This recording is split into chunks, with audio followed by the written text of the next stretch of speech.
Planet Vegeta never got enslaved by the Frieza Force, that's They literally would who they would literally be. be Viltrumites. I mean, I was gonna say it's Krypton if Krypton went insane and didn't explode. Which is Planet Vegeta. Which is Planet that's what Vegeta. Planet Vegeta, yeah.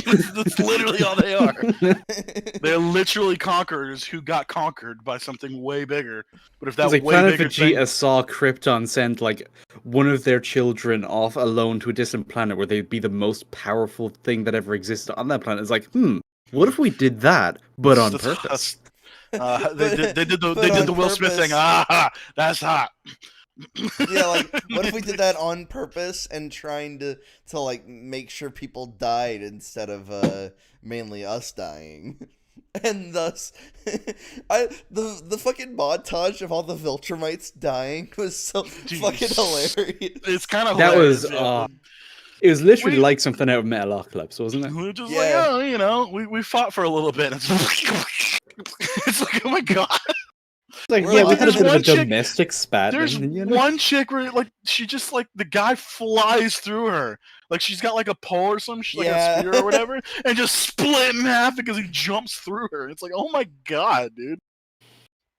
Jesus. Like that's that little kid. Jesus Christ. No, it's fucking King Arthur from Monty Python. Jesus Christ!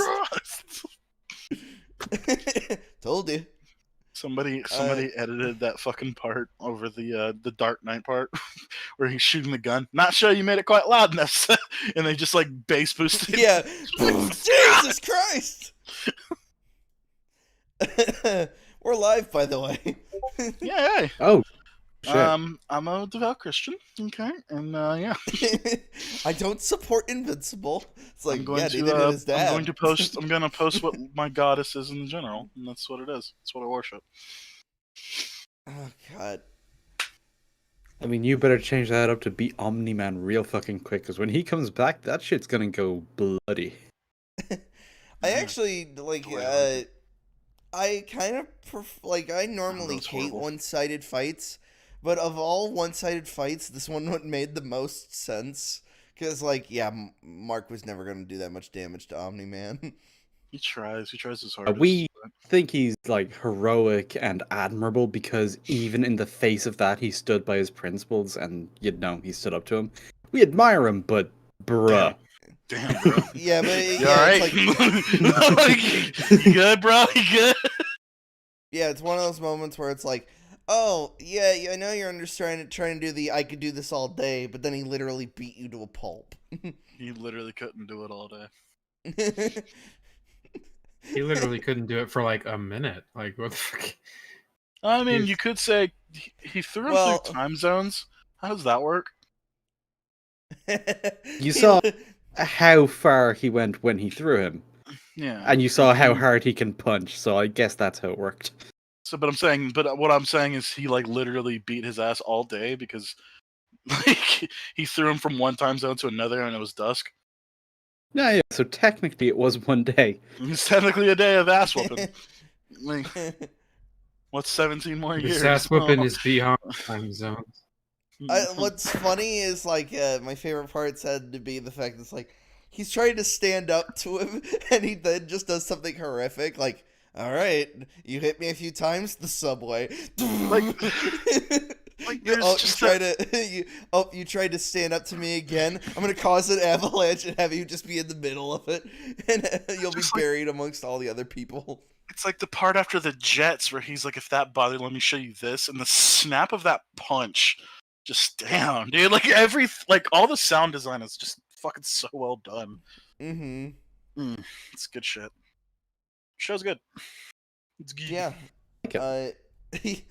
Yeah, if in case all of us haven't figured, in case like this hasn't been figured out, we're talking about Invincible, because this is the very really optimistic naming.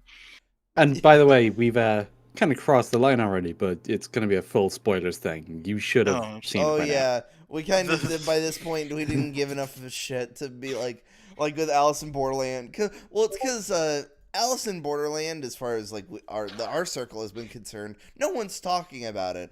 Our circle's been talking about Invincible like nonstop. It's like at this point, like everybody seems to have seen Invincible, whereas not nearly enough people had seen Alice in Borderland. Mm-hmm. Let's see. Let me throw up the copyrightisms, and I'll just make sure the sound's not on. Yeah. So, if you guys had to give a score to Invincible, what'd you give it? After the initial hype died down a little bit, because the fight scenes are just fucking awesome. Just Mhm. looking at the story on its own, it's about a 6. But it has other things about it, like the animation, the style, the things like that, which I think bump it up to maybe a 7. Yeah, I was gonna go with like a 7 or an 8, so I'd say that's pretty on the money. Yeah, I was about to give it like a 7.5. I'm actually going to like break it down mathematically. So just give me a second. I'm doing calculations. Take your time, then, I guess. Yeah, okay, that's fair. That's what I'd rate it. So yeah, so like averaging is every number then divided by how much the numbers are, right? So for instance, You take the score over the total, and then that will give you kind of what it is out of that number. Because like I rated episode 4 5, and I rated episode 6 a 4. And well, it came out to 7.3, and it's like, yeah, that's fair. I'd rate it a 7. I mean, if we're going episode by episode, then we're going to be getting into different scores, because there are some episodes that just aren't as good. I was going to say episode 6 would make this like plummet to an absolute fucking like. Which is that episode? Is it the one I'm thinking? That's the college campus. Yeah. I mean, that episode does have good things about it. It's just there's a lot of Amber, and it's that specific thing with Amber, and it's worse looking back because later on, I think it's episode 7, she tells you how long she's known he was a hero. Yeah, and then that's when you start like imagining all of their previous arguments and which ones for which she knew what had happened and was still giving him bullshit.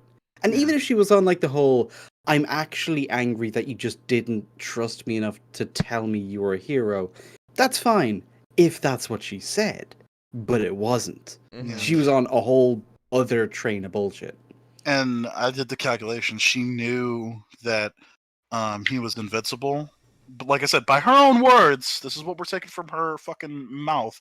She said she's known for a couple of weeks. That means she would have known when, on episode 5, when Invincible gets destroyed by Battle Beast.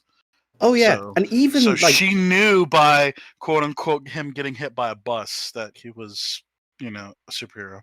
Which just made a bad one worse. Because we're all looking at that episode and we're okay, as far as she knows, he was hit by a fucking bus. Like, even if that's all she knows, that should be enough for her to get off the horse and just calm the fuck down. Mm-hmm. Like, if he would have been there if he could. He didn't let you down. He was hit by a fucking bus. And then when you realize, oh, you actually knew that he wasn't hit by a bus, he got injured while putting his life on the line trying to make the world a better place, and you're still on this bullshit. What the fuck? So, I think we've discovered our first topic of the day. How does everyone feel about the character known as Amber? Amber's not great. Her. I actually went on a complete and utter fucking tirade with her abusive behavior. Oh my god, why don't you just admit you hate black women? Well, see, the only point that we don't like Amber is because they turned her black. That's it. What? Yeah. Oh yeah, absolutely. Everything we've said is hinged on the fact that she's actually black now. It's like people. It's like I don't want to say it's like the creators knew, so they fucking so they made her black, so they couldn't. So like Twitter would immediately defend her. Well, yeah, but they gave her black privilege. But that's the problem. In the actual comic, as far as I know, she does all that same things because she's meant to be portrayed as kind of awful. And this is kind of another thing that comes up. It's like, oh, you'll hate on Amber because she did this, this, and this, but you absolutely love Omni-Man. It's like, yeah, Omni-Man is portrayed as irredeemably fucking evil while also having complex reasons for why he is that way. We get nothing with Amber. the most we get in terms of characterization outside of her being a bitch of a girlfriend is when she like goes to the soup kitchen and she knows people's names. It's an absolute save the Yeah, cat she- moment, and it's kind of nice, you know. It's like, oh, she's not completely awful. She's just not a good fit for Mark. Fine, that's something. And then she just keeps getting worse. It's like, oh, never mind. Yeah. And he takes her back at the end. Oh, that made me angry. I didn't like that at all. It's like, Yeah, motherfucker, you were just free of this bitch. Yeah, Maxwell, you weren't sure if Mark took her back at the end. When like it seems the three of us are like, no, it's irritating as hell that Mark took her back. I didn't say I was unsure. I'm saying they left it ambiguous because he doesn't actually say he's back with her. She kind of kisses him, like, quote unquote, without his permission thing. But like, he even admits that he's like hollow and still numb to everything that's going on, and it's fair because he just dealt with like one of the worst things he's ever dealt with in his life. Oh yeah, It's true. He could be kind of still in like a Like processing like mode. I said, like he could like the whole thing in like pity sex and shit like that. It's because like you feel like low and bad like a thing. It's not a meaningful relationship. You understand what I'm saying? So Doesn't that everything raise another issue though? Doesn't that just mean she's preying on his emotional Well, no, I'm not vulnerability saying to get back in? no, I'm not saying that she's getting back in. I'm saying that he's just not saying no. He's just going with the flow because he doesn't feel anything. And towards Yeah, the end of yes. towards the end of the show, really post after that is when he's talking to Alan, is like he's like starting to feel. Oh, sorry. I'm like rewatching the show, and like actually one of my favorite moments comes up, and I'll bring it back up later. Well, But to be fair, that kind of establishes Amber as a bit of a predator because remember Yeah. we were commenting on that scene where she's at the fraternity and the guy's like, "Oh yeah, I miss my girlfriend so much," and the fucking look on her face, Yeah, like, "Oh my Oh yeah, god!" she was frame by frame. absolutely gonna go for it. Well, we frame by frame like broke that down. We were just like, all right, shock. Oh, now like trying to move in on it, being like, yeah, I'm gonna try to break this up because like when he goes, I miss her so much, she smiles, like as if like she can't wait to try to get between those Yeah. two. So what you're saying is she's not around. Nice. Yeah. Like, bruh, fucking calm your cooch. Yeah, she's a terrible person. And Mark is kind of a shit bag as well, but like he kind of Oh, in that episode, I give him way more credit because of like what he's dealing with. You know what I mean? Yeah, and to be fair, they are I'm willing to give really Amber young. nothing. Yeah, they're of course. I'm not going to give her nothing. Like, she is also a teenager. They're both teenagers. So with Mark, it's more how fucking clueless he is. How much he keeps going back to her, even though she's clearly not good for him. He should have just let her go the first time, but he didn't. So the fact that it just kept going, even though he should have known it wouldn't work, you can kind of chalk that up to just how young he is. It's his first relationship. As far as he knows, he really does love her because he's fucking 17. He doesn't know what love is. Right. Yeah, but Amber doesn't get anything because she's super mature and she's super powerful and she's super good and everything she does is perfect because she's a fucking Mary Sue. She's been to the Philippines how many times? Like 3 times or whatever? Or no, she was there for like a month rebuilding schools and shit. Which is another save the cat moment. And I love how those get thrown out as her like redeeming things. Random shit that's either on screen for a few seconds to establish, hey, look, she feeds poor people, and callbacks like, hey, she helped other poor people before. She's also but she's still a shit girlfriend. It's not the issue here.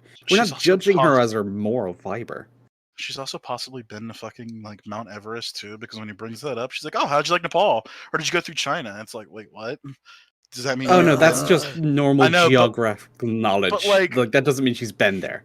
I don't know the way it was said, and how much I'm not willing to give her credit, but like it was really oddly said. But yeah, like I said, I'm not a fan of her. She's a bitch. Like she's the worst. Everybody who defends her, you literally have issues, and I feel bad for you. There's another aspect of this as well where, yeah, there's a lot about her character to not like. But when people say that she's the worst part of the show, I think they're touching on a different issue, which is that the relationship they have is one of the most cliched and boring parts of the whole show. And every time it's on screen, you just want it to end so you can get back to the interest and stuff. Yeah. And that's not even on her. That's just the way the relationship was written. which is why episode 6 is so terrible. But it does have good stuff because the good stuff is, the other stuff that happens opposed to just the campus. Yeah, and Yeah. also like I feel like one of the problems that did bother me was like when it like so Rick has disappeared, and then William's just like, hey, we gotta go check this out, and Mark's just like, no, I gotta go after Amber, and it's just like, dude, like like you're a superhero, fucking like you can chase the poontang later. And like I said, in his defense, like as soon as he sees that there is like an actual true problem, he does jump up at it. But yeah, like it is brought up later. It's like, yeah, if you would have actually believed me and helped me from the beginning, this would have been different. And fair fucks to that best friend character for just like always telling it like it is. He's always Hold ready to be on, like, bruh. that best friend character got like really tismy near the end. When? He's super defensive of Amber after Mark and Amber broke up.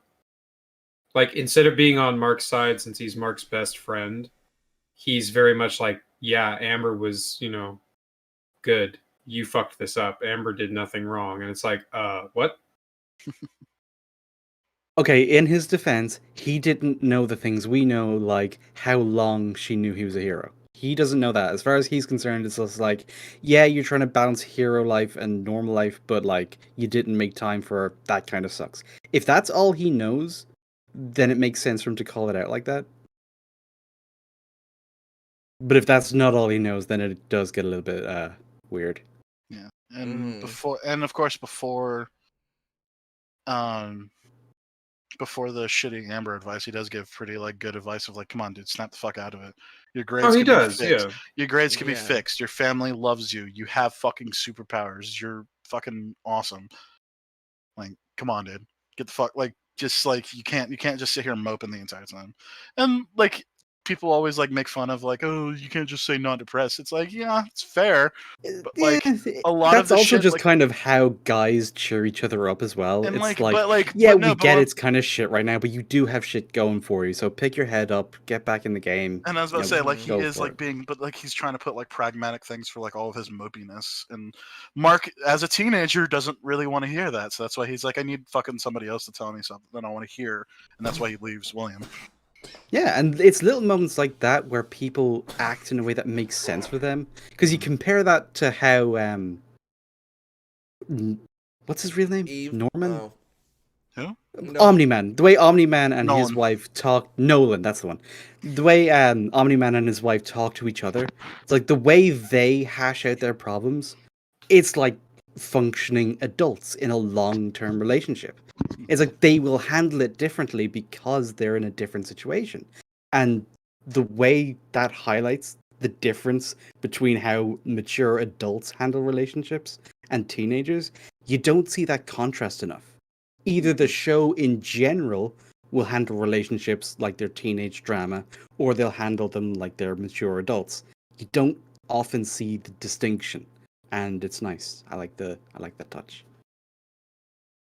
Oh, something I forgot to bring up, and it was the reason they had started dating.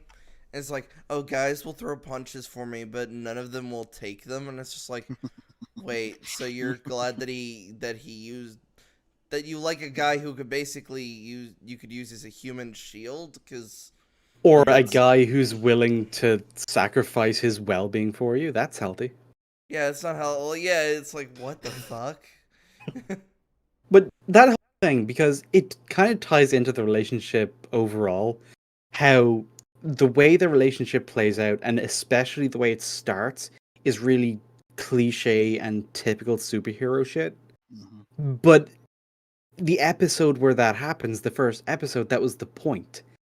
His whole life, at that point in episode 1, it starts off like a typical, animated superhero show. And for that scene with Amber, it was cringe. I hate that cliche. You've seen it so much since the 90s. It needs to just go away. But I got why it was there. But the fact that they kept that cliche going through the whole series, even though they abandoned most of the superhero cliches earlier on, that got annoying.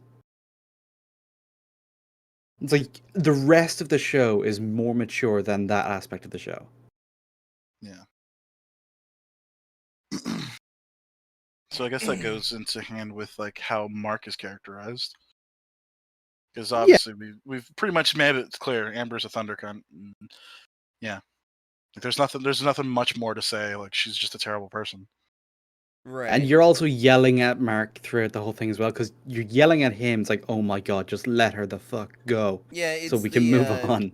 It's like And- when we're just like, why we wonder why Peter's still tolerated MJ throughout Spider-Man 2 now.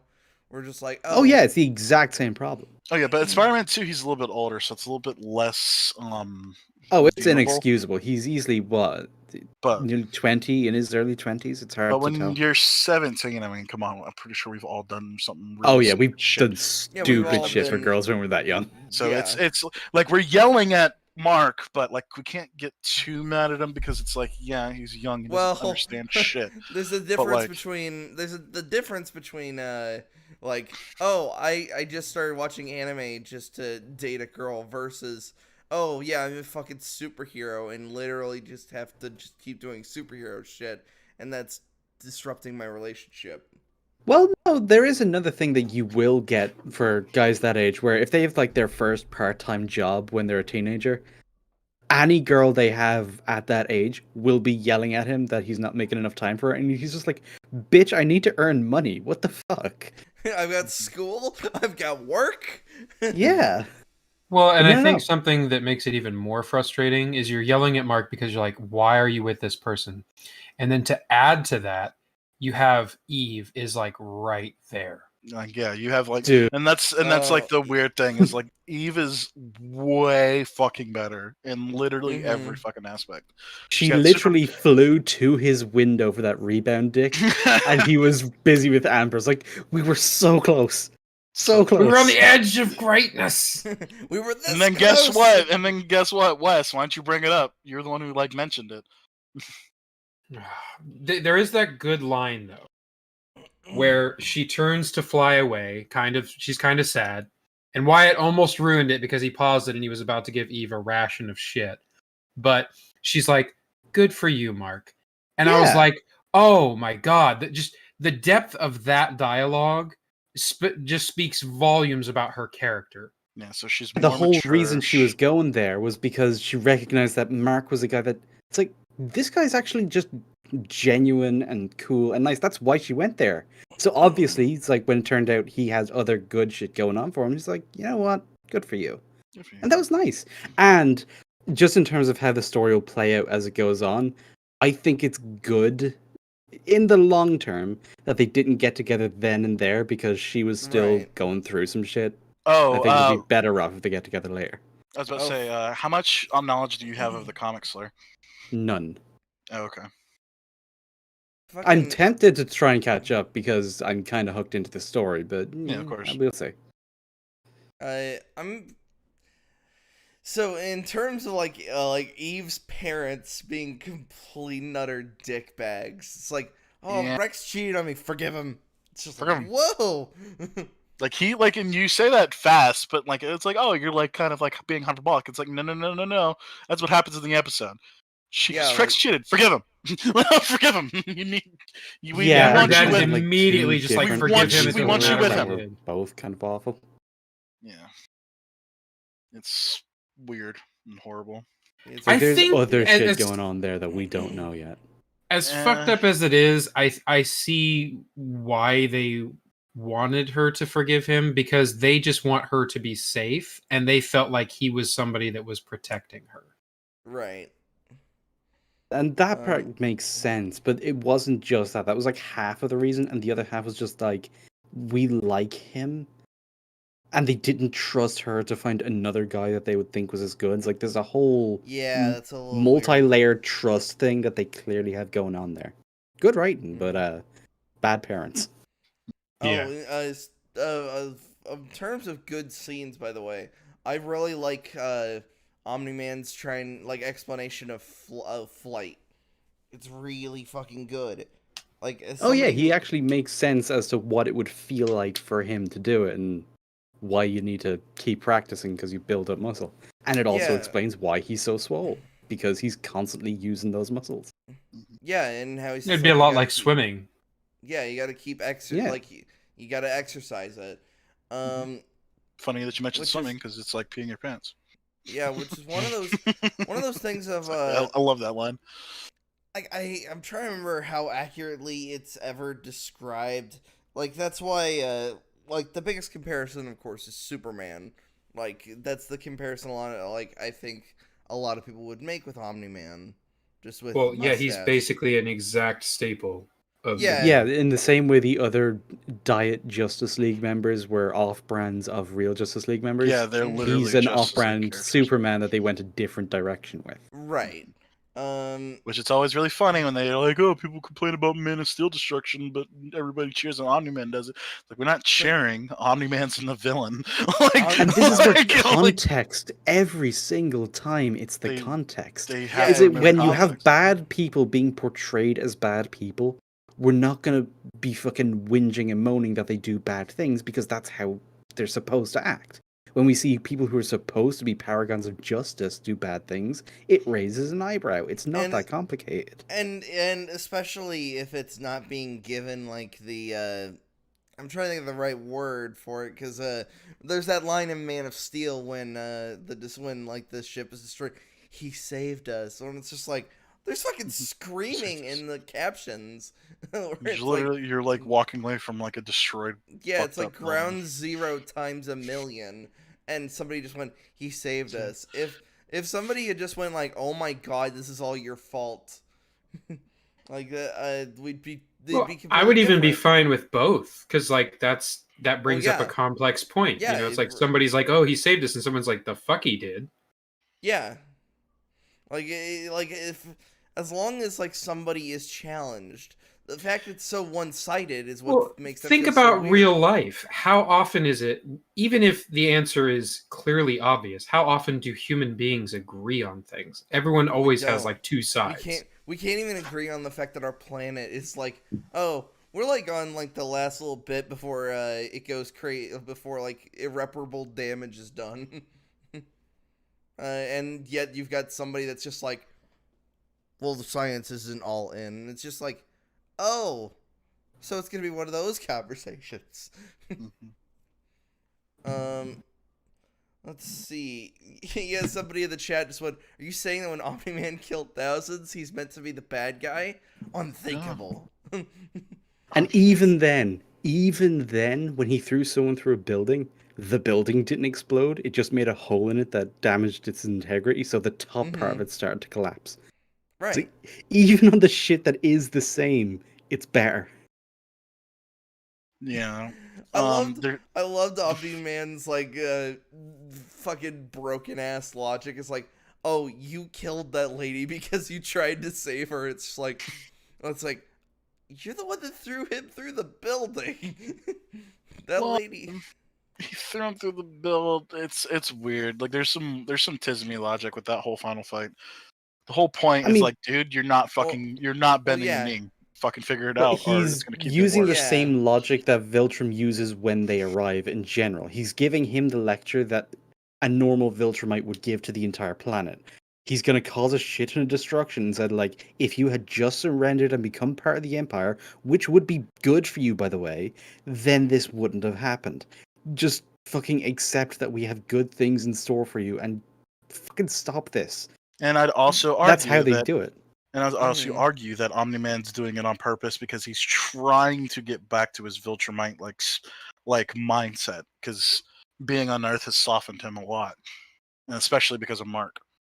So he like, and the you entire really fight, see that at the end of the fight where Yeah, he like, has yeah. the flashback to like how he actually does love his son that way, and he just he's so I'm proud of him, convinced that loves where the he fact- went at the end, he's gone back to either another Viltrumite on a different planet, or he's gone to some Viltrumite base or mothership or whatever the fuck. Well, I mean, He's gonna be like, okay, this planet is ready for conquest.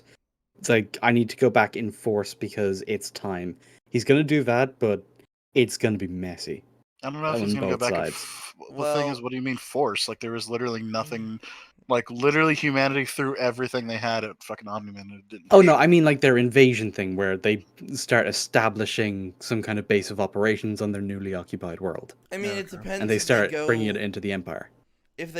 closer to the adaptation because or if they do their own thing. That's kind of like the question.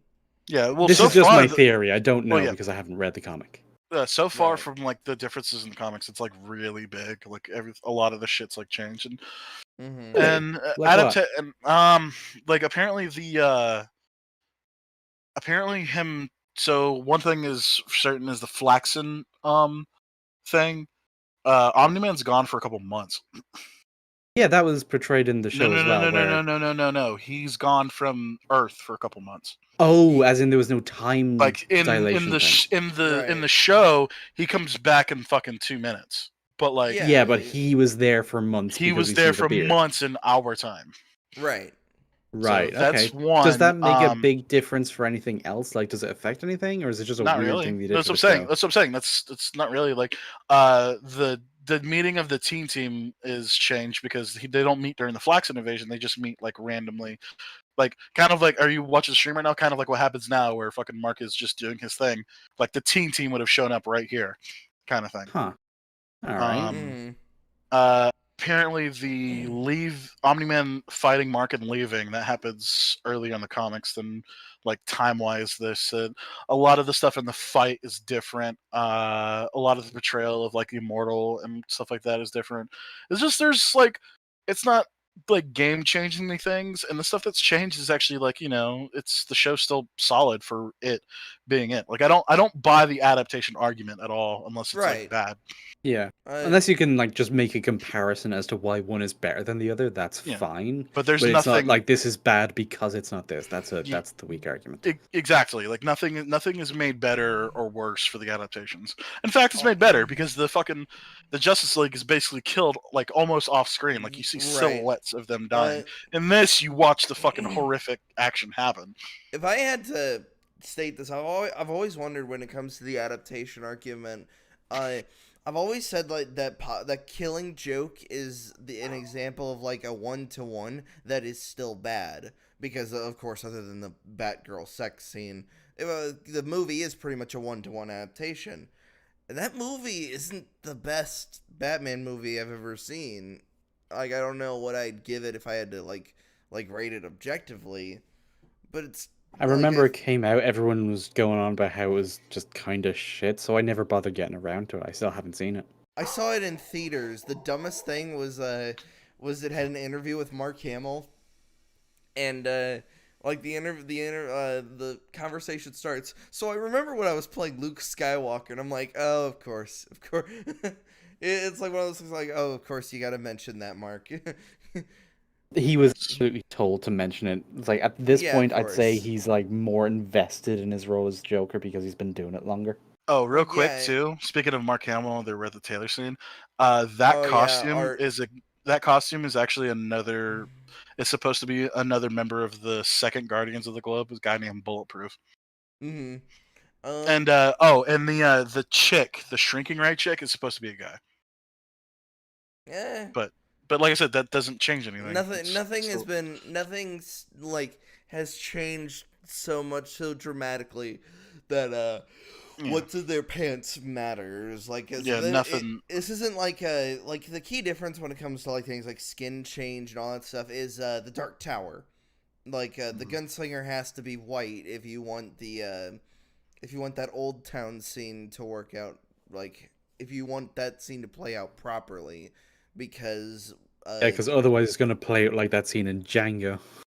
yeah, but like yeah, if you just play it normally, it's like, oh, we've seen this a million times. But it's the fact that it's supposed to be the other way around is what made it interesting in the Dark Tower, supposedly.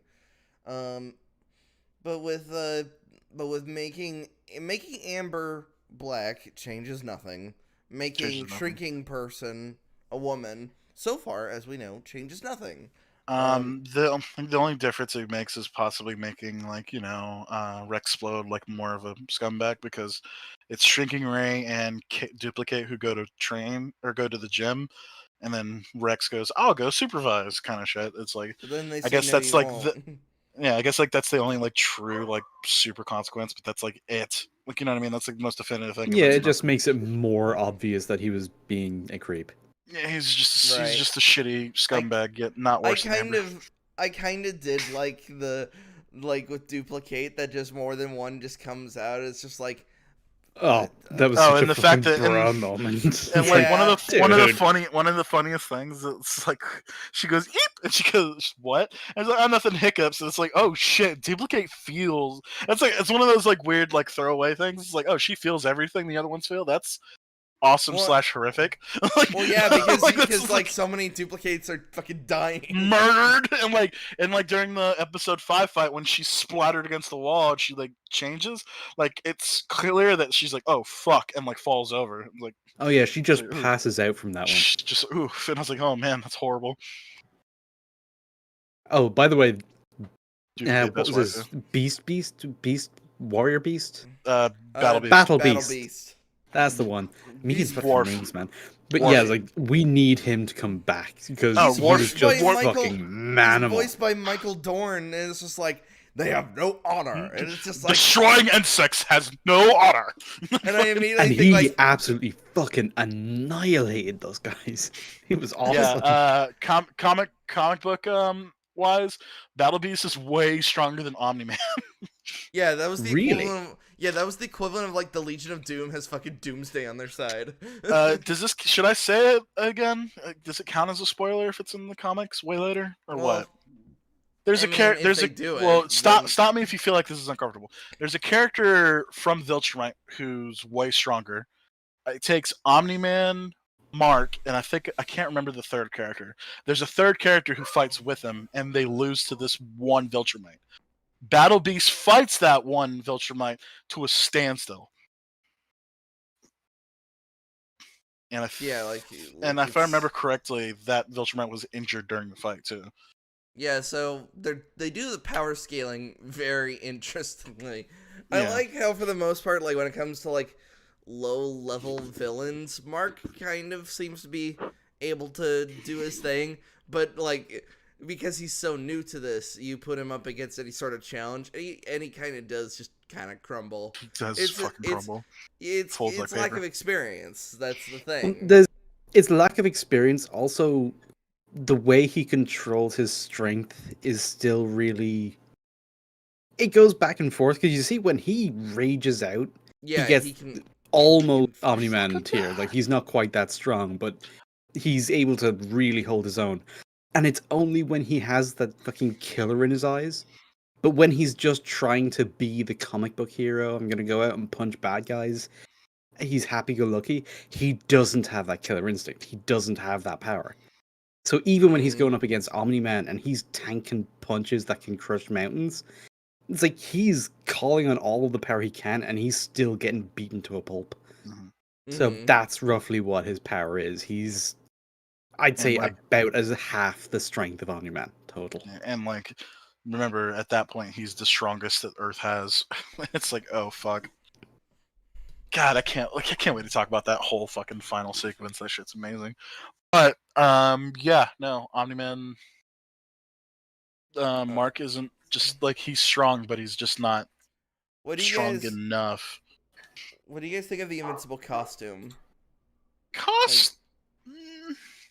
Kind of generic superhero thing. I didn't think anything of it really.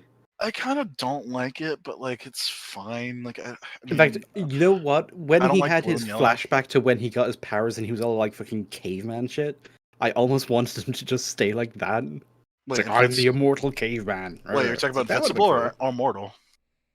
Wait, Immortal. I was thinking of the wrong person. The Invincible costume, it's alright. Yeah, as I Yeah, said, like, I don't problem hate with it, but like I just don't. I'm not a big fan. The fact, like I would say the only thing is like this isn't like stage 1 of the costume. Like we all know, like superheroes go through different costume designs. This has been like Mark's costume as far as I've looked into the comics. This is That's the pretty only much it. costume he ever gets. Like it's like, oh, it's very interesting considering like Spider-Man changes costumes pretty much every other issue by this point. Iron Man has just 17 new suits, so it's like, I will like- say it's unique in a way. Like it's clearly invincible, and of course that's what they want to go for. It's just like I said, if you held them up all in the lineup, you'd be able to spot invincible. But like, it's only because I don't like It's only it. because the yellow. And yeah. even then, is it just the way it's drawn and the design it is? It's kind of generic superhero. Yeah. Like if you just saw him in a lineup, there's no way you guess what his powers even are. Mhm. Yeah, And that's Oh, kind he's got of the laser. Oh, he's test. got laser eyes. Like, Yeah, if you you'd were to probably put- guess something with the eyes because it's the most standout part of the whole costume. yeah, it's yeah, like weird it's bug like if eyes. you put him up against Arkham Knight, Nightwing, you'd be completely confused because for some reason in Arkham Knight, Nightwing has that weird little back part of the mask, yet for some reason the rest of him is still so exposed. Like even the way the yellow on the front of the costume combined with the head makes the letter I, you'd probably think Insect Man. Yeah, it's like how the Tick, yeah, it's a moth, but a lot of people think it's a rabbit. Do you guys not watch the Tick at all? No, I haven't. legitimately thought it was a rabbit until right this moment. No. No, he's a moth. That's why he, like when the backpack deploys, it's because he forms wings. He's a moth. Bunnies have rabbits. I just have thought he wings. needed to get around. I don't know. I just never really thought about it, I guess. You just see him with the two fucking things sticking out his head. I was like, oh, little rabbit boy. Okay. In this show, that That's- kind of checks out. That's the joke. Like that's the best part about it is like that's I need to the watch joke that show. It's been so long since I've seen the Tick.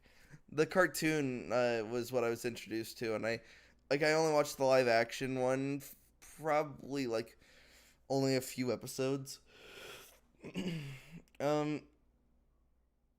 Let's see. In terms of like how the powers are displayed, this animation's good at times, and other times we notice Well, two yeah, there are particular- certain establishing shots where they'll use shortcuts, and it's very clearly like cheap CGI, and Oh, that's There's a not weird- great. There's one that really stands out to me. I don't really notice like super bad animations, but Oh, hold there's on. so- This actually just popped up. With the whole like Invincible showing up, like the title screen, as like more bits of blood get like thrown onto it. It's a nice touch. Oh, hold on a minute. I'm gonna hit next episode. well, wait, what? Why? I don't want to totally get the stream taken down because of gore. I thought you had the thing over. the copyright. No, that would be says- copyright. That's Okay. copyright, dude. Yeah, it won't be So I gotta- copyright gore. Well, to but it be will fair, a gore. lot there's quite a bit many reactions out there of that fucking fight though. Oh yeah, but reaction Cool. channels for whatever reason they can Yeah, they can They get can- away they can with skirt the that. line. It's so weird how they get past it, but yeah. Yeah, and then I was just like, wait a minute. That means somehow I doubt we'll be talking for like 8 hours. That means like, oh shit, the subway just like going through Mark's face. It's like, we can't show that. Yeah, we can't go. It's like Yeah, one of the probably worst things not. ever. So in terms of I liked how the Invincible gets like more and more bloody as the episodes progress. Mhm. And on the thing of the animation, when Amber and Mark are making out, they do like the equivalent of like you've selected them in like a crop, like you're working on like a slideshow, and you click on the thing, and then you just keep hitting the down arrow because they just slide out of frame. And then when William is like pushing the manhole cover, yeah, it's like it's another one of those slide animations. It's like, oh. What was going on there? So the one I wanted to mention is the second time he fights that blaster dude. Like there's somebody like records him doing it, and he goes to punch him. When he punches him, he's looking directly at the camera and then looks away. I don't know. Like I said, it'll come up when it comes up, but it was something that really weirded me out. Plus the fact that the guy says "I surrender" before he gets fucking his face caved in. Well, yeah, we He's And like, then yeah, you somebody's can't watching- surrender in the middle of a beatdown. I'm already in my He's like, I rhythm, dude. We're in He's like, midair "I and I'm punching. surrender." And so I thought, like, so the person watching the video playing it back over again, I was like, oh, are they about to say, oh, maybe maybe he's a bad guy, and it's like, oh, he's so cool, and it's like, okay, well, we didn't go there. Like, oh yeah, like he surrendered while he was mid beatdown. If he surrendered after the first punch when he was sent through a building, I doubt Invincible would have just kept going.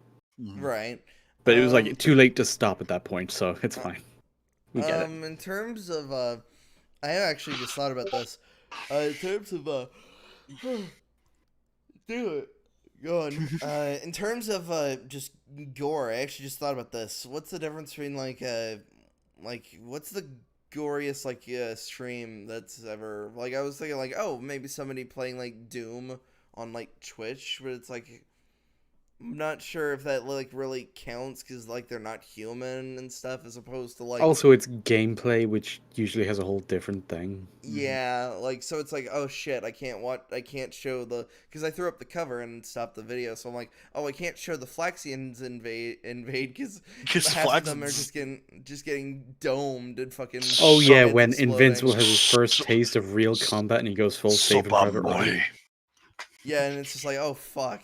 That's why I'm the main screen's up because I'm just oh shit.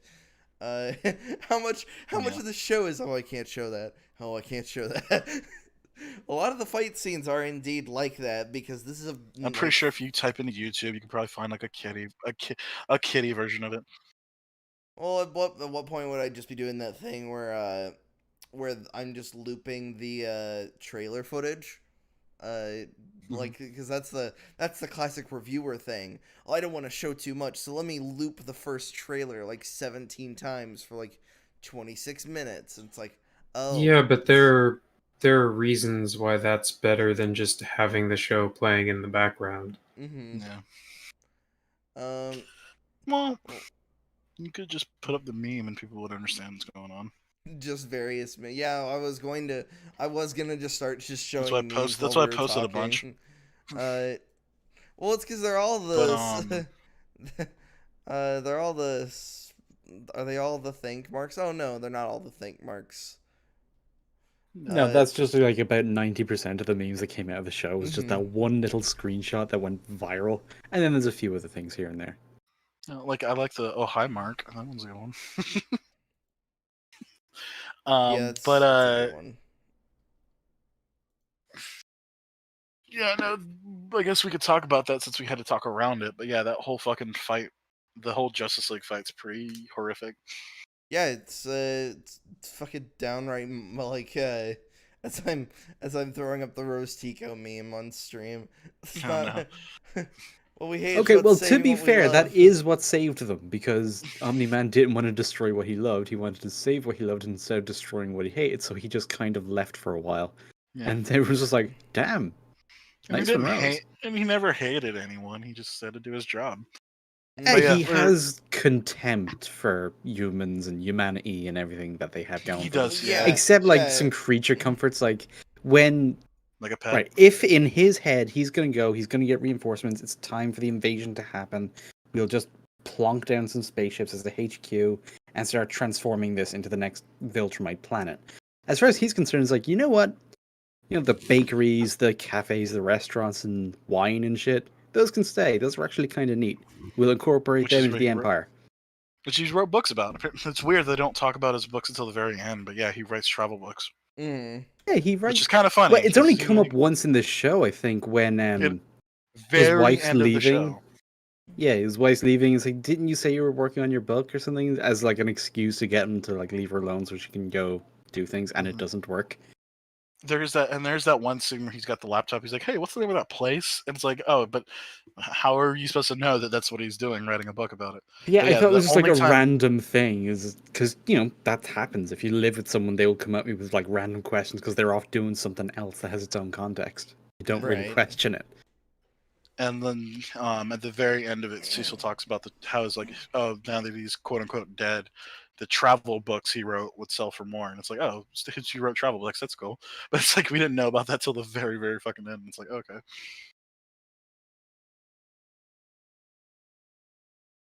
I am interested to see more of the Viltrumites and Viltrum in general when we get into season 2 stuff, because at the end of season 1 they do kind of open it up to the the space theater, where Invincible gets his first taste of like who's out there, what are they doing, what's their deal, and it's starting to roll into that a bit. So I think that's where they're really gonna focus. Yeah. Alan coming back and all that shit. And I do like how at the very end, like somebody complained about it. I was like, why? But like them showing like all the shit that happened, like that's been happening and how it like all reincorporates, like Cecil using that one dude to create cyborg monsters, Doc Seismic, who we thought fell into the lava, actually somehow fell into like fucking magma people's like lair and shit like that. So like all these little things come back, and it's like, oh, this is like the big setup for like everything that'll happen season 2. It's like, oh, it's kind of On cool. one hand, it's neat that a bunch of stuff came back because it meant it's like, okay, things that happened weren't just brushed away; they'll have consequences down the line. That's cool. On the other hand, I did get a little bit of a feeling that, oh, there's just so much that isn't wrapped up and isn't resolved, so it makes the season feel a bit less complete. So yeah, it's mostly good. I can see a little bit of why it would be annoying. Well, but like you said, like mostly incomplete, but it's like it's kind of the point of the beginning season, isn't it? Yeah, Like and it establishing is the just world 8 and everything. episodes, so most of Yeah. it being set up for later stuff, it kind of tracks. Mhm. It's just we don't have the payoff yet, so. Oh yeah, and I wanted to say this about the fight. Oh, the Justice League fight too. The EFAP crew was talking about like music manipulation and stuff like that, and Yeah, and I like loved things. the fact that this fight was silent as all hell. Well, no. It stays like heroic and battle theme until the first kill. And Yeah, it's like, oh shit, the music at that point completely drops out.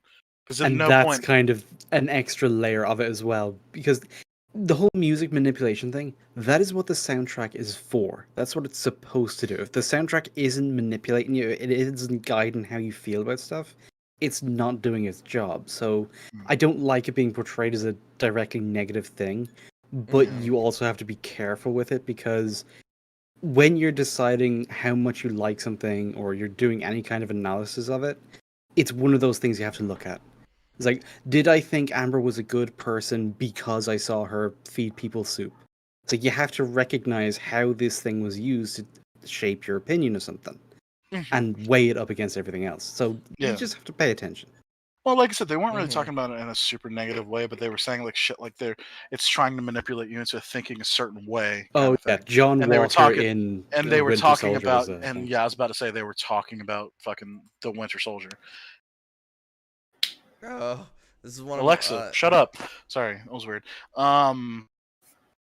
But yeah, but they mentioned it's like, oh, when the soundtrack drops out and the music does, it lets you be like, it lets you have like more of your raw emotions and lets you take it in a little bit more. And it's like, yeah, and that's exactly what fucking happened. Is like, oh, It's like, also just the contrast. It's like when you've been so used to the music up to that point and it just drops and becomes silent, it's a tone shift. It makes the tone feel like it's just gotten more intense and darker. And you can only have that if you've got the music up to that point. It's just good composition. yeah. And yeah, like I said, there's a shitload of reactions to that fight, and like it's like, oh my god, Look, it's I just saw the meme. what? Which one? Oh my god, that guy really did look like Bobby Hill. I couldn't did. place Oh, it the entire That's time I was funny. watching. He's Do you want- literally a grown-up Bobby Hill. Yeah, do you know why though? It's because Bobby was reading Invincible comics in King of the Hill. Is that Oh why yeah, I saw Donald that was created? screenshot. That's crazy. I wonder if Robert Kirkman actually worked on that show as well, Maybe. If Robert or if Kirkman there's some kind of link to between Robert Kirkman and King of the Hill. Mm-hmm. In terms of so I brought this up earlier. I was originally kind of off put because one of the biggest comparisons that people are making, mainly for surface level reasons, is The Boys, and we had this conversation when we watched the premiere, and it was how the gore was used. In Invincible, it's mainly used for horror aspects because it's fucking horrifying when somebody gets their head caved in, or in the case of fucking subway being run through by two practically indestructible people. As opposed to the boys where they ram a boat into a whale and the whale just explodes guts all over them. No, it doesn't explode guts. They go into the whale, don't they? Yeah, like they get shoved into the whale, and like that feels. I feel like there's a word for it, but like gratuitous. Almost Gratuitous. parody. It's like, oh, look, we're funny, and it's like that's like it feels So like it was feels done like the humorously rather it than. feels like the to make a intention point. is I was gonna say it feels like the intention is to be humorous, but it's like like I kind of laughed at first, but like now like looking at it, it's like, ooh, that's pretty So horrible. I just Googled the connection between Robert Kirkman and King of the Hill. Right. And the comics that he was reading in King of the Hill were Invincible. Okay. But if you look at the cover of the comic, it is very clearly Invincible's costume. Mm-hmm. So their theory, or the working theory, since he didn't have any direct connection into the show, is that one of the animators was a big fan of the Invincible comics. Gotcha.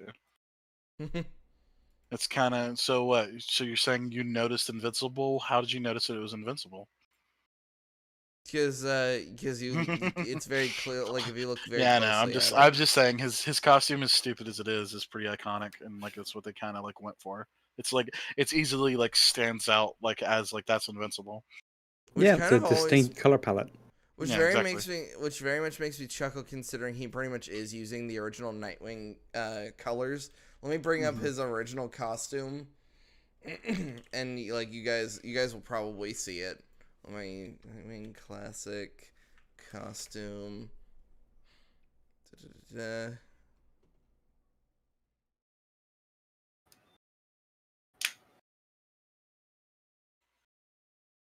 The anticipation is killing me. I'm working on it. I'm trying to find a decent sized one. Or it killed me. I don't. Sorry. It's like I know that move. It's killing me, or it killed me.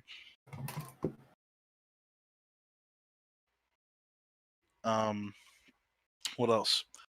Yeah. So we talked about Eve a little bit.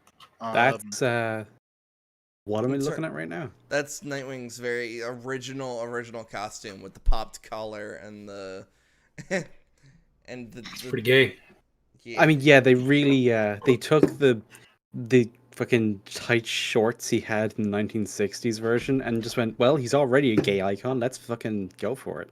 Let's put him in a disco outfit. Yeah. Saturday Night Fever, Robin.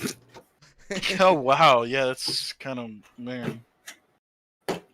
Yeah, that was that's compare that to what he looks like now. It's like yeah, I like the current look. Yeah, they gave him his dignity back.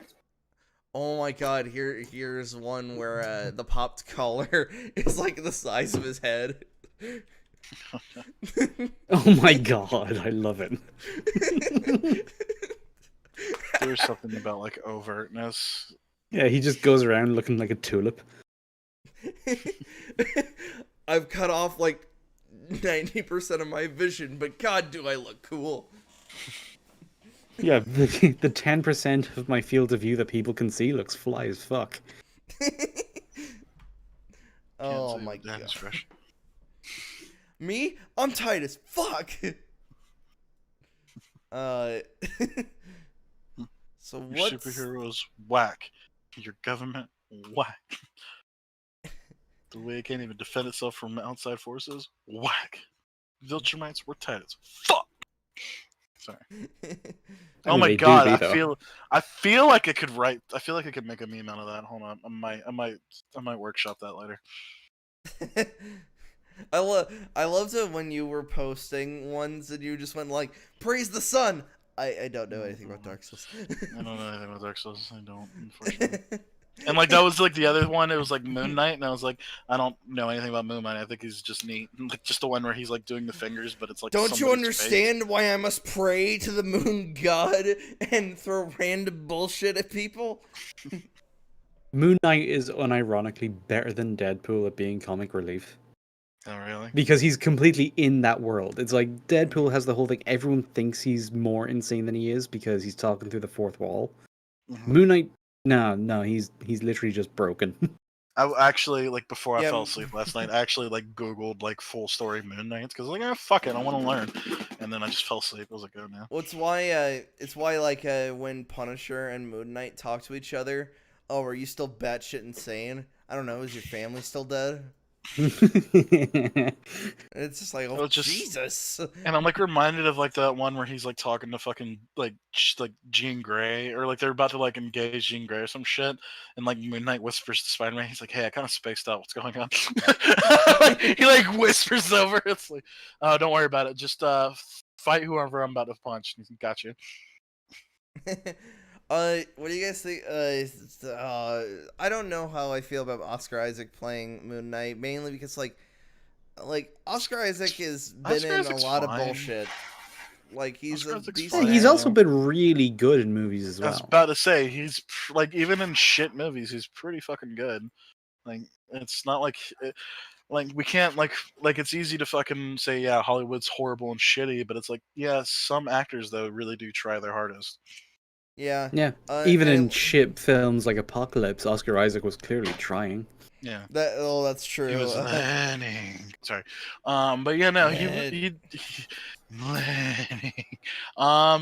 But no, like, yeah, he does do. He's one of the good boys. I'd say Oscar Isaac's fine. Mm-hmm.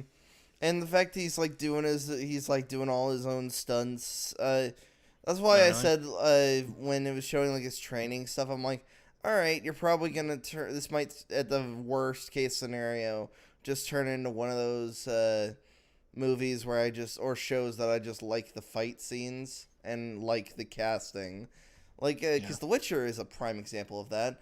Love Henry Cavill, but The Witcher is bullshit. Yeah, Witcher's weird.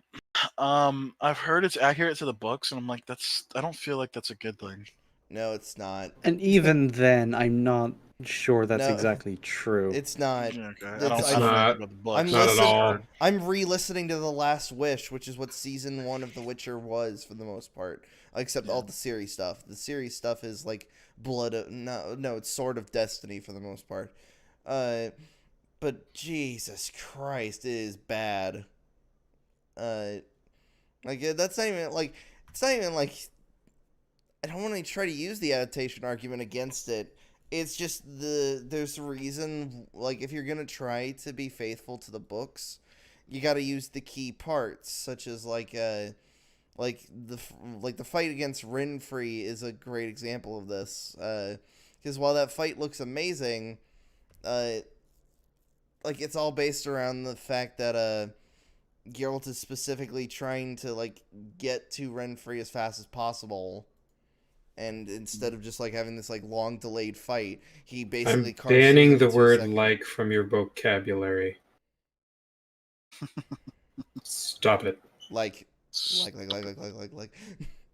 It only makes me say it more. It's really bad and something you should work on. I know. Well, now that you pointed it out, like, that's gonna be something that he's gonna subconsciously think about. Yeah, now it's I mean, just everybody gonna has fucking- vocal tics like that, but Yeah. yeah, And that's the you thing. try It's to like get the them weird out. thing too is when you're called out on it. It's like you start noticing it, and you kind of. I mean, it might take him a couple months, but like you'll start to like work it out. Like, you know what I mean? You're next. You're like next. First. Did you So- just start doing it because I called him out on it, or was that Maybe. unintentional? That might Who, have. me? That Or was him? totally No, unintentional. Maxwell started doing it like immediately after we started talking. Oh no, about That's Maxwell's been because- doing it this whole time as well. You've just been paying Yeah, man. attention to Wyatt doing it. Wyatt does it more, so it's more noticeable. True. I don't know. Like, it doesn't really bother me. Like, you know, that was Yeah, we can tell. Yeah, we.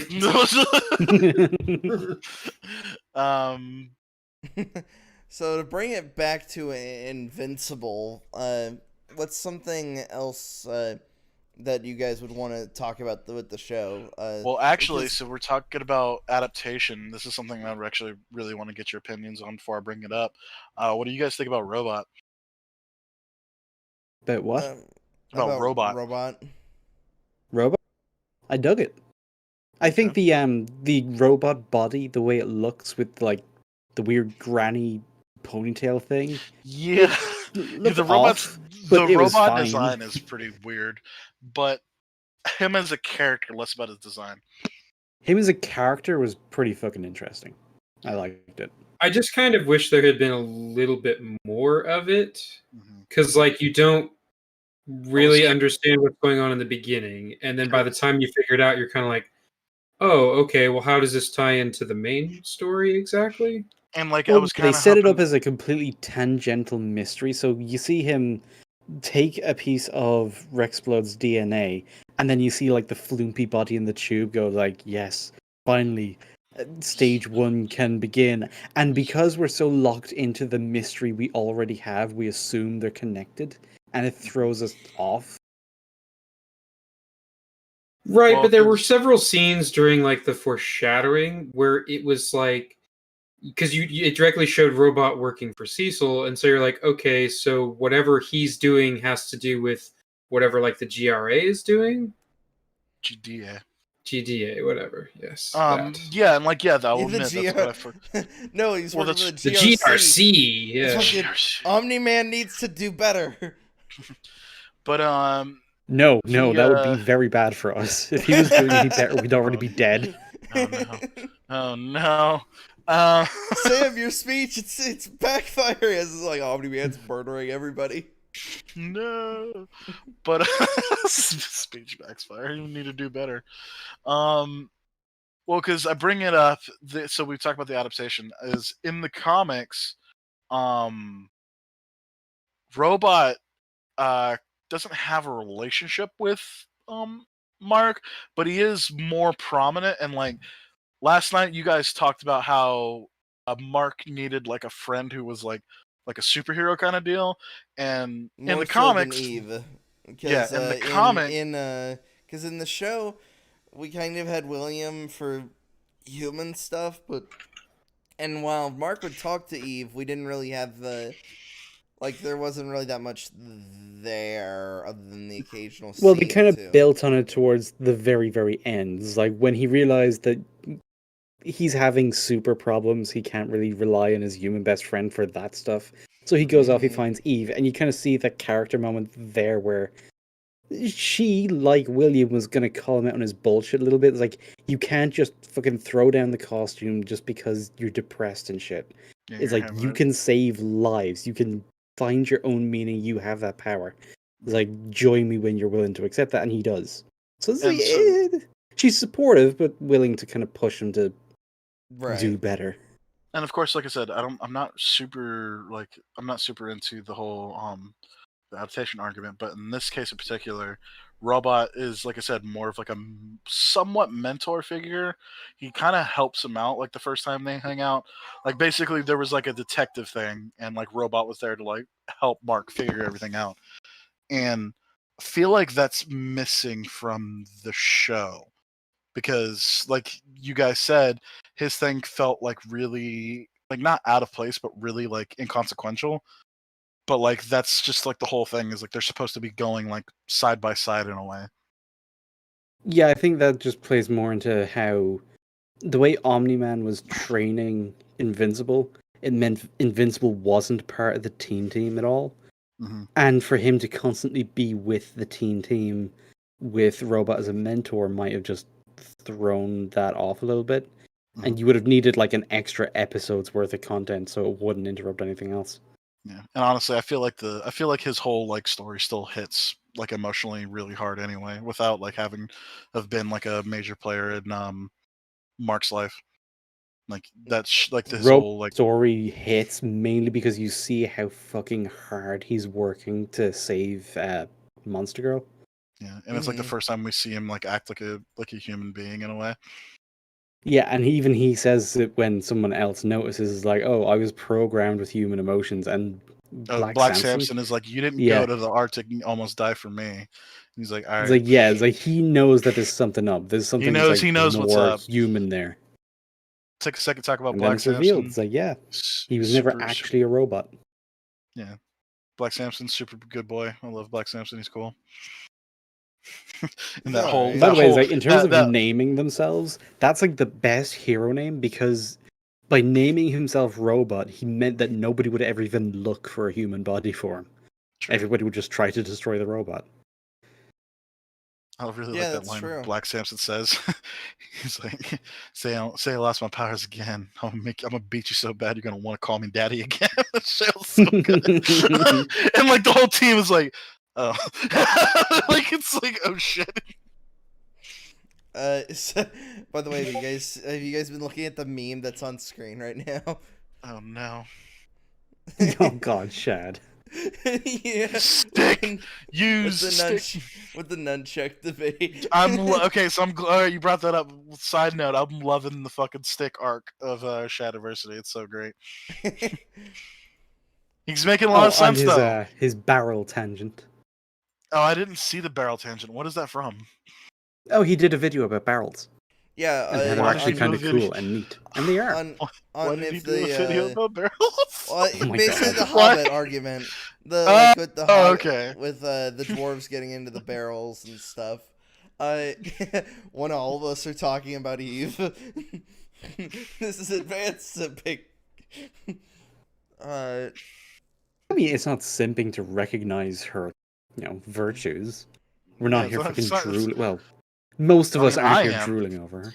Well, and if you believe in the whole acronym theory about simping, then it's not simping if it's not mediocre pussy. That's true. It's literally goddess pussy. I mean, yeah, there is that argument. She can literally control the molecules to make it wetter. It's like, holy shit, excuse me. Hey man, I'm probably the only person who thinks about weird shit like that. Like, how does this work in the bedroom? Oh no, So you you're and the guy Rich from Food are both Mallrats. asking I that was going question. to Yes, say I am from totally Mallrats. the guy from Mallrats. Like, that is like my...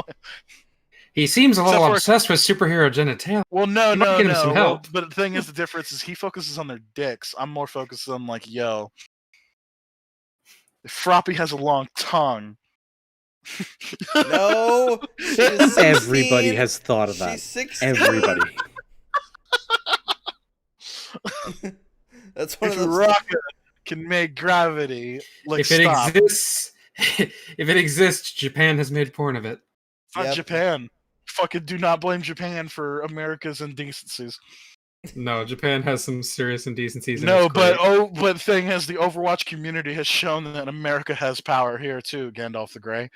I really What's like the fucking showing, what's the guy? What's the fucking the hamster's name? Wrecking Ball. Hold on. Wrecking Ball. Like, there was porn of him in like seconds after he was. I mean, there was porn of the Ratchet and Clank character, and she was only on screen for a second. Also, Well, no, but I'm saying, like, yeah, that's a lo- chick. Like, we're talking about a regular hamster. I loved showing Ninja this one because as somebody who like loves the story of the Lich King in Warcraft, just like Think, Dad, think. think, father. You gotta prevent the undead hordes. You gotta prevent the undead. Yes, my people cannot become members of the undead horde if I kill them. If I murder an entire town, and I love that. It's like, I'm good. Oh, Mal'Ganis, I'm gonna kill my whole town before you can conquer them. Mal'Ganis is like sick, bro. Like, okay, he's Like, I win, so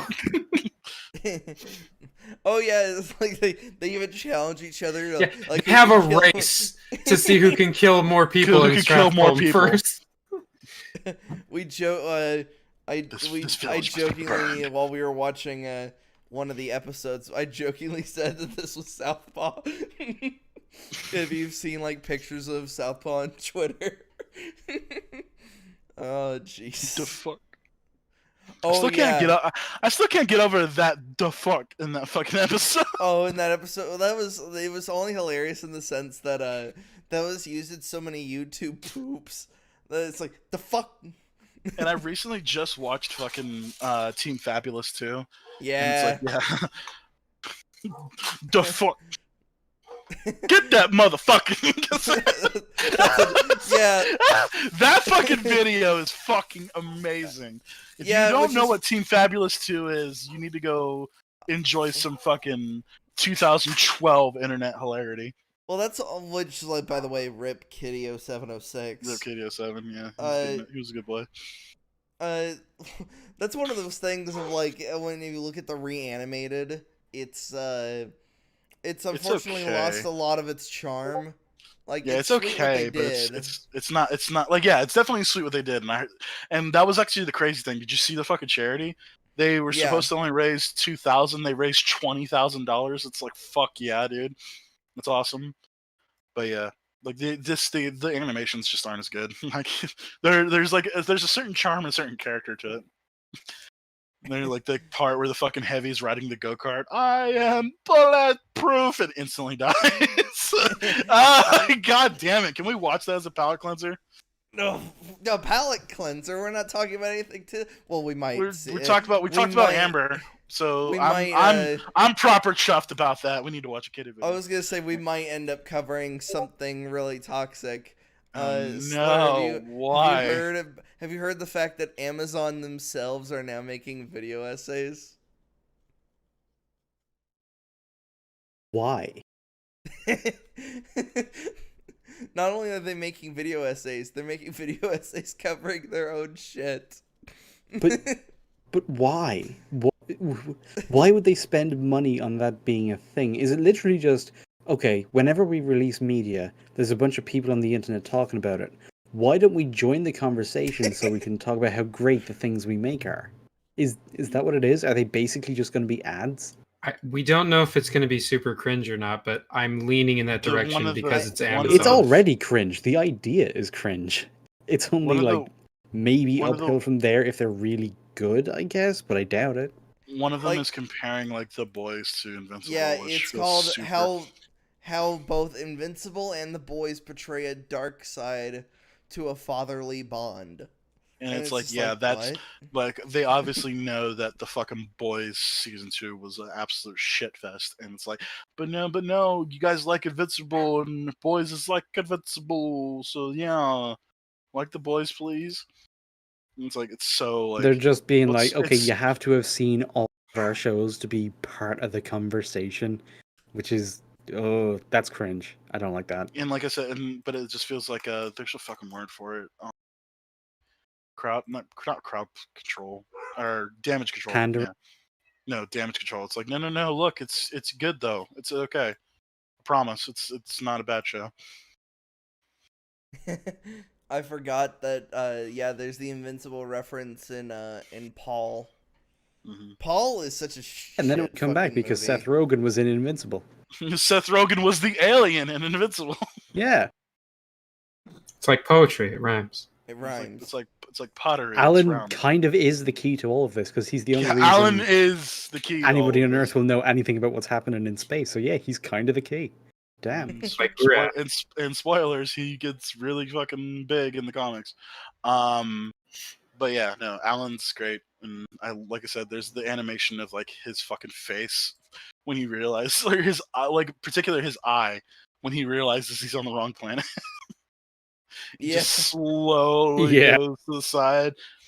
And it also means that like 3 years ago when he got there, Omni-Man didn't talk to him. Omni-Man just beat his ass and passed the evaluation. Threw him away. Yeah, they unintentionally fucking passed it because fucking Omni-Man beat the shit out of him. Beat the shit out of poor Alan just doing his job poorly. Okay, I feel bad about looking at this meme, but it's like it still kind of makes me laugh. I think if it just said dog owners instead of pitbull. Doesn't the fact that he didn't realize that when Omni-Man beat his ass that was a Viltrumite? Yeah, sure. Oh no, he arrived there and Viltrumites look basically the same as Earthlings. So he probably just thought like, damn, Earthlings are about as strong as Viltrumites. That's interesting. I still love Thank God they're unadvanced. This one's so like innocuous. The one I just posted. Boy, I do love taking the subway. I hope nothing bad happens here. Oh my god. I saw that one. Yeah, you said that one already. I love it. It's so simple and like Yeah, if no. you guys are wondering where these are coming from, they're all coming from Maxwell. They're just he's just flooding our Yeah, fucking he's been chat with posting these. nothing but Invincible memes for like the last week. It's because I like literally just dove fucking face first into the thighs of Omni posting, and I've just been having a blast.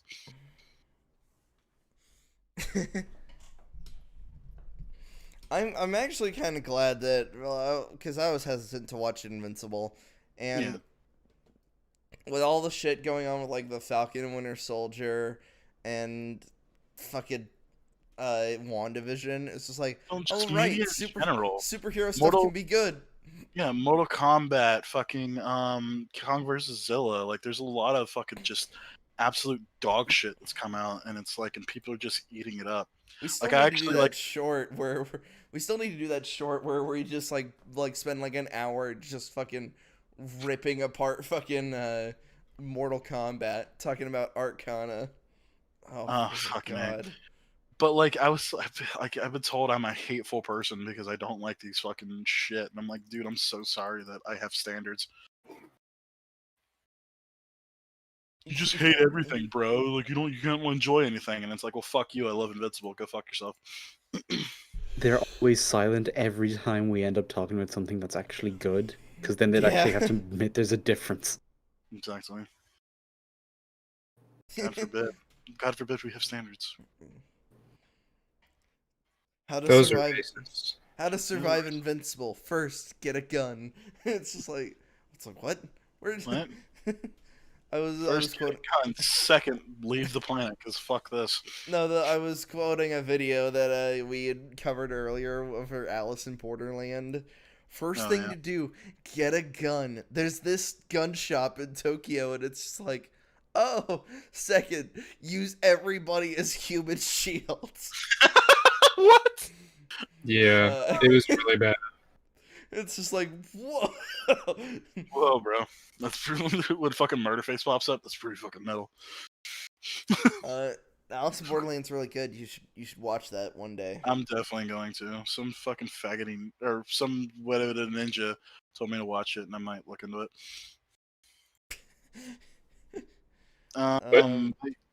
What? But Exactly. yeah, that's what I thought. But yeah, no. What's next? So yeah, tank. Jeez, tank. What the fuck? Robots. Story and all of that shit going into like his human body. I do like how they acknowledge that it is a bit creepy what he did, though. It's very creepy, but like The fact that he didn't talk to anybody about it, he didn't ask anybody anything. It's like, dude, that's fucked up. And it's like, yeah, they weren't absolutely condemning him. They were just like, you have to understand why we're freaked the fuck out by this. Yeah, and then we can kind of have a conversation and stuff. Especially as Rex was just like, what the fuck? What you stole my childhood, literally. It was already shit and you stole it. You're trying to ruin my childhood, and that's pretty fucked up because it was already shit. Yeah, Rex. I got like a love-hate relationship with Rex. I kind of dig him. I kind of hate him. But I like how they took this stereotypical douche character and they did kind of. They didn't give him an arc necessarily, but they clearly did something with his douchiness. He actually plays a role in the team. It's like, even if he's an asshole with no filter, sometimes he is just saying what they're all thinking. And he's the one who's just going to yell about how this is all bullshit, and everybody's just like, you know what? Yeah, it kind of is. And there are some weird instances where he's like, oh, he actually is pretty heroic in certain ways. Like, he doesn't really back down from Monster. He doesn't like cower or anything from Monster Girl. He like just straight up says, I'm gonna fuck you up. Like, you know what I mean? He like that doesn't always work out for him, but he doesn't always work balls out for him. I was gonna say it doesn't always work out with him, but like the thing is, he didn't cower in fear. Like, he still like stood his ground despite being a douchebag about it. And even when Black Samson's like in his face about to fuck him up, he still really doesn't back down from the fucking thing, and that's kind of admirable in its own fucked up way. In its own way. Yeah. I know in all reality. Yeah, like I said, he's also pretty competent in fights. Like during that whole like second half of the penthouse fight, like he really kind of pulls the team together. Like he throws duplicate all those pieces and shit like that. And then he takes down that one innard guy by himself. Like I Or he doesn't know, take him down by himself, but he throws what's her face at him. like I know, like Slur, you didn't watch that much of DS9, but I still appreciate this one. Oh, 'cause, I still know who of- this character is because of the amount of quotes and everything I've seen from him. I Yeah, get it. because like I'm like, hopefully you know who Garrick is, because it's fucking Garrick. Oh my, like if you had to name like one standout character of DS9, it'd be fucking Garrick. It was just like the super spy that's just like, no, I'm just a nice old tailor. That's. I'm just staring at the fucking meme where it's, they broke several of your ribs and fractured your clavicle. But I got up several cutting remarks, which no doubt did serious damage to their egos. Just on the table. So fucked up. Oh, and there's that one where I posted where it's Omni-Man, or it's Invincible and Immortal, like slapping hands Predator style. And it's like not living up to their names. I mean, Immortal did come back from the dead, so he does have that, and they're bringing him back again. Yeah. He's coming back again too. He got shot in the back of the fucking skull by John Wilkes Booth. The man's a bit tough. Well, yeah. Well, so they don't really talk about it in the fucking show, but he technically does it afterwards. But that's another one of those like adaptation things where it's like, fuck it, it can be changed and be okay. Yeah, they didn't say how like he continued Lincoln's legacy in this universe. In this universe, he just was Lincoln. That's why when he's like ripped in half in the last episode as the first shot, we're like, Lincoln, no. No. Like I said, there's something like primal I love about like blood rage.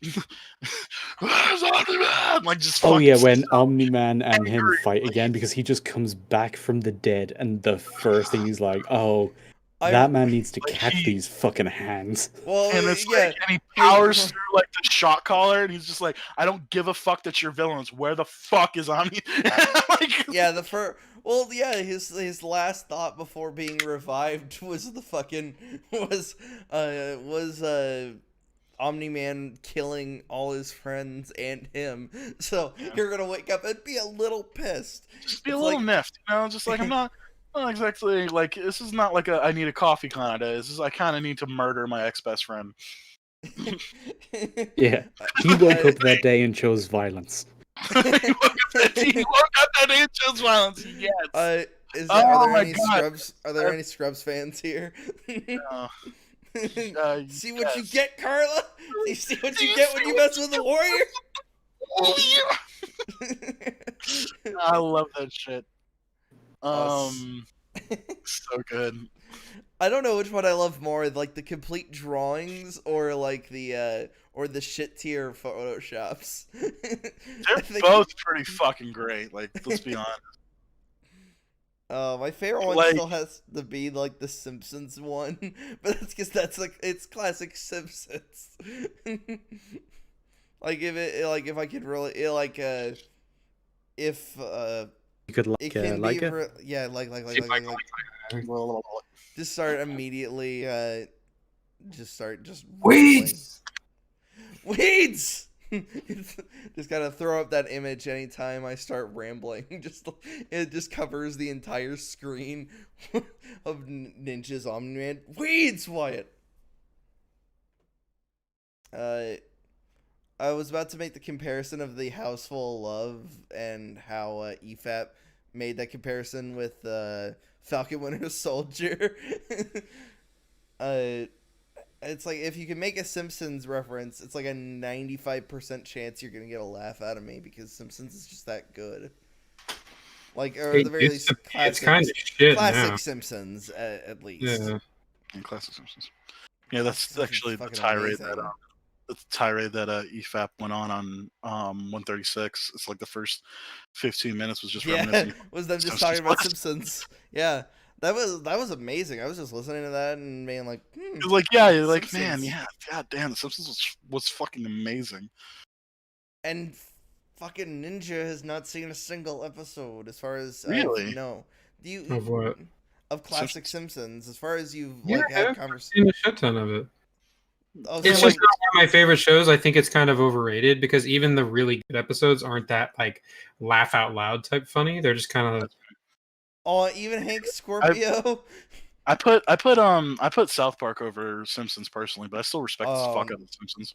I To do with respect what it South was Park. at the time because you Exactly. watched it at about like 6 on just a weekday on fucking TV, and Mhm. compared to everything else that was on TV at that time, it was Mhm. just so much better.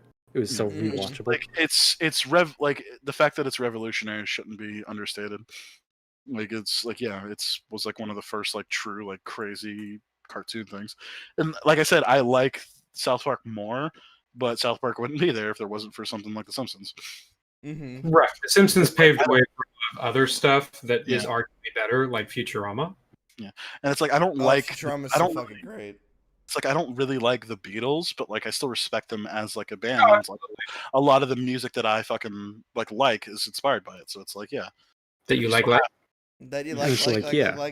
God damn it!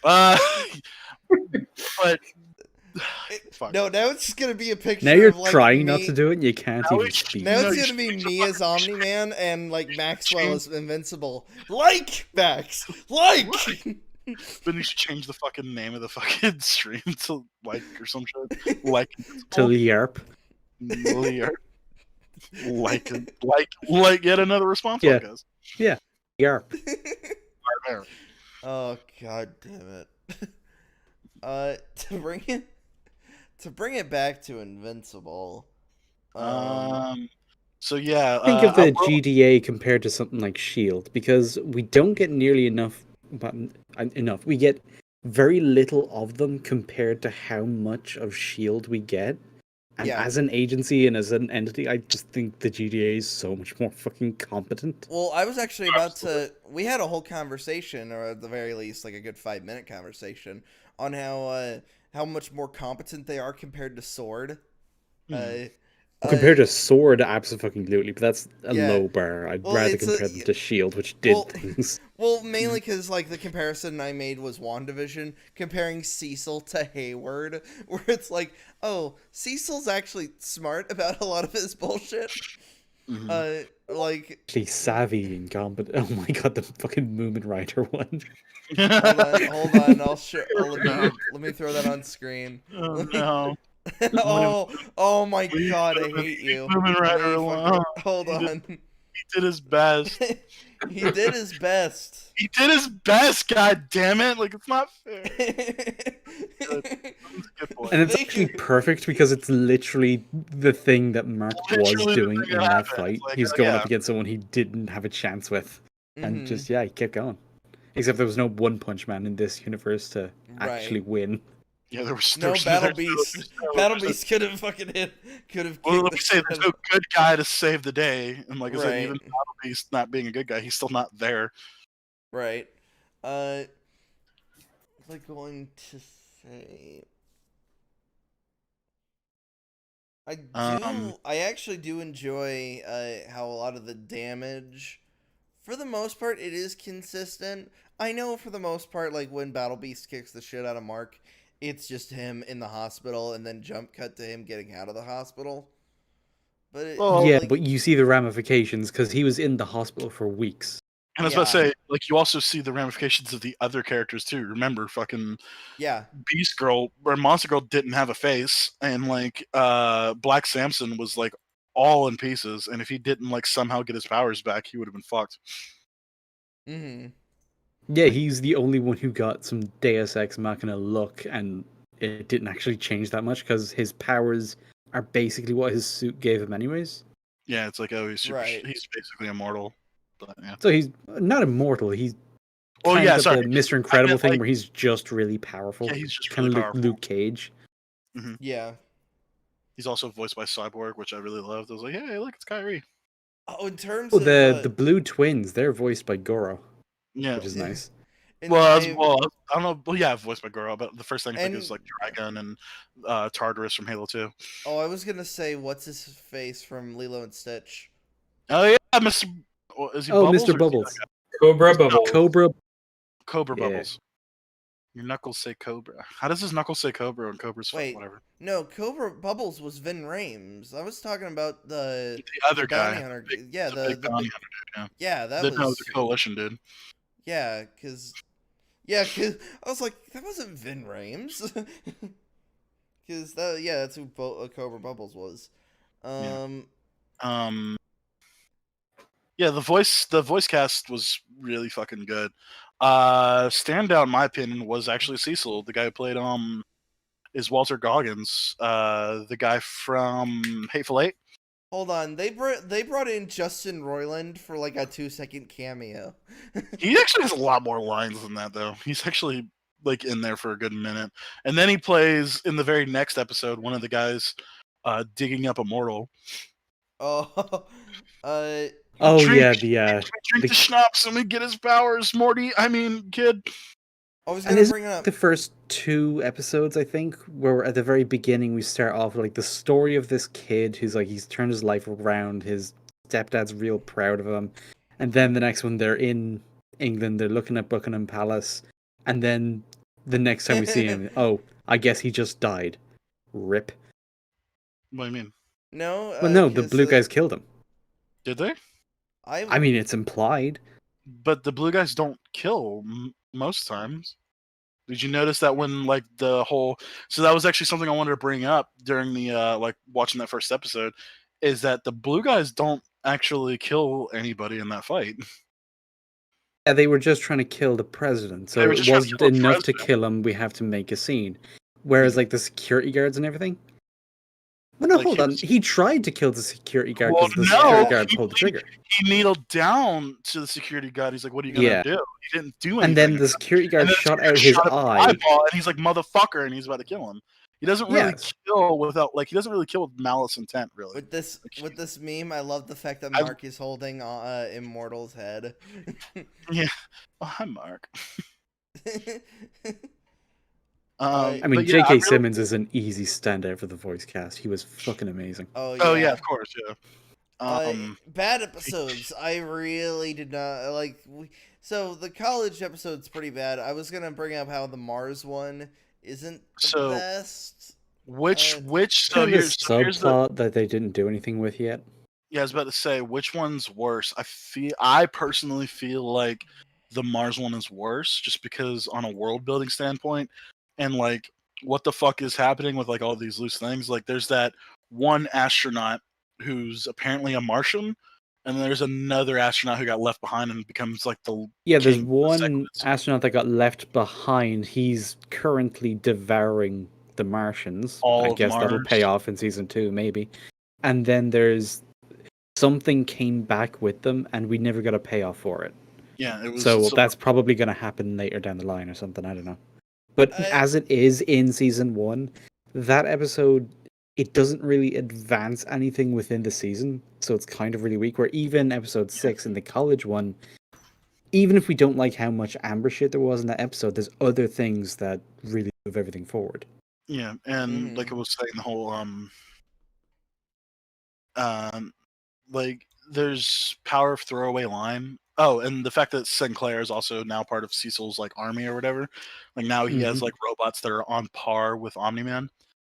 I don't know about on par. He Well, the was thing able to is, just pick them up and rip them in half. Well, the first ones weren't on par, but like the clear color, like god damn it, the clear color decision of making him from silver to gold in the final shot. Yeah, it's just telling us that these signified are a that little bit more perfected because he's also using ex-soldiers who are going to serve their country in death. And he Which also is a has nice line to explain how he's getting the bodies, but it's also just like, okay, he's got the prime material, and he's not building random shit in a sewer. They're funding his work because they know they need super soldiers. You know, So was yeah, going- let's pay off. Which is one of my favorite things about That's one of my favorite things about the Marvel Universe. Actually, is about Shield is the fact they take like these villainous concepts and they do use it for, at the very least, some sort of means for good. What example are you referring to? So I'm mainly trying to reach into the comics. So No, stop. You said MCU. Did I say the MCU? I'm you sorry. said, no, you said I thought you you said Marvel. Yeah, I You said think I just Marvel. said the Marvel Universe, which is the comics. If I said the MCU, I would have said the MCU. You would That's also fine. have basically nothing to work with, which Yeah, is That I was think my where Ninja point. was coming It's like, from. yeah, it's like there's nothing in the MCU that shows that. The only example would have been the dihydro, whatever the little injection. That's the only example of like things passing on that Shield would later use. But in the comics, a good example would be Fury's little robots, which are basically just replicas of the Doom bots. Doombots, yeah. Uh, what's another one? Because I was trying to use a different example. It's just not as good. I need to. But like in Invincible, there's like a lot more practicality and pragmatism to like what they use, especially like for instance Hail Mary, which Hail Mary isn't in the comics, which I thought was pretty interesting. It Mhm. was actually a completely fabricated thing for this, but like I said, it was used in a really creative way. And like, yeah, this is the only thing that we've seen actually even fuck with Omni-Man. And it was So even because they were already trying to find a thing to take down Omni-Man. because So they it's already like knew they the truth. suspected him and they knew they couldn't do shit against him. So they were Mhm. scrambling trying to find anything that would give him trouble. And they're like, hey, hold on. He wasn't quite able to kill this monster. And I Let's really love the fucking take fact, it back to a lab, pump it full of drugs, and I and love throw it that. at him Yeah, if we need to. I've Although already you do beat- wonder where they were keeping it. Yeah, true. I was like, I've already beaten this thing. You must be desperate. He's like, yeah. We removed its pain inhibitors and filled it with every drug and enhancement we could possibly shove in, and all of that made it really pissed off. And it's like, yes. Like yeah, like I said, everything that Cecil does in that final fight is just it's chef kiss. Cecil's a good boy. Oh wait, Especially when he put his own life on the line Put just his to do the own life, and teleporting thing. he's He could so have and fucking would have died scared. at any moment, and he was ready for that. And at the end of it, he's just like, "You're right. There is nothing I can do to stop you, but I can do what I have been doing and buy some time." And Mhm. It's something like, about ooh, oh, that's nice. I like it. I was going to bring up the. I immediately lost my. It is fucking. The website I was on just immediately just zapped everything away. Uh, Weapon X. Weapon X was Shield's way of replicating the super soldier serum. So like, Shield doing like kind of villainous shit for basically the means of defense. Like it's a really good example compared to I keep wanting to say the GRC. What's it called in Invincible? It's just in your head now. Yeah, It's it the is. GDA. The GDA. Thank you. It's a lot of good global examples there. defense assholes. Although that just brings in the Weapon X program being a part of Shield, which, because my knowledge mainly comes from the movies, that doesn't even track. I Right. can't even see them being the same thing.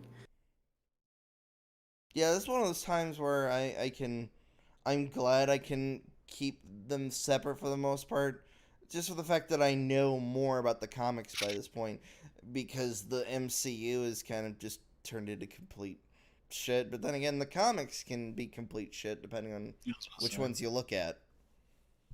Such as a Secret Invasion, where Cap was just a Nazi.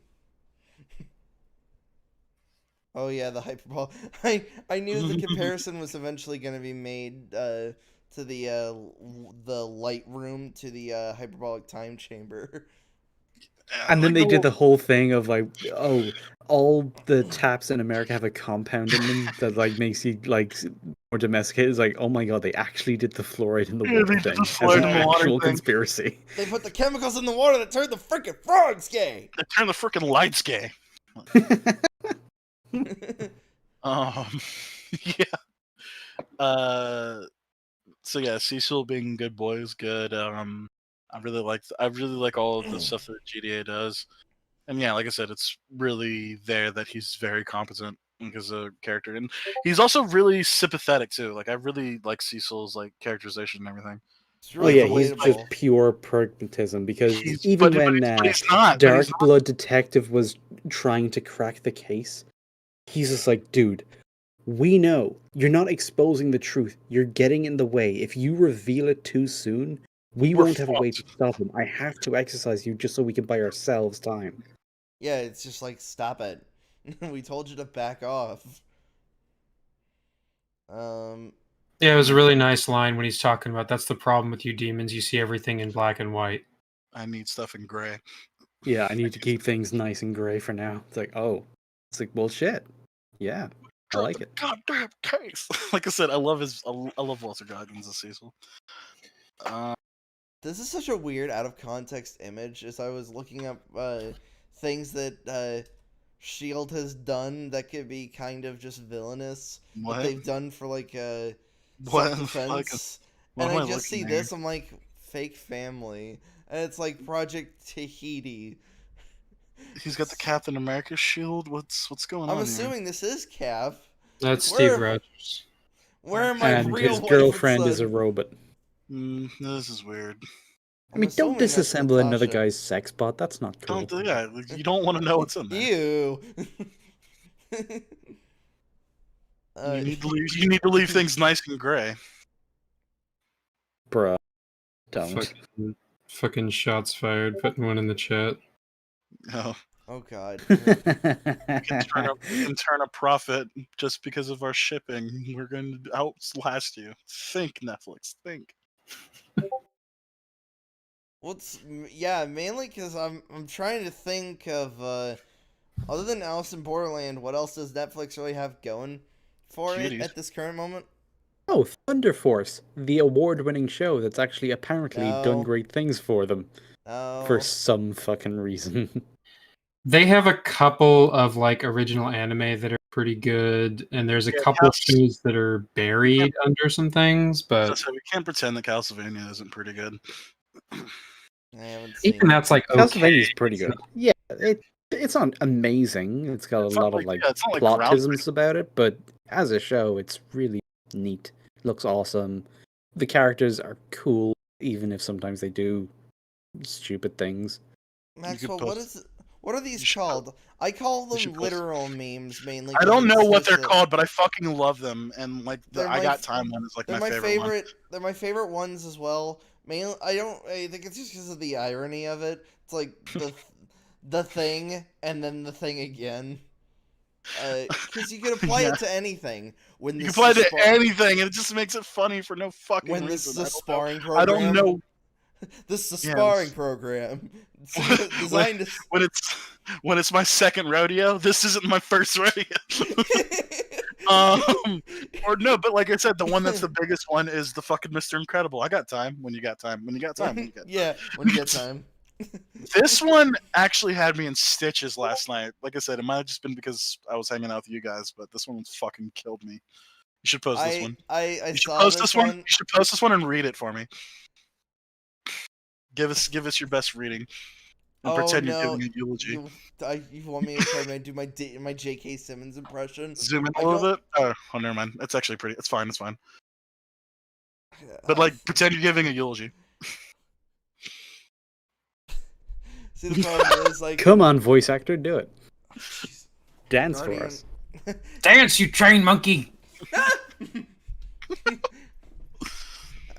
The Guardians were a force for peace. They were the Earth's protectors. Yet whoever bodied them did a really, really good job. I mean, holy shit, it was like a gorilla fighting Helen Keller. Not trying to brag for whoever did it, but there was a scoreboard there. It's like a girl. Helen Keller. It's so it's so horrible, but like you can hear arguments saying it. It's like fuck hey. My problem is I want to immediately. We just be need to like at J.K. Simmons and be like, dude, read this. Dude, what the fuck is that service called? Cameo. Charity? What? Cameo? It's called- Yeah, yeah, need where to you fucking pay. give you this Cameo. I want him to fucking read this fucking post. Sometimes the actors, even if you do the thing and pay them, they still won't do it because somebody paid like Ice-T like Yeah, we're $300 talking about something Jake. for We're talking about J.K. $300 Simmons. something to do the John Mulaney joke. When he was talking like when somebody smokes too many cigarettes, or like when somebody eats too much chocolate cake, or like when someone eats too much chocolate cake and then barfs it up. Like and he didn't do it, and pretty sure he still got paid for it. That's fucked. I can imagine J.K. Simmons. Oh please, yeah, Jameson. I mean, we know Both Gilbert versions of Gottfried Jameson. would. We could always reach out to him. You know, he'll do that shit. I'm sorry, how many versions of Jameson? Is that Jameson in the far left? Hold on, let me paste this. Far 'Cause- left? Yeah, I don't think so. I think it's I just think a soldier. that's gotta be Jameson. Because didn't Jameson serve in Korea? Yeah, or they're something? all different characters that J.K. Simmons has played. Right, but This we've one- got like 3 different versions of J. Jonah Jameson. Yeah, actually, Yeah, we've all the got- ones on the right are J. Jonah Jameson. I think that one on the left is J. Jonah, and the the bald other one. The bald one on the left is Alex. Oh yeah, J. that's Jason. MCU J. Jonah Jameson. Yeah.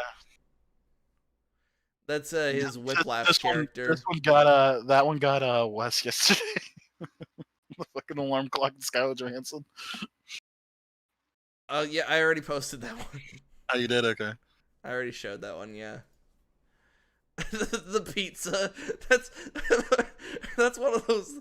Oh, I'll post it. I'm just like I'm like, why is this a fucking meme? Just, Because I mean, you have to practice your telekinesis. this is a Jedi wanting to eat pizza. tactile Of course. telekinesis. Oh my god. You see, this is why they just shouldn't try to explain Superman's powers at this point. Yeah, because it's been described as this Kryptonian aura he emits, which can protect others when he touches them, and it's that one gets a little ridiculous. But yeah, no, the like it being like biometrical aura, that's fine. Yeah. The new Pokemon Snap game. oh Jesus! I'll stop posting videos. Oh my god! Has this just kind of become a fucking Invincible Invincible stream meme at this review? point? Yeah. Invincible no, it was- meme review. Well, come on, dude. The fucking show's incredible. If you haven't fucking seen it, go fucking see it. If you don't think it's good, then you're wrong. Well, it's We've gone either- over most of the main aspects of this show. at One this thing we point. could talk about that I think we pretty much universally didn't like was the music choices were a little I weird. hated the music. Like when? Some of them were pretty horrible. Some of them were pretty good. Yeah, that's the weird thing. Like it was very some of it inconsistent. was okay. Some of it was dog Like shit. a lot of the rap for like the Mahler twins and the Oh yeah, one- that's fine. and there was that the Make Way for the King for Titan. Yeah, that that's was also fine. pretty good too. There was the one in particular that I always like really love is the fuck I keep fucking forgetting the name of it. The song is called Tom Tom, and it's done by the band name is actually called like Holy Fuck or whatever. Let me check. There Yeah, was that that- one in like I think it was episode 1 for Mark that was done by Cage the Elephant that was pretty good. Yeah, the yeah, Cage that's the a Elephant pretty one. good one. I'm talking about any in the of second Eve, episode when the Eve's soundtrack at her little forest home was not that Well, good. and there was that one where like Omni Man comes and like Oh yeah, that one was fucking weird. that one's the weirdest one. That's the one I point to. It's like the most I horrible. fucked up. You should, you should put the one that I just posted for like while we talk about the music. The DJ. I already showed that one. Yeah, but the it's the okay. So the one that happens, the one that happens during the Flaxen invasion. It's called the song's called Tom Tom, and the That's a it's- pretty good song. And here's the thing, though, it plays when they invade. It plays when they get pushed back the second time, and then a fucked up dark remix plays when Omni Man goes into their universe. Oh, Well, yeah, because it's the same thing, but much, But like much it's darker. way like yeah, and it's like I said, it's good reincorporation. And that's also where we get the line that kind of tips you off as to what the big twist is going to be. It's like, Earth is not yours to invade. that immediately gave it to ninjas. Like, oh yeah. I mean, that's where I kind of got the final piece, because after the first episode, you're immediately in your own head trying to think, okay, why would he have done this? And the first one that came to my mind was he's trying to clear the way so that his son can be the best of the best. He's Yes. cleared the other players off the board. And it's like, yeah, that's not enough. If he's around to train Mark, he can train him to be better than that. He doesn't need to kill them. So then you look at other things like, okay, what if it's the Krypton thing, but the reverse of the way he describes it? What if it's actually like, oh, this is an invasion. You're not here to guide us to enlightenment. You're here to make sure that we rely on you. You're the top dog. So when you say that we're under new management, nobody can argue. And that's what it is. Assuming I didn't know the twist already, I would have assumed normal comic book stuff and then would have assumed mind control. I mean, yeah, They kept everyone trying to in that bring that up, universe like it was the thing, does as but well. I Everybody immediately goes, he must be controlled. Well, I mean, 'cause, Somebody like, else must be using him to do this. Well, it's like, well, think about it as like in terms of like a Superman. It's like, well, Superman wouldn't do this, right? Like he wouldn't. He's got to right. be controlled. It's part of that whole human rationalization thing. It's Like they're trying. rationalization. They're trying to figure. Like it's like, no, Omni-Man can't be a He bad can't guy. be evil. He's like gotta be controlled. Yeah, there's no or way he would be the blackmailed. most evil son of a bitch on the planet, other than Amber. But you know, Jesus Christ. Oh, I didn't state one of the biggest problems of the Mars episode, the 2 weeks thing. Yeah, the 2 weeks thing. Yeah, that's the one that really fucking bugged the absolute shit. Why is the 2 weeks thing a big issue? Because it's 2 weeks. like, it's implied. Okay, he was that gone for 2 weeks. Well, no, it's implied. And that he everybody actually in the was- show acknowledges that it was 2 weeks. I don't. Yeah, but what's he supposed to do for 2 weeks? He But brought a single he's on sandwich. guard duty. He's doing the same I thing as was more Soldier bringing Boy. He's up how spending is he most of his gonna- time sitting around. But no, I he's was- not. But he's not on guard duty because a guard duty would like imply that like there's like some kind of guard there. You know what I mean? I He's was like more going to shadowing bring them, up how, not doing anything. Yeah, that's what the job was. It was a really fucking boring ass job where he did basically nothing for most of it, and he was only there Get in case resupplied- he was needed. how's he gonna get The plan resupplied? was for him to do literally nothing. I But how's was he more gonna gonna bring resupplied? up. You know what I mean? I was more gonna bring up how what was Mark supposed to eat for those 2 weeks if he only had the one sandwich? he's an alien. Hand waving him. Shut up. Okay, they showed him eating like a normal person, but all right. Yeah. And then there's like I said, there's the like it's a single fucking sandwich, and he doesn't even eat it. And it's like okay. And Yeah, it's so I guess he just didn't eat for those 2 weeks. I guess for I don't 2 know. weeks. It's like okay. I don't know. Like I said, it's a really weird thing. Like the whole 2 weeks thing is just it bugs me for some reason. Would space even do that to a sandwich? I bet Yeah, it could. It, I'm space just is fucking confused. cold, after- man. After a Right. while, yeah, but like pretty Well, much if I you know already it have froze coal- it, it would freeze it. I was more like, would it really turn it like rock solid and like, But I mean, it'd be frozen and dry. Yeah. So yeah, it would just kind of snap. And if he bites into it with his invincible mouth, it's just gonna break. Mm-hmm. Pack a sandwich, you motherfucker. Sorry. I like that. He's like, pack a lunch my ass. Also, there's like I said, there's little subtle things where it's like they go to save Mount Rushmore, and he's like, Eve's already on. Dr. Seismic was No, he's really like, fucking good. Eve's on her way, and he's like, wait, Eve's gonna be there? Did that just sweeten the deal? Like, it's just like, I mean, Cecil Cecil would knows. absolutely Cecil's not worked with hesitate young to use heroes that, before. yeah. He knows what's up. Yeah. Yeah, he's like, oh, I'll use that to my advantage if it helps. Like if it accomplishes my goal, fuck it. Yeah. So yeah, if that's what it takes him to get his horny ass out there, then fucking sure, whatever. I've He's like, used I will people with less. absolutely serve Eve up to this kid on a platter if that's what it takes to get my shit done. Fair enough. Dr. Seismic yeah, talking Dr. about like Seismic. slave voters, oppressors. I thought you had your doctorate in seismology. What is his? Dude, hold up. I want to look it up. I It wanna was know- like some other I thing, have wanna like know social minor- sciences or my something. minor or in other. gender studies and African dance. African Oh, I dance. fucking love the interaction he has with Adam Eve, where he's like, "See, look how the ridiculous costume they have you in," and she's just like, "Bruh, I made this designed this myself. What the fuck?" pandering to gender roles. But enough about Yeah, But I designed my own costume, you asshole. Like some of us just want to look attractive. Fuck off. Yeah, no. That's what I'm saying. It's like an SJW actually forced to fight with like the reasoning. Didn't we talk about something relating to how we had Dr. Seismic doing like the enough about politics, and then we had something that was the equivalent of the girls get it done, where they made fun of it, and then they did their own form of pandering. We talked about it. I'm trying to remember what we possibly related it to. Do you guys remember?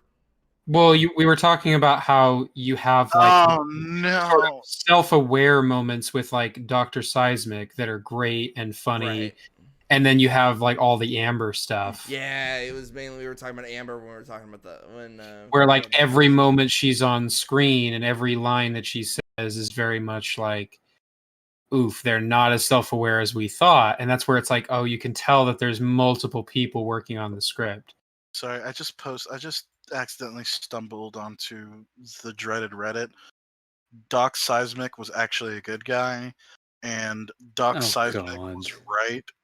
And see, this is the thing: is Doc Seismic was in the MCU Phase 4, he unironically would be a good Oh, guy, Sam would even simp though for his him. way of like sending his positive message kills innocent people. You can't call him a terrorist. You have to do better. Oh man, now we need to make a meme of like Doc Seismic, but somebody puts Carly's head on his body. Wow. So hang on. There's a thing that says like hide spoilers. So Doc Seismic was right. Click here for spoilers. That Hold is on. all. It's like fuck Hey, off, Slur. fucking piece Slur. of shit. I hate Yeah. you.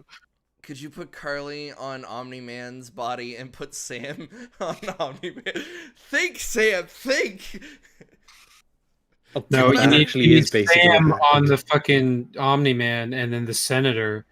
Do Yeah, better! do better! Do better! Oh, this... The meme potential for this is infinite, practically. Now I kind of want to see one with like Vision and White Vision.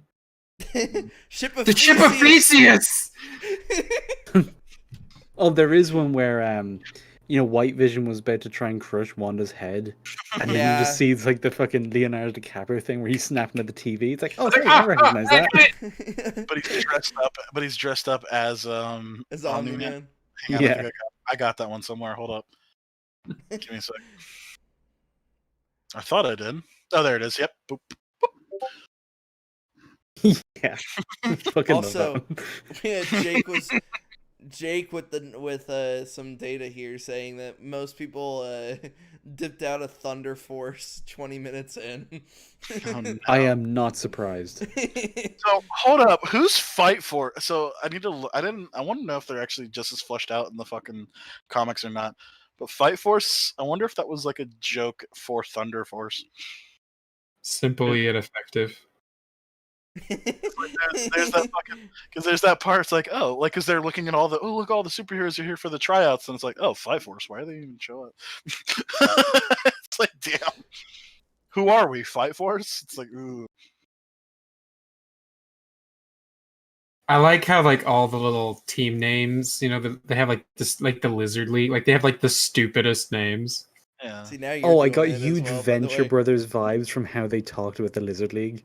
Oh And that's the yeah, thing. Venture Brothers is another show like this where you have it's the Snake Raider. superhero world, and then there's the people who just don't take it as seriously because it's their Dude, that- daily life. That It's might like, be, oh my god, they got their ass handed to them by the Lizard League. Like, that Jesus might Christ. need to be like one of our next cartoon show that we watch.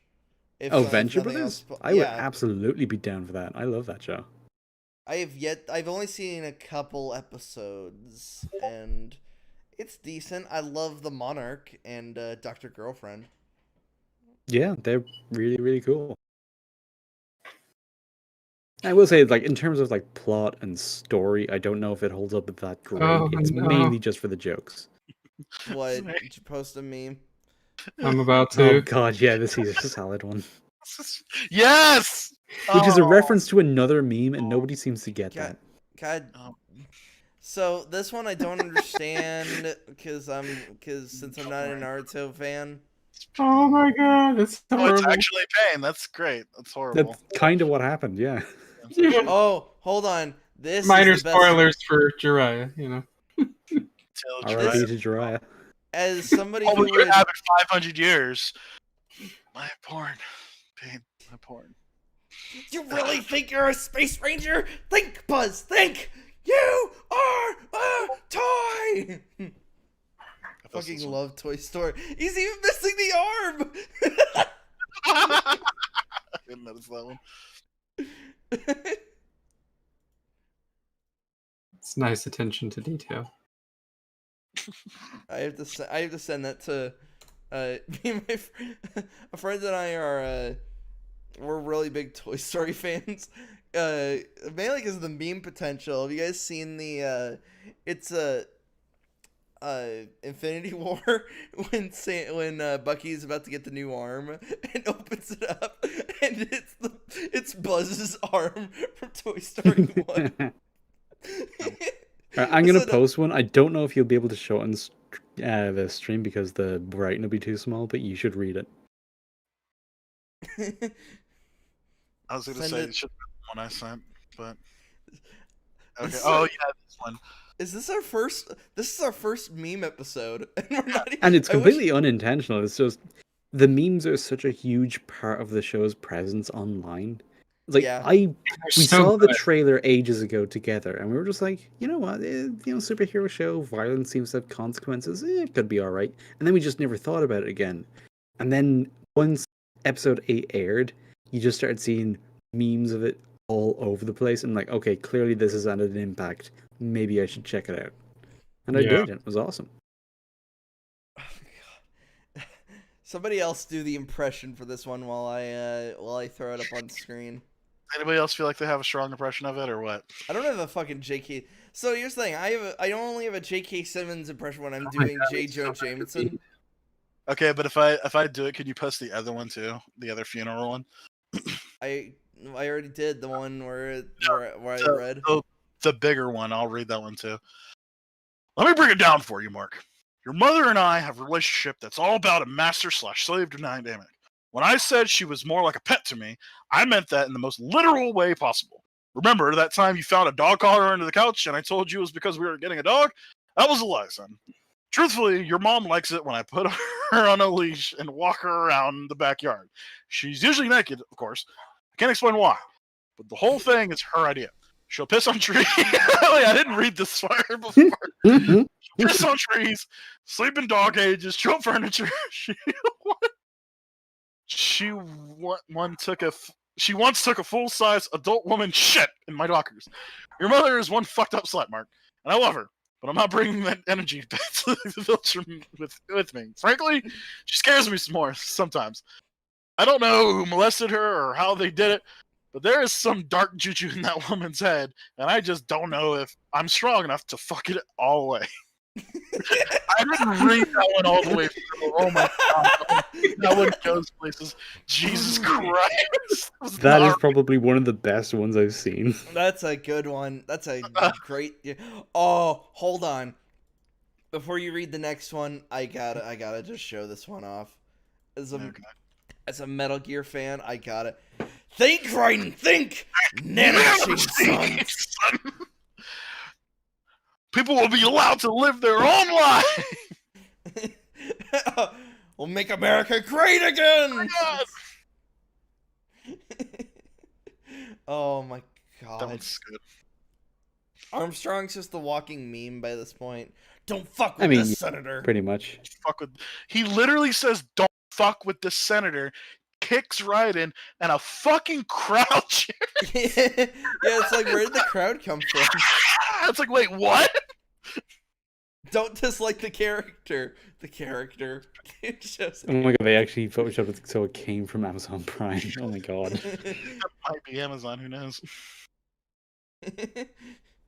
How funny would it be if it turns out they were aware how bad Amber was? Well, see, that's kind of the problem, because the way you described Amber in the comic, she was supposed to be unlikable. She was supposed to be kind of a bitch. Yeah. It's like, that was the idea, but whatever way they did it in the show, they portrayed her as being right, and, like, Mark being the asshole, which completely fucks everything up. Yeah, I would have been okay with her if the show didn't try to put her on a fucking pedestal the way it does. Oh yeah, if she was portrayed the way she acted, we'd be fine, because it'd be consistent. Mm-hmm. You want to post that other funeral one? Oh yeah, let me get it on the screen. Which one is It's it? the one with the gray box above his head and the green, like the yellow text. Oh, okay, I see it. This looks pretty fucking good. It kind of goes in the whole energy of that other one too. Anybody else want to give it a read? Give it I a good think shot. you've actually got the best voice for it right now. Yeah. I'm just dyslexic as fuck, so I can't read. But anyway, I didn't get a good look at the murderer, but I saw a black Batman try to kick the guy. Seriously? That handsome murderer had just crushed Fax Guy's head with his bare hands like he was a water balloon, and he was smacking around Abraham Lincoln and Discount Wonder Woman like they were grade schoolers, and this normal-ass dude thinks, I'm gonna kick him. Wasn't he supposed to be the smart one? Honestly, if that guy was the best humans have to offer, you guys are even more fucked than I thought. Oh, and God rest their souls, or whatever. I saw it the dumbest fucking thing on Facebook, and it was like, who would win, Batman or Armor? And it's just under it was like, we saw how that fight went, and it's just a picture of fucking Darkwing. yeah. Oh my god, one of the best things about that fight is that it just puts the whole debate to rest. It's like, who would win, Batman or Superman? It's like, we literally just saw what would happen. You flop him Superman, one time. Yeah, and he's Superman fucked. just grabs him by the ankle and just smacks him against a wall or the floor as hard as he fucking can. It's like people don't like understand, like, because like people is like, oh, he could take the Flash. It's like you really don't comprehend what light speed is. It's why, for the most part, I don't like the versus argument. One, because it shows everyone they're how super hardcore incredibly biased. biased it can get. Secondly, like, it's even worse in depending on the media doing it. Like Batman versus Superman. Oh, Zack Snyder clearly fucking hated Superman, which makes you wonder why he even made his movie. So he had Batman beat the absolute fuck out of him. Yeah. And as opposed to Batman Hush, where at least that fight, for the most part, did lean into Superman, because it's Superman. It makes sense. Oh, you talking about like the Dark Knight Returns? No, Batman Hush. I was Dark Knight Well, Returns Dark Knight- is a good example as well. No, Dark Knight Returns is a good example. Well, is a good example of the fight going Batman's way because Superman literally got nuked like a day ago. Well, it's a good example on how to do that, considering Superman was practically being wailed on even before that fight even took place. Yeah. And even then, he was being patient as hell with Bruce. It's why another point against Batman v Superman is like, oh, my mom's being threatened. I'm trying to convince this guy. Oh, but he did some annoying things, so I'm going to throw him through a building. It's like, your comic counterpart was having all his capillaries fucking squashed or something.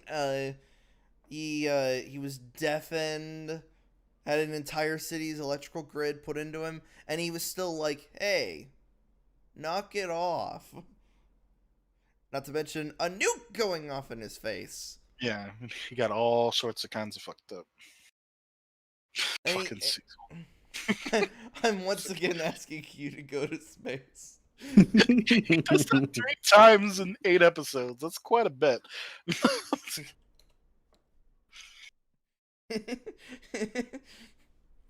God, the fucking face fit's so good too, because it's fucking Bernie's little fucked up ass. That's kind of weird how it goes in. The funniest thing is, we've started reading Theoden's lines in Lord of the Rings as as Bernie Sanders. Where was Gondor when the Westfold fell? No. Oh my god. Yeah, It's I love horrible. this one. The Pikachu one.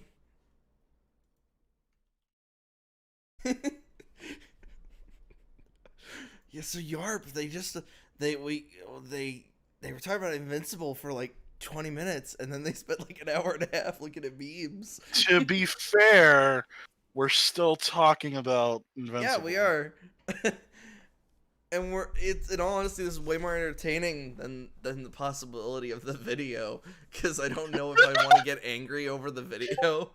Yeah, I I mean, know. to be fair, the memes are a huge part of how everybody's talking about the show. Yes. And especially Mostly the memes. And Well- especially with like the actual true, like, what the fuck? Oh, I can't show. Wait, explicit content. What? Excuse It's me? why Were you trying to send us porn again? stop it. No. I guess I sent something with blood in it. But like, uh, God forbid. like what? Like, yeah, no, that's what I'm trying to say. I'll send it to you, and like you can be the fucking deciding factor or not. Because it's actually because it kind of goes in what we were just like all the Pokemon ones we were just sharing. Oh, hold on. As you immediately, oh, it's sent right as you, because I imagine you. Oh no, you already sent the Pokemon one to me. I already showed it on stream. No, this is a different Pokemon one. The Pokemon Snap. Yeah. You already sent that one to me. No, I just got this one. Oh, then was it Slur It was or Ninja yeah, Slur and Ninja. They were sharing Pokemon ones, but this is one from Pokemon Snap. Yeah, Ninja showed me that one, and I put it on stream already. Meanwhile, here's Anyway, there was a tall video that we Vampire were supposed to Larry. cover or some shit. Nope. No. All right then. There- Just checking. I mean, I'm willing to cover it. It's just we might get fucking like insanely pissed off because Amazon, like, it's really weird. It's like how it portrays the dark side of a fatherly bond, and it's like, oh, because you're Amazon, I want to fucking take that as like the worst faith interpretation, and how you're gonna say like just because somebody has a father, they're like that therefore bad. When it's like I don't want to. That would be a really weird angle for them to take, and I don't know how or why they would even do that. Why was that your assumption? If we're, I don't. mean, we could. Well, we could cover it, like just so we could see. Well, it's because there's always that out of nowhere argument, like with the Holiday Inn employee, and there was that guy that said, "This is what happens when you teach men sensitivity." It's like, what? There's always that one. I thought Amazon was being that one fucker that was relating something that was completely unrelated to their subject. Yeah, oh my god! Have you seen that one, Maxwell? The one with the shitty Photoshop, it's just like a fucking Peter Parker's face, just like shittily, like, hold on. Makes you giggle. Oh, yeah.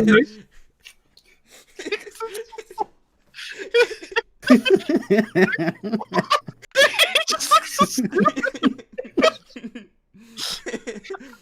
And that's what JJ's laughing at. He's like, "You serious with that outfit?" We need like a meme of like fucking Glenn as Invincible and Negan as Omni-Man. Oh, hell. Somebody's already done it. I'm like horrified to try to I find guarantee it. But that one with fucking Battle Beast is amazing. Which one, little boy Batman? Oh, Boy, fuck off. Batman. Hold on, I'll show it in a second. Aren't you Patrick Star? And this is your ID. I found this ID in this wallet. And if that's the case, this must be your wallet.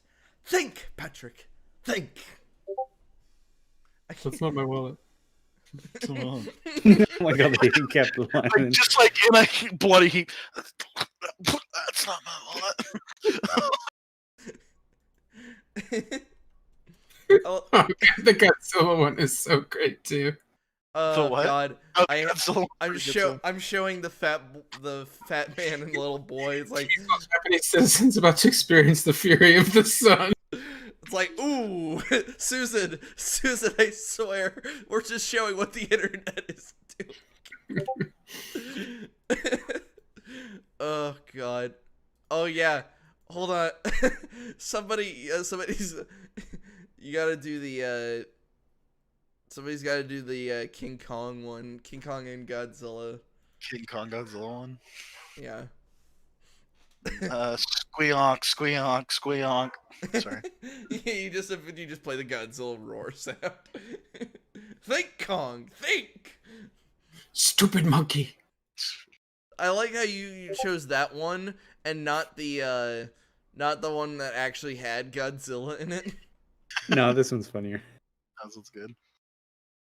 Yeah, it smells like bitch in here. That's like my favorite one. Yeah.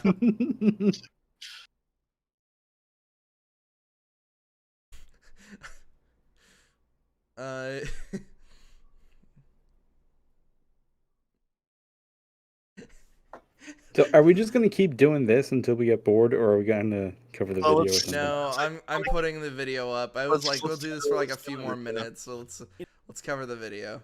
Because it seems like we can just kind of keep going. We can We kind of could. keep There's so going. many. We There's could. a lot. Let me throw It's the. it's so applicable. You can use it in so many different scenarios. It's great. All right. Yeah. Well, what one we haven't really touched on. In I'm a about to manner of post it now. All right. Oh god, they got the voice. Here we go. Oh yeah, they're even gonna do the fucking voice. Oh my god, 1 second. Literally the first second, we're already giving them shit. All right. Well, A Prime Video essay, boys. who is the Prime Video essayer? Now Is it's it like- Amazon. Is it? No, I'm saying, is it Prime? Is his name Amazon? Yeah, this Well, was they made took by it over. Amazon themselves. I mean, it has to be the person who first started doing all of the tropes, the text on the screen, the soft, unthreatening voice, with pauses between Alright, well, words. Set it over because I was still looking at memes. So bring it back to 1 second that Joel had a problem with because I kind of missed it. I just Here we heard go. the voice and was like, here we go. Ah, In shit. a Here manner we of go. speaking, parents are killed by their children. The Oh, day man. What the fuck? What? What the fuck? In a manner of speaking, parents are killed by their children. Fine. She's like, hold Jesus up, honey. Christ, I need you to dude, explain we're the fuck 5 out of that. seconds in. That's a hell of a hot take. I love our Happy job. Mother's Day, I everybody. love our Yeah, job. Mother's Day. Fuck Happy Mother's mothers, Amazon Prime. I mean, love. some- This is one of those times I'm just like, I love our job. that's horrible. Also, Wow. what's going on with the wine in this shot? Because he just zoomed in, so He's physics. in, but like, So he's she's not holding catching the it. line. Parents, you forfeit oh your own shit, life. okay. Hold on. Well, we need to just hear the sentence in its entirety. In a manner Alright. of speaking, parents are killed by their children.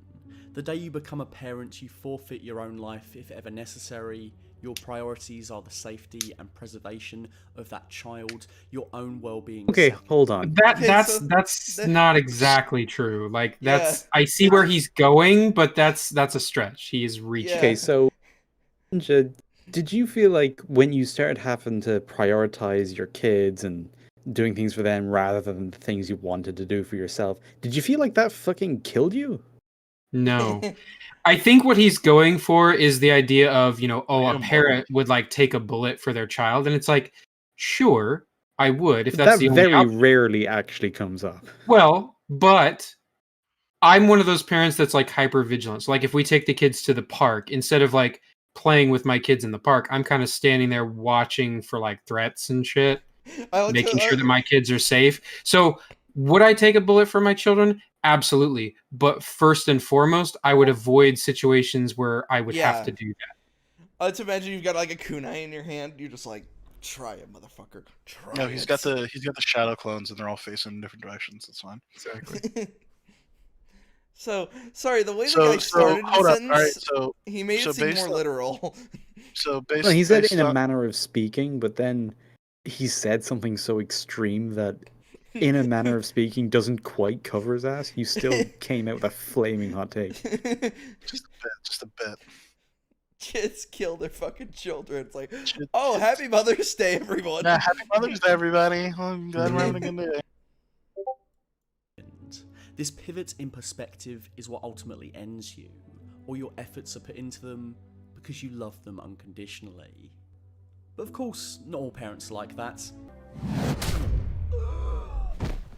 Okay, so hold on. Oh, Putting all oh of your my- love into your kids Whoa! ultimately Okay, ends you. hold up. Hold on. Hold up. No. He's hold trying on, to let's- compare something here. So I would like to bring up, by the way, I do love that shot though, out of context. yes, out of context, that shot of the kid being thrown off the roof. But no, so Homelander is doing that out of a sense of love because he wants the kid's powers to activate. He's like, all right, like let's do this shit. Pushes off roof. He's fine. Because one of the greatest scenes from The Boys season 2 actually had to be that one moment where Homelander was humanized with the whole speech of like I'm trying to remember the speech from season 2. He's like sitting in the kid's room. That's fine. You guys not remember the speech either? I kind of try to delete season 2 out of my mind. So Yeah, I'm I not didn't really- watch season 2 of The Boys because even season 1 wasn't great. So I only watched the breakdown of season 2 with EFAP, and they said that scene was pretty good, where Homelander showed like an ounce of humanity instead of being the like childish dickhead he's been, where he's just like masturbating on rooftops. okay, and I don't really have a point of reference for it, nor do I really remember that much of the coverage. yeah, Mm-hmm. Well, it's because it was only like for a minute. That's the thing. Okay, well, let's. So he's comparing not apples to oranges. that is not a comparable scene. Literally Yeah, All I'm. That is confused literally here. not the same. right, well, back it up a couple seconds. Let's see what he says I- right here, because I want to see if he actually talks about what he just showed us.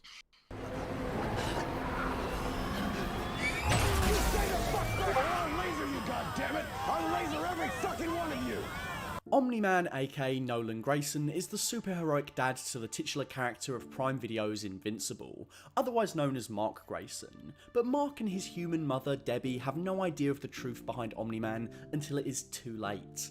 Far too late. Dad? Nolan is not who he has claimed to be. His origins as a native of the planet Viltrum have always been known, but the Viltrumites' true purpose has been obscured by Nolan until the events of the season finale. The Viltrumite people are Okay, you're just summarizing the show. Yeah, no. Yeah, we know what the show is, otherwise watching this would be a really stupid use Man, for you a guys time. are picking up the video essayist stuff instead of getting straight to the point. Let me summarize the show for you. It's like, And they I'm going hit to that. talk about this thing in this show, but first I'm going to spend 10 minutes talking about what the show even is, which and obviously you know, that's why you clicked on the video. It's Here's just another thing paddock. too, is Mhm. showing like incomprehensible clips. It's like poisoning a well is kind of a thing. It's like, oh, we're trying to put Omni-Man and Homeland in the same light, but it's like, if you have any context for what that season 1 thing was, it's like that's nothing to do with him being a father.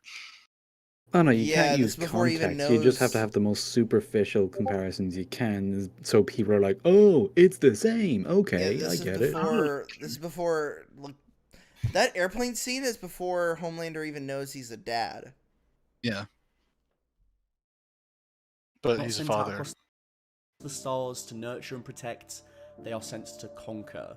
Omni-Man is not a superhero, he's a scout, sent to boil the planet so that the Viltrumite Empire can absorb it.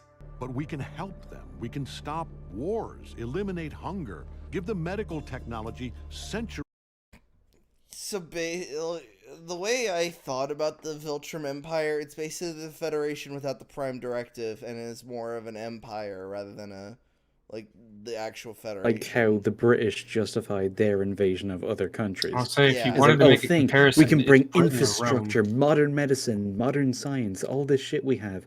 We can make their place better by making it more of us, even though it will be a colony and they won't have the Mhm. same rights. They will live under our rule. That's literally just how empires think. That's how they Right. expand. Ahead of what they have now. Mark has spent the first 17 years of his life thinking he is the son of a superhero. As his father beats him mercilessly just to prove a point, he realises he's the heir to an empire. Nolan has always had dark intentions for the Yeah, boy. that, No, he's that not. literally is the scene. Again, But it's you're not. doing the thing. He's not Stop the- telling us what he's not happened. the We heir know to an what empire, happened. Talk he's about the what heir it to meant a or what your point soldier. is. Yeah, he's Yeah. not. It's not like Nolan is some kind of Viltrum royalty. I mean, He he's an will- office. He's an ossifer, but like he's not like the big cheese. Yeah, he's- among it's- their military, he was one of the lucky few who were chosen for a very important mission. Yeah, so he's- he's But even if your high-ranking dad was an military. officer, that doesn't transform you into an officer. Like you're not by Yeah. like blood. In fact, most officers don't even want their kids to join fucking military. Be invincible. The archetype of the Dark Father offering up the keys to the Empire, expecting their child It's not the keys It's to not the a keys to empire. an empire. He's just wrong here, but that's fine. We just covered that. to inherit their power and, more importantly, their way of looking at things, has been a Don't you? Okay. Well, no. So Well, what? no. That's kind of right. That's what he wants them to do. He wants them to like see the humans. And even need- during the beatdown scene, he's like, "It was a mistake to raise you as an Earthling because it Sorry. made you too No, I soft. was If more I bringing raised up you more the, Viltrumite, then you'd be okay." I was more bringing up how he's comparing it to Star Wars because he's got Star Wars on the screen. Oh, And- when It's a fair comparison, though. It's a fair comparison, though. It's a father trying to like say, "Hey, man, like, look at shit from my point of view, and we can do a lot of great things together, despite those things being pretty dark." Well, with the wording, he's saying that the keys to the Empire. This with Star Wars, that's more comparable. But yes, because Vader is pretty high up the Imperial chain, and Yeah. they would rule the galaxy as father and son. But with Omni-Man and Mark, they'd just be a couple other Viltrumite soldiers. Well, presumably they- they would be the two Earth people and overseeing Viltrumite. Earth directly. They'd be overseeing Earth, though. That's the thing. Possibly. The Like- Viltrumite Empire is not infinite. Like, they can't just have like a billion Viltrumites on every single planet. But Right. that's why he's saying there's only one officer per thing, and the whole point of the officer is to keep the planet in check for the Viltrumite Empire. Pop culture staple for years. Join me, and together we can rule the. So Okay, I thought he was doing the voice flap thing. I was like, wow, he's doing a shittier job than a lot of fucking shit tier memers. Galaxy is father and son. How is this story told through the lens of Mark, his dad, and the messed up world of Invincible? By comparing and contrasting their relationship with that of another evil soup and his son appearing on Prime Video, Homelander and Ryan Butcher, we can eliminate the why behind Nolan Grayson's dramatic turn. What does Omni-Man believe in, truly? Does he love Mark like a father? And if so... I mean, yes. Pretty loves him. easy to answer if you've seen Like, what are you the talking show. about? Like, what he you believes in watched- truly is the justice of the Viltrumite Empire. Yeah, And even when we talk about how he loves son, it's like, yes, he does love his son. He also loved his wife, but just more of like a pet way. Yeah, because her lifespan is so short to him. Like, it was a blip of like, a very short amount of time relative to him. So even though he does love these people, he loves Earth, he likes it here, that doesn't make that much of a difference because it's not enough to completely shift his perspective when hundreds of years of his life were spent for the Empire. Well, yeah. it does actually shift his perspective. That's the thing. He's actually Well, trying that's to the talk. thing. He noticed his son isn't going to toe the line for Viltrumite logic, and he knows even if he just grabbed his son, flew him up into space, and took him to Viltrum, the son would probably get himself executed because he'd be too rebellious. Yeah, they'd see him act out like once and probably execute his ass. Yeah. What are his own definitions of love? Maybe Nolan cares The same. I almost want to say the same definition because that's why he compares his love for his wife to a pet. Because we all love a dog, but eventually that dog will pass, and then we will get another dog, depending on. Yeah, and who you are. usually we don't value the relationship we have with a dog over the fucking relationships we have with other humans. Well, Right. Well, that's the problem. speak Is for we're yourself, starting to. motherfucker. We're starting to though when you like put like a $500,000 reward for Lady Gaga's dogs over the fact that the dog walker was shot. I even posted on Twitter. I was like, "Fuck the dogs! Somebody got shot." Well, yeah, someone got shot, so the police will Yes. investigate the murder, but since that's being investigated, hey, I'm also going to put a reward out for my dogs because I would really like to have them back. Fuck your dogs. fuck you. My Well, dog yeah, doesn't fuck like you. you. If It's my like, dog doesn't I'm like gonna you, put then out you a need to go fuck 5,000 yourself. reward for the dogs, but I'm not allowed to because the dog walker died. It's like, how are those two things even related? They're not. No, it's Wyatt's one of just a those fucking dog hater, and that's just you need to No, be shunned by the humanity- Viltrumite Empire. humanity first. This whole like fascination Well, of yeah, Vader. Humanity's humanity gone. in We that need to get the situation dog. is being given first. A government institution isn't trying to find the dogs; they're trying to catch a murderer. So yeah, the human life is being put first as a priority. That doesn't mean the thing that is less a priority doesn't matter. for Mark, but across the series we come to understand that Omni-Man's view of kindness, compassion, and responsibility is seriously warped. Full fat videos. Both Omni-Man and Homelander play the role of the loving father, but it is often performative. The cliches like playing catch. It's not No. performative. It's For not performative for Homelander? Omni-Man. For Homelander, he's enjoying this because he's just never trying had to get that. to know. Yeah, he's never had this. Homelander was raised in a fucking lab. Yeah, so he's not performing, and neither is Omni-Man. Omni-Man really is trying to. When he's playing catch, he's actually giving him a talk. It's like, you need to be ready, and you need to believe that you can do things, because that's the only way mentally you're going to be able to power through and actually accomplish them. And he's right, and that's actually what he wants his son to do, just not for the reasons that he thinks. And if anything, the only time he's being performative is when he's beating his son to death. He's like, this doesn't bother me. It's 17 years. I don't give a shit. I'm going to kill you. Yeah, And what's you Yeah, literally that do was nothing for me. performative. Like, yeah, that's performative because he's literally trying to tell himself that he doesn't care. Mm-hmm. When in actuality, like, seeing the blood of his son on his hands, like, just fucking destroys him. He loves Right. his son.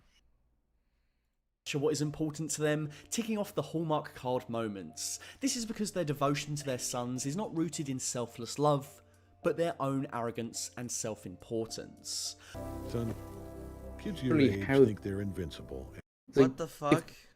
in Homelander's case, I don't even know the episode because I haven't seen that far into it, but he's doing that because he was grown in a lab. He has a son. Now, Homelander, still an asshole, but his reasons for doing that weren't to be like, oh my god, I'm going to pretend to be a good dad. He just wanted to do it. Yeah, he wanted to do it, actually. And, like, he was like, hey, like, I actually have somebody who's like me now. This is kind of cool. And then Yeah. Omni-Man, even if he thinks that human sports are a waste of time, he's like, okay, this is an environment where I will be able to just talk to him. Well, no, and this And that's was, what he wants. oh, well, I was about to say, in, like, the whole baseball scene, too, is like we saying this is beneath him, but he was still seeing the joy in his son's eyes. And, Right. yeah. And He was it's seeing it's the kind of excitement. painful watching him try to compare these two scenes when you can clearly see the tonal difference. Yeah, because this Yeah. guy's a fucking numpty. Also- He doesn't know what the fuck he's talking about. Also, like in terms of like the comparison of Omni-Man to Homelander, Homelander tries to do that sort of like God thing for the fact that he's like, I'm just more powerful than these people. Whereas Omni-Man compares them to animals because he's part of a super sophisticated like sci-fi race. So if you suddenly, it's like if you went from Well, he calls him caveman. modern day to fucking like frontier days. Like, Yeah, that's what he calls them. He calls them caveman. Yeah, it's a lot like the Dr. Manhattan. If you Yeah. were at this power level, you would look at humans and just, it's like, do you have a mental breakdown if you step on an ant? mhm. You know what I mean? It's just that difference in the power dynamic. He can't relate to humans. The world's smartest man poses no more threat to me than its smartest termite. Yeah, exactly. Also, I love my dog. Just saying. No, Wyatt said you're not allowed to have dogs. You're not allowed to have nice things. No, I don't have, love them. I mean, it does just get a little bit fucky because he was fucking his pet, which is different. Oh, that's true. Yeah. I was about That to one's- bring that that one- up We as do well. not kink shame here, okay? We don't care. I mean, I we don't mean kick a little certain kink, things a are little allowed. bit of kink shaming. We is a little bit of necessary. Fucking Go a little- furries, get out of here. A little bit of, Hold on. of gatekeeping Wait. is So necessary. if Wait, hold on. What? so, the wife was a different species to him. Does that technically make Omni-Man a furry? That does actually because he's pretending to be that other species. Oh my Oh, god! God. Omni-Man's a furry! Oh, change the name of this yard right now! Oh, the furry empire is coming. Oh my god. My loyalty is the human empire. Oh, Dad. My loyalty is to the Yif.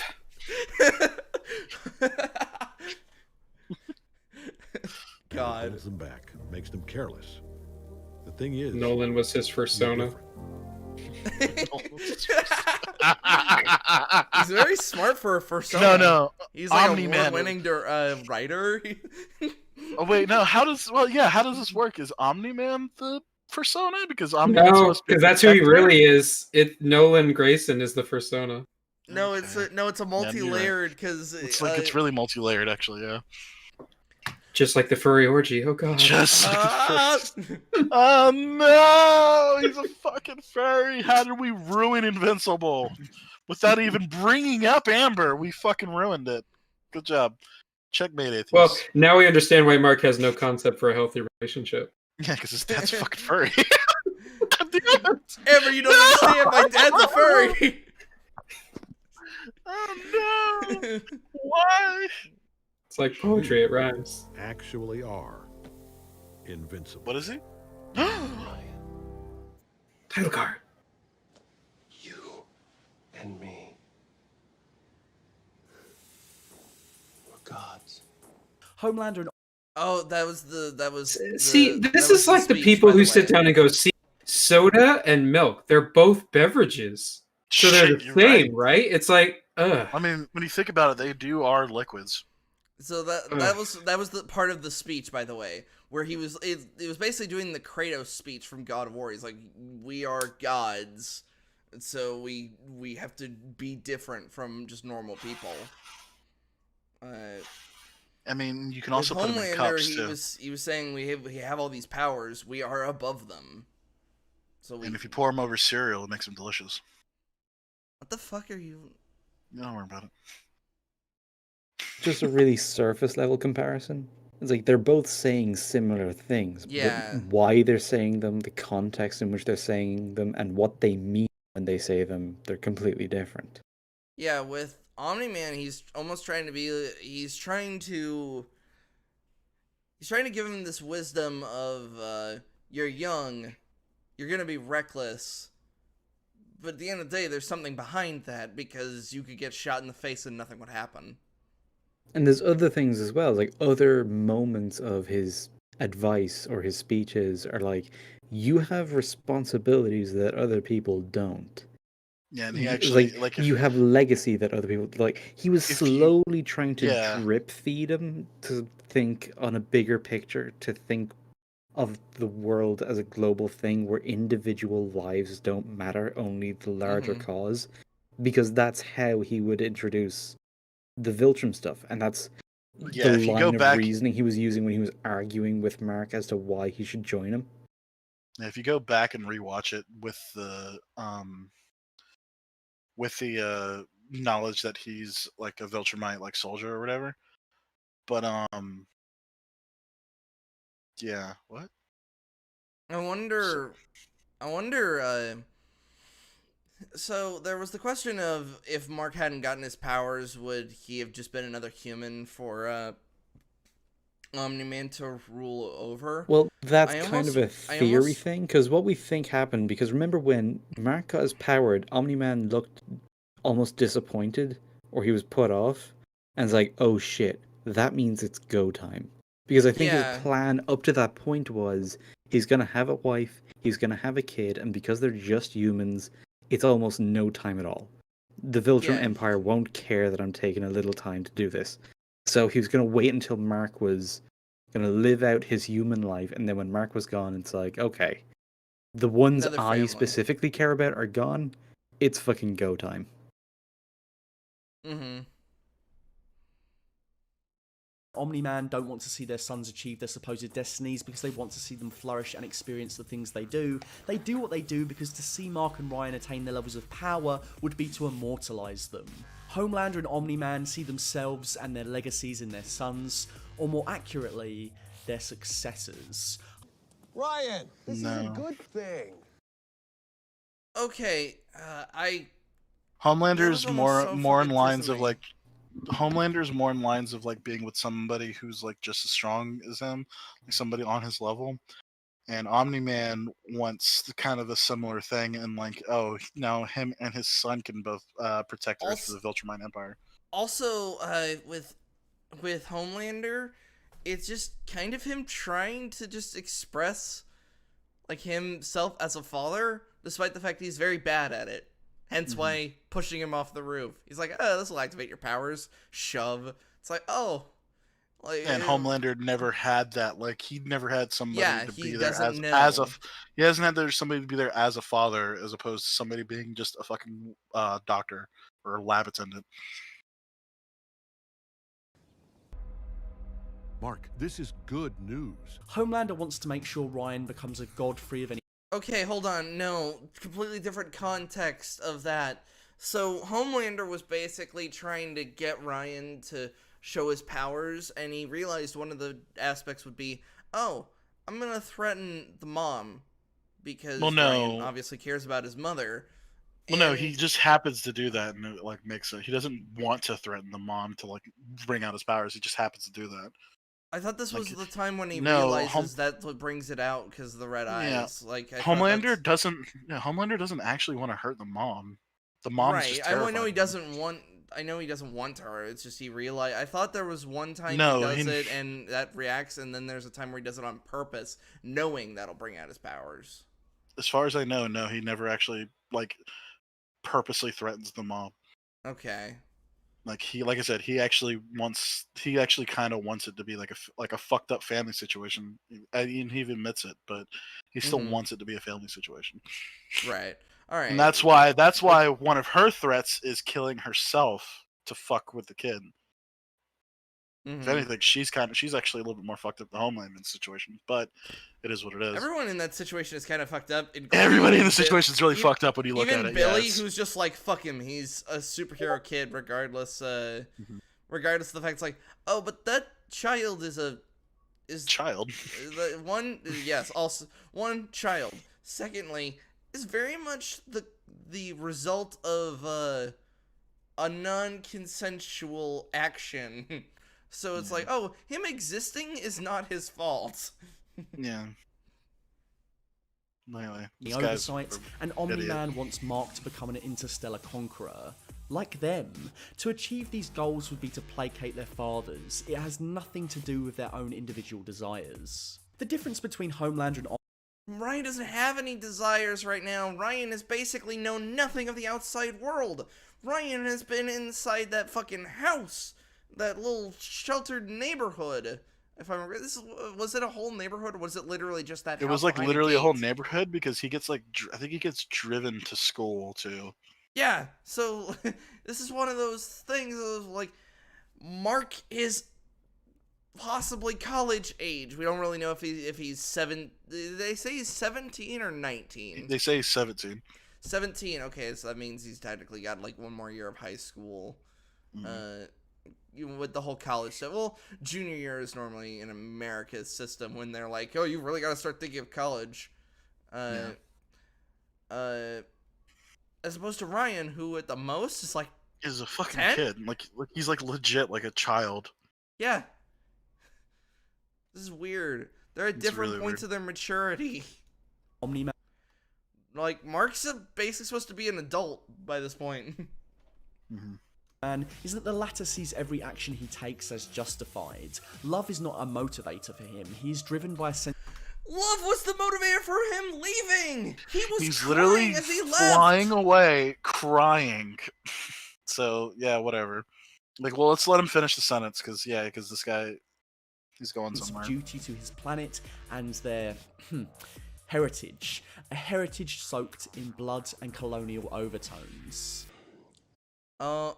What? Wow. What? Okay, I mean it's not wrong, but that's and I was just about to say, look at they're so diverse. But they're colonizers, literally. They're colonizers, literally. So fuck them. Wow, like that was just they're analogous to white power. There's such a weird fucking thing with like the left lens and shit like that. This is being made. This was made by Amazon, by the way.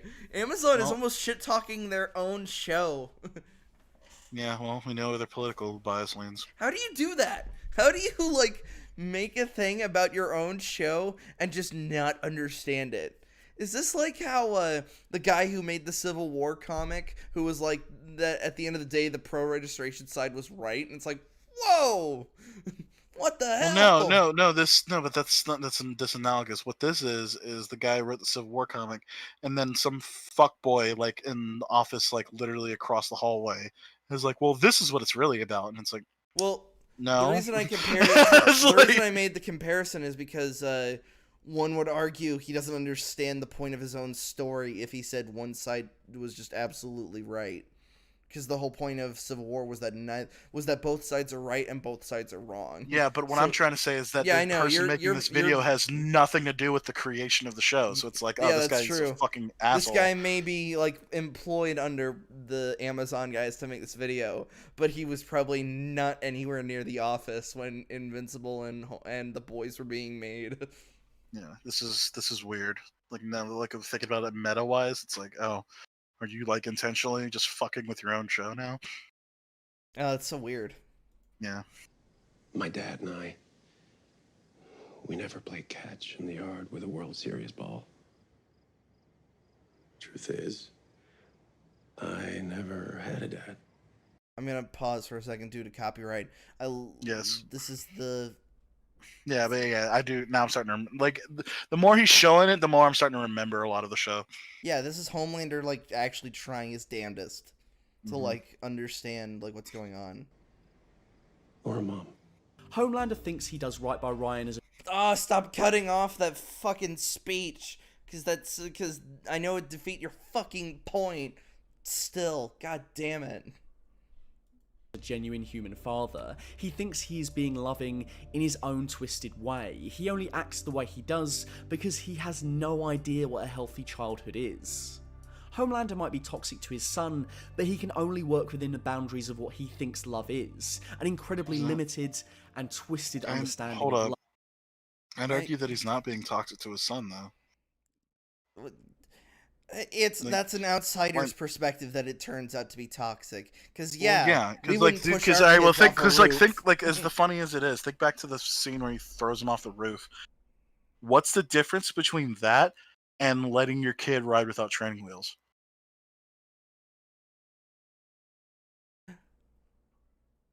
Because your kid can fall over and get hurt. Well, I was gonna say speed of impact because speed of impact, but remember, we're also dealing with a fucking superhuman fucking child. Yeah, he throws him off the roof and nothing happens. He just fucking gets dizzy and KO'd for a split second. But he's not nothing is broken on the kid's body. Nothing's hurt. He's fine.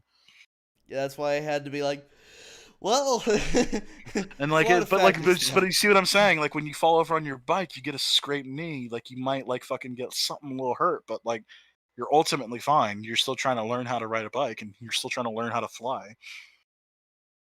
So I don't really this guy fucking trying to portray it as a toxic thing. Homelander is as fucked up as he is, and as horrible as a human being as he is, he still tries his best to be a good father. Yeah, that's why I said it's this meta thing, because we'd be like, well, I wouldn't push my superhero kid off the roof. But would you let your kid fucking fall over on a bike? I'm trying to say, that's why that's a good comparison. Yeah. So it's and that's literally how my dad was stop fucking crying, get the fuck up, kind of thing. And my mom ran over and make sure that I was okay. That's legit what happened. The mom ran out to the kid to make sure he's okay, and Homelander's he's fine, fucking let him get back up.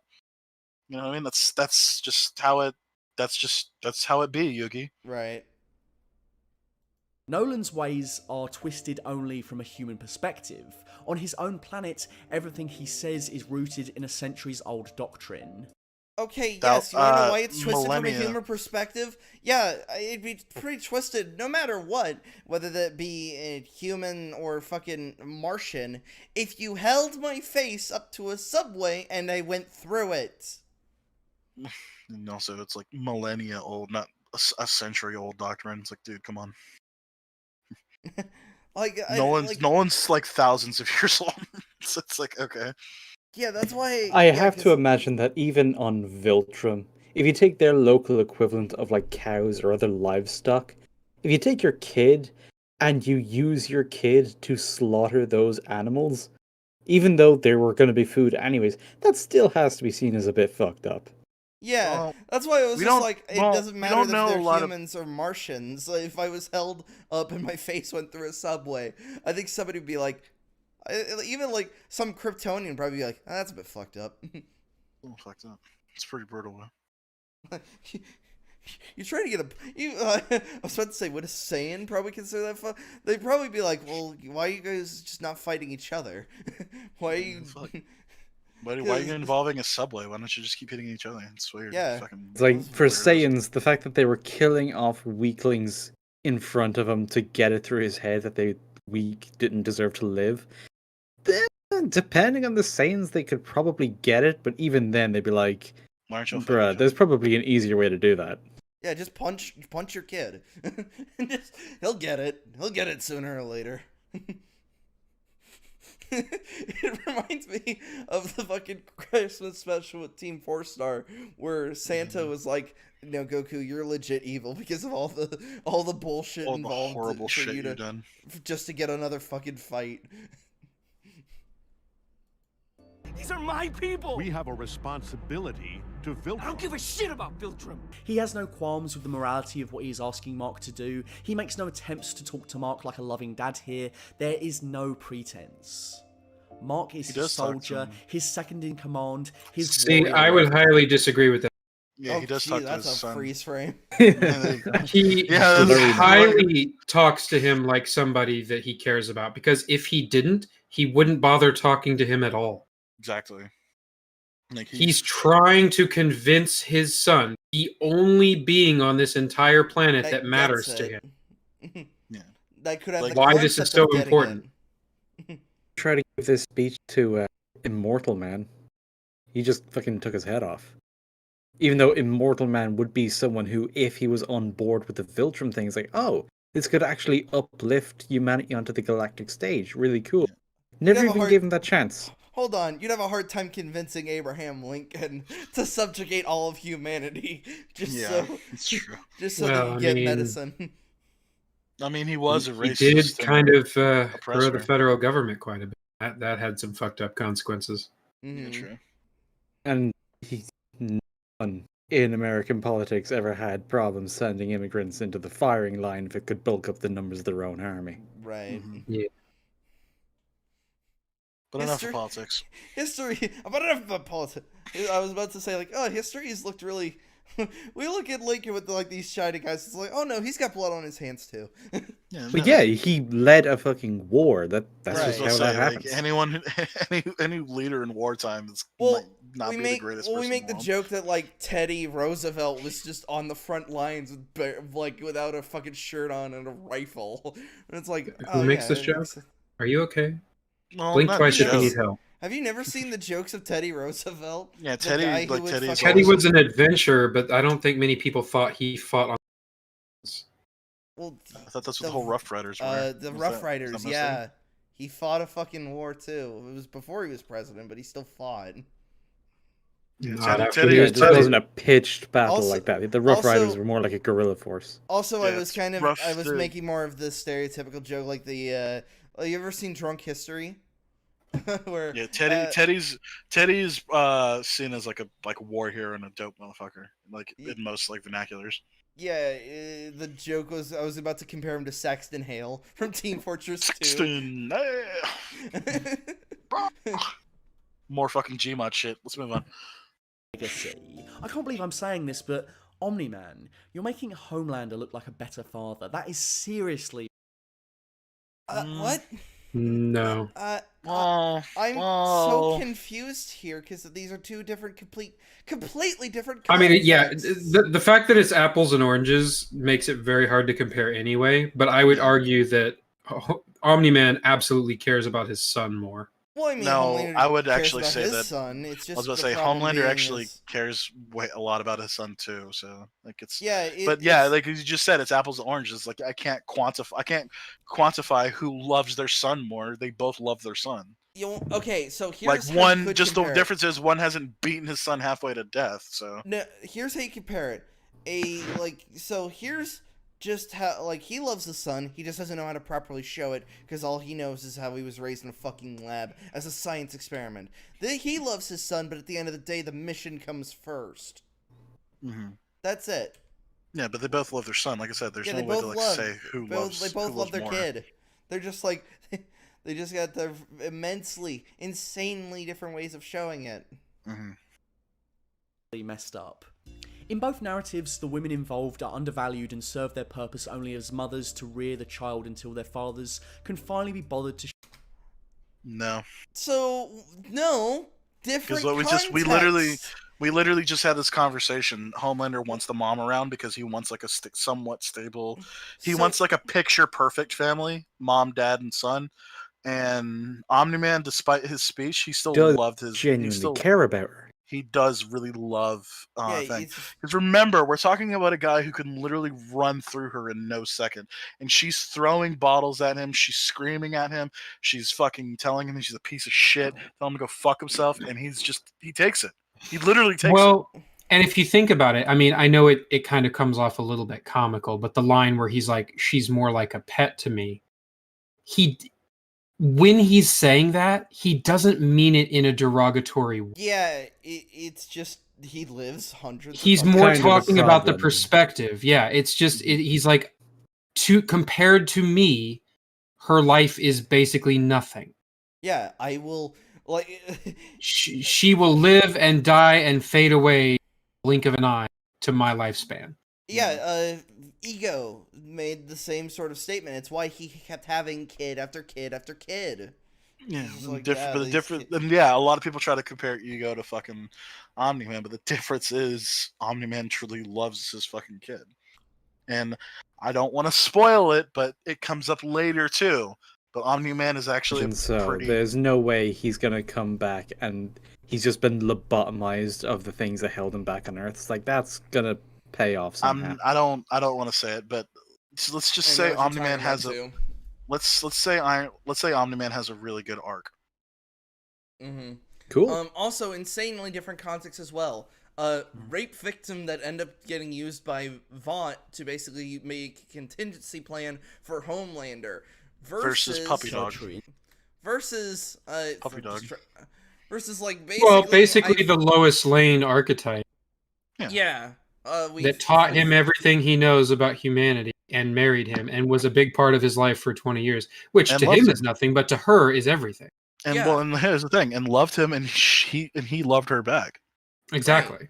Right. Like this he was likes not the whole pet thing, one-sided. but yeah, he still loves the shit out of her. Like fuck, Yeah. like I said, go back to the whole fucking argument shit. Right, Like, and it's like we were talking about. You know, he calls her a pet, but we pretty much love our pets. He loves her.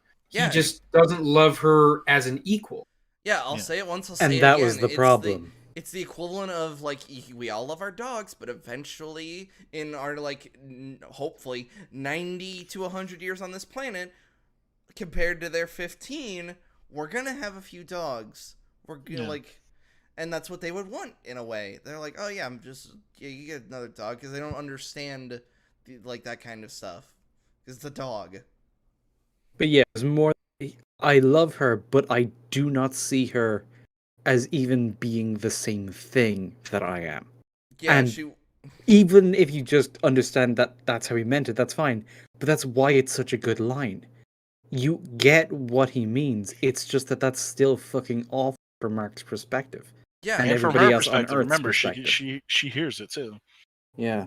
And yeah, from Mark's perspective, that's his mother. That's his mom. Yeah. Second, That's my mom, you bitch.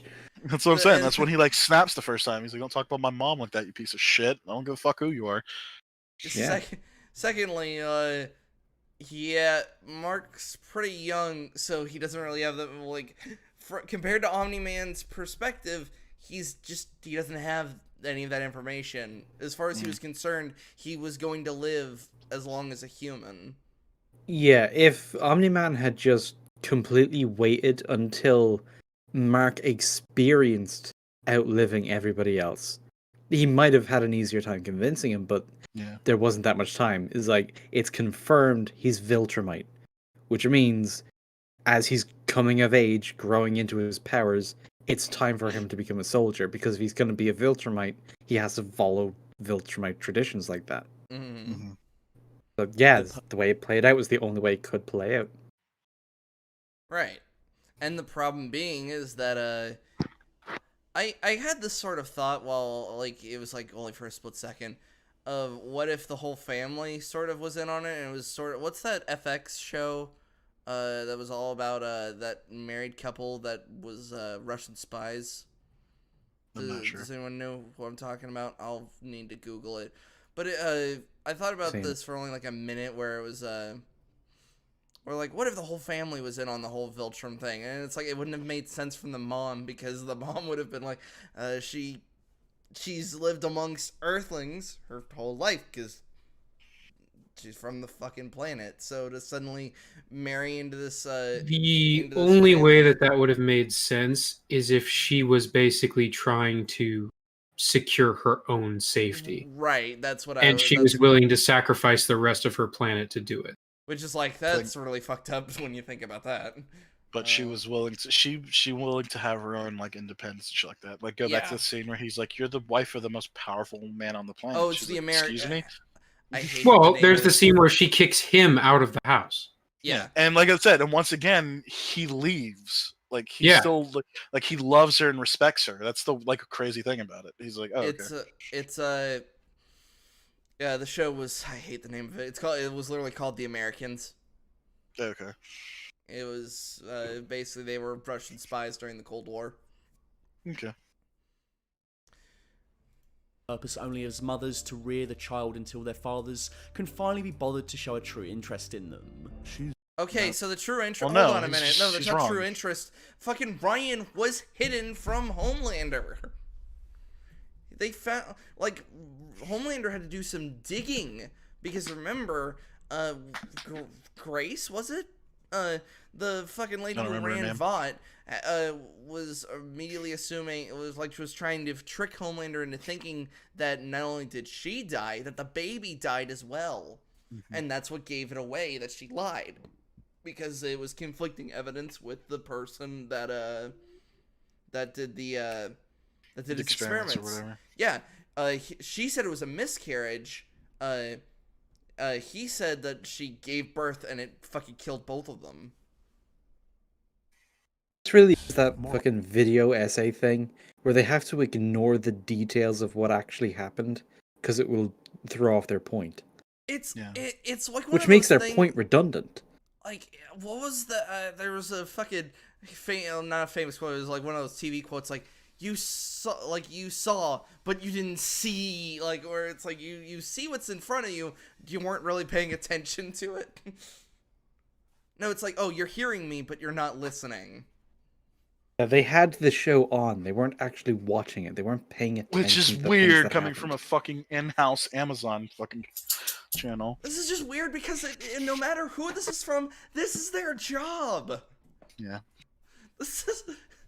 We're a fucking podcast that appears on Sunday and we got like 3 people watching at most, and we are paying more attention than Amazon is with these people. I mean, to be fair, we were paying more attention before we ever started talking about things online. Yes, I know. It's because being a fan is not a requirement for getting these kind of jobs. Yeah. You know, they don't think about that whole aspect of it. Like, they want you to be a fan of their stuff, but they don't really understand what it means to be a fan. Also, not to mention, like, it's like how you don't need to really play that many video games to be a games journalist. That's even worse, I think. That's the worst part, actually, because I was watching River play Link's Awakening, and she died before she even got the sword. I'm just like, this game was made for, like, 6-year-olds. Yeah, and then she'd be the games journalist that rates it, like, 3 out of 10 because she died before she got her sword. Yeah, that's, you nailed it. Like that chick who was like, there's too much water in... Remember? That's why we make fun of things like game journalist mode. Google that shit. It's horrible. We make fun of game journalist mode in fucking Last of Us 2, but in all reality, weren't there some game journalists that flat out did actually use it? Oh yeah, there and was they a were happy reason it about got it. called that. Yeah, and then they got really salty about people making fun of it. The fact that they suck at video games.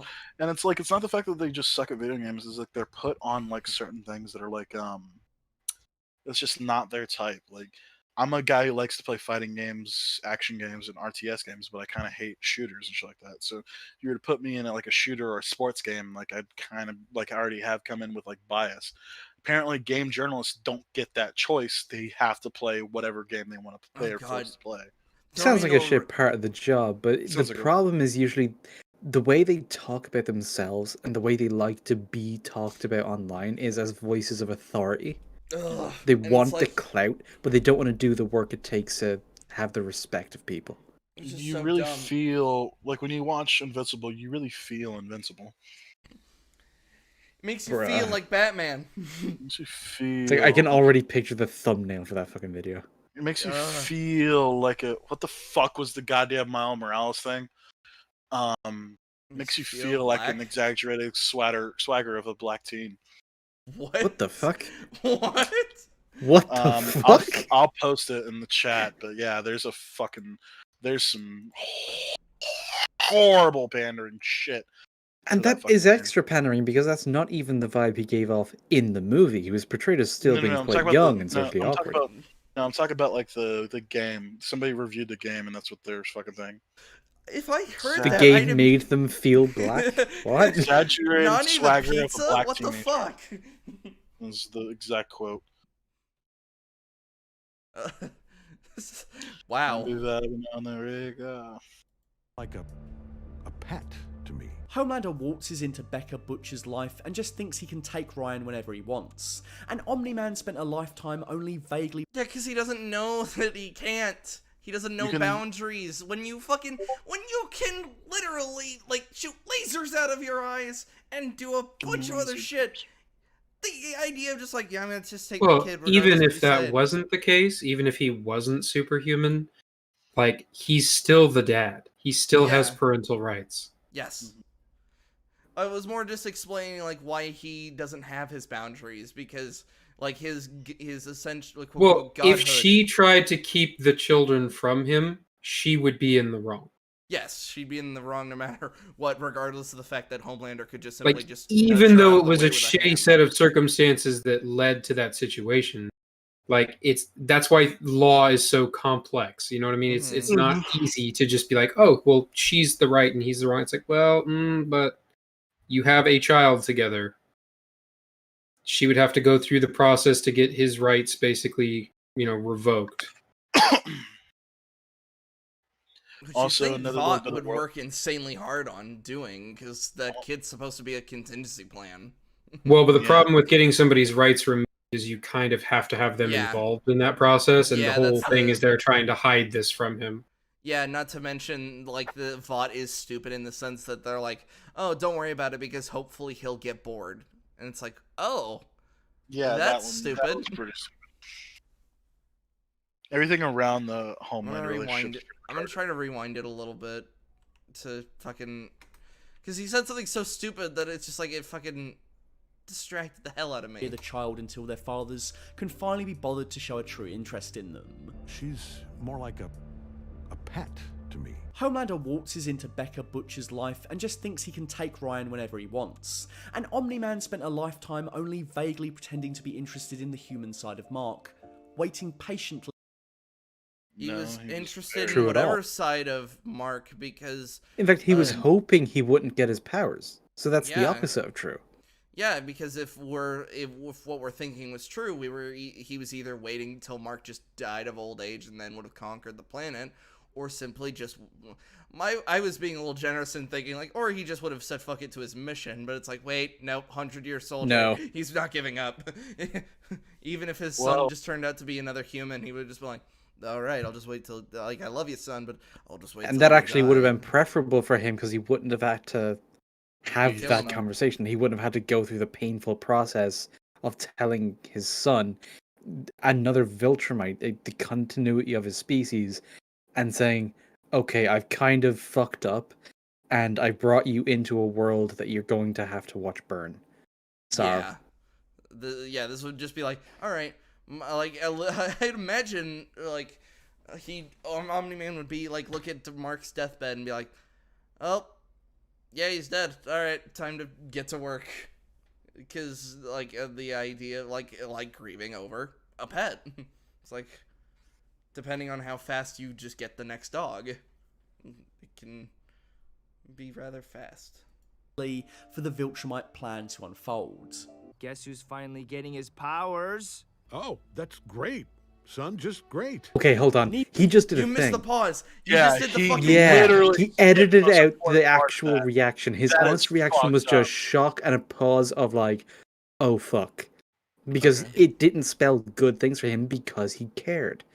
But that would go against the point he's trying to make. Yeah, it's because, as you were saying earlier, that pause is like, oh, it's go time. I like because doesn't Yeah, he kill? it's fucking Rumble time. This is earlier than I was hoping to have to do this, and I'm 'Cause- gonna have to do it in front of the ones I actually care about. And it's Yeah, like, 'cause well, doesn't guys, he better get to work. And like, this is like literally like then 2 scenes later, he murders the Justice League. Yeah, I was about to say, like, isn't the night of he murders the fake Yeah, Justice League? it's literally once he has verification that Mark is Viltrumite, it's immediate. Yeah, It's he's like like, once alright. everybody goes to literally- bed that night, he goes to No, kill no, the no, no, no, Justice no. League. He flies with them and shit like that. Like he's like making sure he has like powers and shit like that. Like they do one training sequence together. Oh, that's right. Yeah, And then he goes to kill the Justice League. yeah. He's like, all right. Oh yeah. The next remember, he day, also- he kind of trains him. Yeah, he kind of trains him, and then Mark goes on his own and fights Titan for the first time, and then Omni-Man steps in there, and like he's like trying to, like you were saying, he's kind of like gaslighting him into thinking that he's a Viltrum, like gaslighting him into the idea of Viltron, and then he goes to kill the Justice League, and then in the funeral, in the eulogy, he says that who will protect us? I will, and others like me, and he looks directly at Mark because he's saying. Also, like as soon as they get home, because since he just flat out didn't care about them, he's like, "All right, who wants pizza?" He wants pizza. And like that could have been argued that it's like he's used to that horrible shit, but it's actuality. Nope, he had to fucking beat him. It's Like a bit of both. Because there's a part where she goes, "Your friends were just killed," and he goes, Coworkers. Yeah, coworkers. And I kind of relate to that as well. It's like, Well, yeah, I mean, they didn't actually mean that much to him. They're just some people he knew, and we've seen just how bloody the hero business is. Right. So it's like, heroes, they die. These just happen to be some of the best. Yeah, I was gonna say it's the difference between like that and like in that episode of The Simpsons where it was either Lenny or Carl went to Iceland to go do something. And Homer, Moe, and the other of the two, because I don't know which one was which. Barney? No, not Barney. No, of either Lenny or Carl. Of the two, I don't remember which one left, so that's why I was like. Do you need to look at Homer's diagram where he has it written on his hand? Lenny equals white, Carl equals black. No, I just legit don't remember which one went, so I'll just look up the episode. But they get to him and they're just like, "Why do you care so much? At the end of the day, we've been coworkers." And it shows like a montage because in all reality, they didn't really do that much stuff outside of work and going to Moe's. Yeah, they literally were just always next to each other, kinda. Yeah. They were in the same place. Which is a little heartbreaking because for Homer, he's like, "No, you actually were my friend." Well, there is another episode where everything's on fire or something, and Lenny's just like, "Oh, there's nothing on that helicopter for me," and Carl comes out, it's like, "Don't be so sure." It's like, oh my god. No, yeah, it's like when it's revealed how Lenny lives, he's like, "Please don't tell Carl." No, please don't tell everyone how I live. Because it's like not run down, but it's very Spartan. It's just The Homeland and sparse and poor. It's the average Dublin apartment, basically. Mm-hmm. nor Omni-Man care for the lives of the women they share a child with. In spite of both Becca and Debbie being smart, capable characters, they are merely Smart. Except that's bullshit. If fucking Omni-Man didn't care about her life, it literally would have made his job easier to get rid of her. yeah. Remember, each hardcore restraint, like with her blatantly disrespecting him. Yeah, because if Omni-Man really didn't care disrespect is about her, he would have killed her the second that She suspected him. Mark's powers would have popped up. It's like, all right, I need to now remove the motherly figure, and then like stage like a car crash or something. Yeah, he would have been. No, he would have just reached over. Well, Yeah, we that just- way, to make that way, it didn't just look like he flat out murdered her. That's why I But said who would have stage- known? Well, GB, Or yeah, well, he could have arranged something where a rampaging monster just happened to get their house, and he has to break the news to Mark that, hey, this monster killed my wife and your mother. Let's go fucking kill it. Yeah. And yeah, that would bring Mark and him even closer. So if he didn't care about her, she could have served his ends better in death. Yeah, just like how at the end of the day, the plane crash in The Boys served Homelander and Vought's means, because that's what gets superheroes into the military, which was the whole point. A means to an end in the eyes of these Dark Fathers. This folds back into the idea that Ryan and Mark represent both men's self-importance. Their mothers cannot bend steel or fly. Hold. What? Oh, what? Oh, that was such a fucking just word salad that I just don't understand. I'm gonna bring it back to like a minute, not like a minute, but by a minute. Son, just great. Well, there was something about like these Dark Fathers, and then it highlights men's self-importance. When we've just discussed that what he said to justify that was blatantly untrue. So, what the fuck is he even doing? Also, it's almost as if when we have children, we want to like they become the most important thing in our lives. Well, they should. Yeah, and that kills you. In a manner of speaking, by becoming the most important thing in your life, your children kills you. That also sounded really like pessimistic of the idea of having kids. The idea of like, oh, I've had a kid, my life is over. It's like, no, it's not. You can still... you probably have a moment where you realize like, oh, I just have no fucking time for a social life or anything like that. It's like, yeah, you sacrifice a lot of important shit for your kids, but that's not the same as them being the death of you. Yeah. Even in a manner of speaking. I was about to say, like, yeah, for, like, the next, like, I don't want to say, like, 10 or so years. Like, I was trying to be generous, like, maybe 8 or so.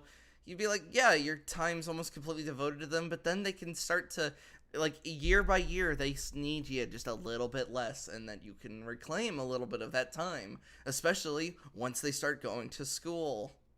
And if you either work from home or you're just a stay-at-home parent, yeah, that's like hours to yourself. Your life's not over when you have kids. Neither Homelander nor Omni-Man care for the lives of the women they share a child with. In spite of both Becca and Debbie being smart, capable characters, they are merely a means to an end in the eyes of these Dark Fathers. Yeah, so we disproved that with the whole, like, no, Nolan does love her. She's not just a means to an end, she's actually a hindrance to his end, but he doesn't do anything about it because he cares about her. So in Invincible, that's out the window. In Homelander's case, she's there. He doesn't really care. He's like, Well, but he wants her there. That's the implication. Well, he wants that traditional family. Right. He also kind of does care in a way, because. Well, I was mainly bringing up the fact that he very much raped that baby into her. Well, yeah. The uncomfortable thing about how that baby was created. Yeah, you got it's an unfortunate reality. Well, no, but the thing is, there's a chance that there might not have been rape. Remember? No, are you saying how, like, when Homelander was confronting Billy, saying that she came to him? Yeah. First off, I'm not going to trust Homelander's word on that. Well, yeah, I'm not going to trust Homelander's word either. And, like, yeah, Homelander is, like, an unstoppable fucking force that you can't really say no to. So I do agree on that. But, I mean, there still is the possibility that they did have a fucking sexual relationship that wasn't fucking horrifically, like, bad.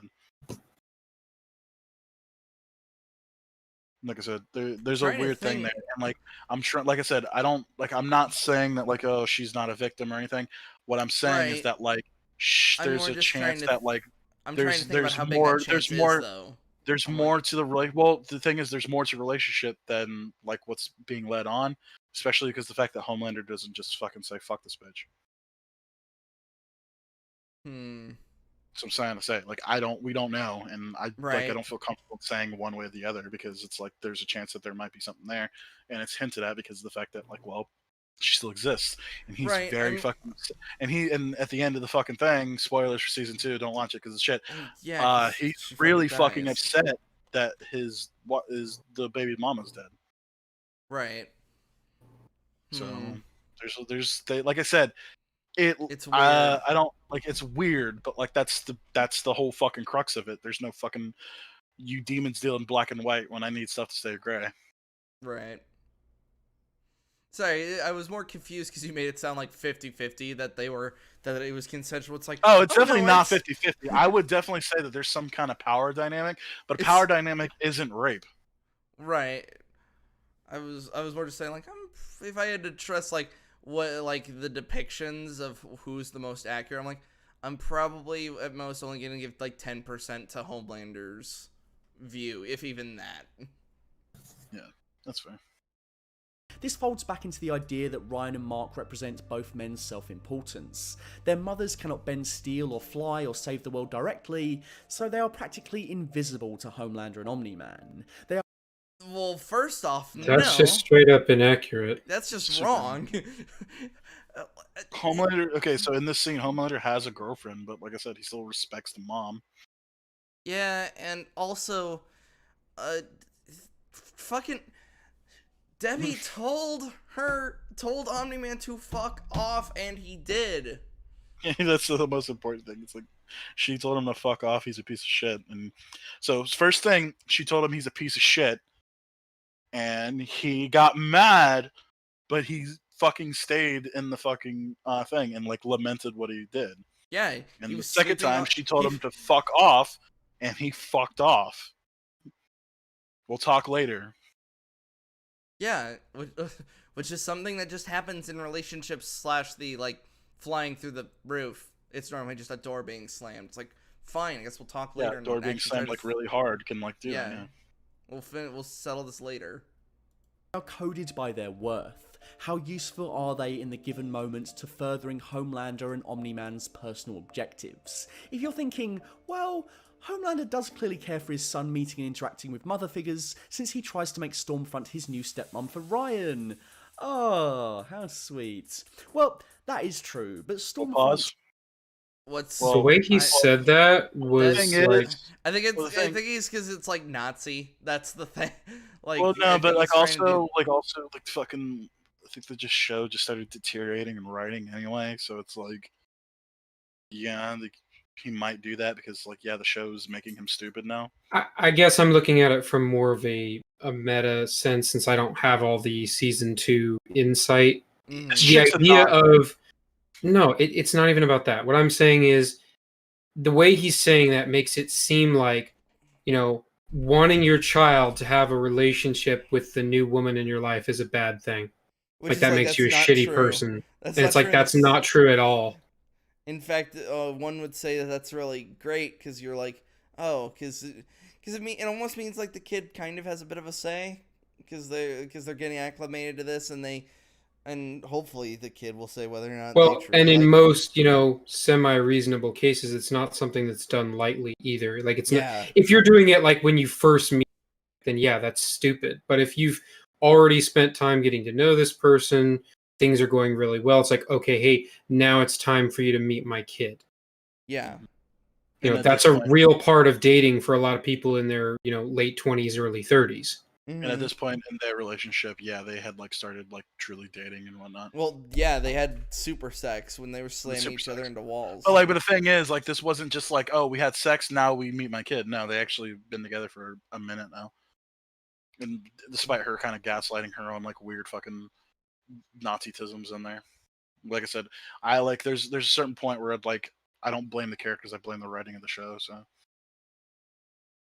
is really merely an extension of Homelander in this setup. He only agrees to be one big happy family because he thinks that Stormfront represents the power and unbridled control the Vought Soup has. She can further convince Ryan...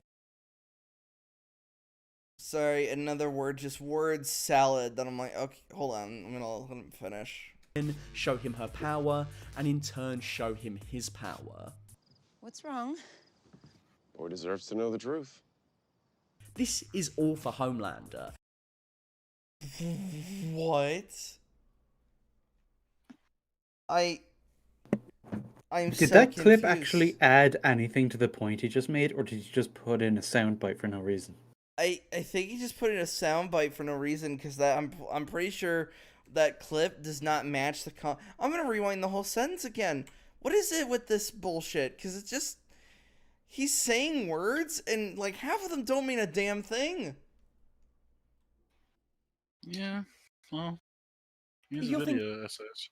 King, well, Homelander does clearly care for his son meeting and interacting with mother figures, since he tries to make Stormfront his new stepmom for Ryan. Oh, how sweet. Well, I swear, like, he's always doing the, oh, how sweet, because Nazis. Okay, even in his hypothetical thing, how would that be an argument against him not caring about that woman? It's like, oh, you're saying he does care about this woman because he wants his son to have a mother figure. Yeah. That doesn't track. Yeah, it's yeah, really but weird. mother figure Nazi and/or Nazi. that is true, but Stormfront is really merely an extension of Homelander in this setup. He only agrees to be one big happy family because he thinks that Stormfront represents the power and unbridled control the Vought Soup has. That makes He only no agrees sense. to be with Stormfront because he thinks that she represents the unbridled control. Why would he need her for that? And how does that actually factor into why Also, it's white a men counter to the point he just made? God, this is so weird. they say we're fucking sexist, and he basically dismisses. What? You just cut out. He dismisses what? Sorry, you cut off. He dismisses myself. He Yeah. says that she's an extension of him and nothing else. She's just an extension of Homelander in this arrangement. And it's like, well, that's really fucking sexist as fuck, but okay. Yeah, If he's saying that I think what he meant Homelander is that sees it? they're similar because they're both superheroes, therefore she's just another soup like him. But I'm like, what's the problem with being in a relationship with somebody that you agree with or that you're similar to? Not a bad thing. only got with that woman because she's like him, that's how self-centered he is. That, bruh, have you tried dating? That's what most people do. Or at least how they start. And to be fair, like he didn't know she was a Nazi before they started fucking, so Yeah, most people don't lead with that. yeah, don't lead with that. Hi, I'm a Nazi. Well, Hi, I'm a damn. Nazi. Laser my tits. What? All right. Alright. Oh, I mean, I guess I'm into this. it's that picture that black guy at the computer chair looking at the computer screen The guy confused. from And then the Community. next screen, I hope this him doesn't ripping awaken down his something in pants. me. Like, it's- And he becomes a Dalmatian. She can further convince Ryan, show him her power, and in turn show him his power. What's wrong? Boy deserves to know the truth. This is all for Homelander. If Becca was the mother to raise Ryan, Homelander tries to introduce Stormfront as his drill sergeant. He uses... What? What? What? Hold on, back up. Excuse me. What did he? What? I- What did he Nani? say? No, not What? pizza the fuck? Piece of the? Are you fuck? What did he say? Like, I'm so confused. Like, He's doing the word salad thing, so it's really hard to tell. These fucking things need subtitles, they goddammit. really do. Like, I don't even care if But they're the then big we- obnoxious but then we subtitles get- that have like the graphics and shit. Then Just we tell get me what the annoyed fuck did you with just like say. how we get annoyed with Brown Table. 'Cause we get No, annoyed I'd be less annoyed by like understanding what the fuck she just said. Like, what was just said there. Because like I'm more annoyed. Like, what the fuck? What do you mean? What's going? What is this? Who are you? Where's Nappa? This is all for Homelander. If Becca was the mother to raise Ryan, Homelander tries to introduce Stormfront as his drill sergeant. He uses women to mold his son in ways he cannot, yet still ignorantly believes he is the only person Ryan truly needs. Omni-Man is much the same.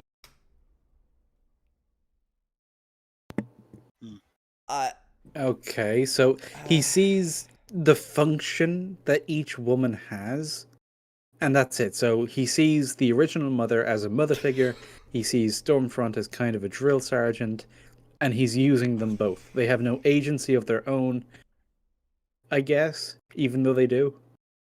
That's I'm I'm just listening to what he's saying. I'm like, what are you going on about? What are you?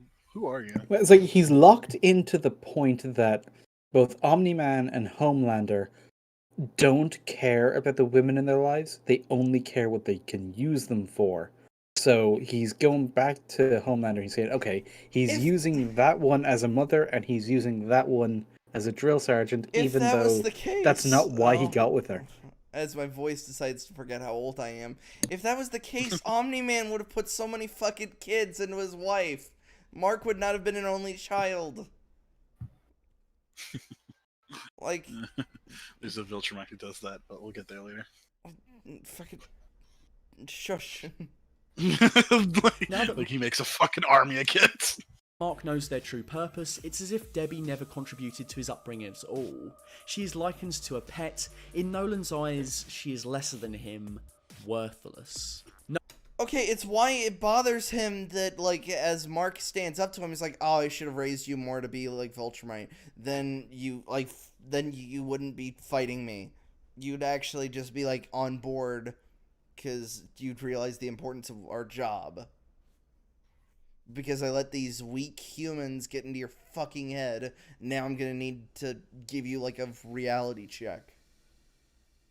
Yeah, at the beginning of the series, he plays catch with Mark, and at the end of the series, he plays catch with Mark. Nolan is very smart with his words when he plays the part of superhero and saint.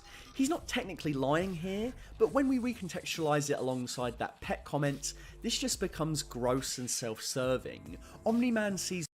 Oh my god. What? I feel like he's clearly missing the fucking nuance of that line. Yeah, no, he's like, ew, he's making He all this has. pet Everybody look just fucking weird. literally looks at the surface level and goes, oh wow, he's insulting her. And it's like, no, you don't understand where that line is coming from. Yeah, on a surface level, it's insulting as all hell. And even with context, it's still insulting, but Yeah, it's the still way they keep insulting. framing it, oh, this is just how he sees women. Because he's toxic. It's like, you're missing the forest for the tree right in front of you. Okay, another fucking fictional comparison. Lord of the Rings. Elves think the other races are basically children because they live for damn near infinite. Their mortality is very questionable. They, like, blades can kill them, and yet time and disease do nothing. Hence why Elrond is over 3,000 years old. But that's why they view the other races as, like, childish. It's why they think that they're basically not the rulers, because they basically only rule over their own. But they see themselves as the enlightened people who really Yes. know the true way of the world. Yeah, and a comparison where this doesn't work is The Witcher, because they were so enlightened, and they whole like we were here first, and yet the humans kicked their asses into oblivion to the point that they're almost a forgotten part of the continent. Because when you come across, like, this is mainly from the books, when like Ciri and Geralt come across elven ruins, like, oh yeah, they were here first, but we kicked the shit out of them. That's what makes them bitter with the Scoia'tael. Mark's mother as a plaything to keep him amused, someone to entertain him during his time on Earth, and also to bear his successor. His aggressive... Oh my god. That's not even taking the pet thing correctly, because you don't see your pets as just a thing to keep you amused. You care about them. Yeah, But you care about them as a pet, just not... It's not a value thing on how much you care. It's a value thing on what this other creature means to you relative to the other creatures around you. It's like when those people, like, they have those, like, lavish sort of, like, I don't want to say mini apartments, but they, like, lavish their dog with just a bunch of stuff.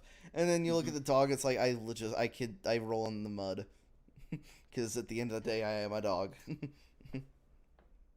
reaction to her questioning his training makes a lot more sense now.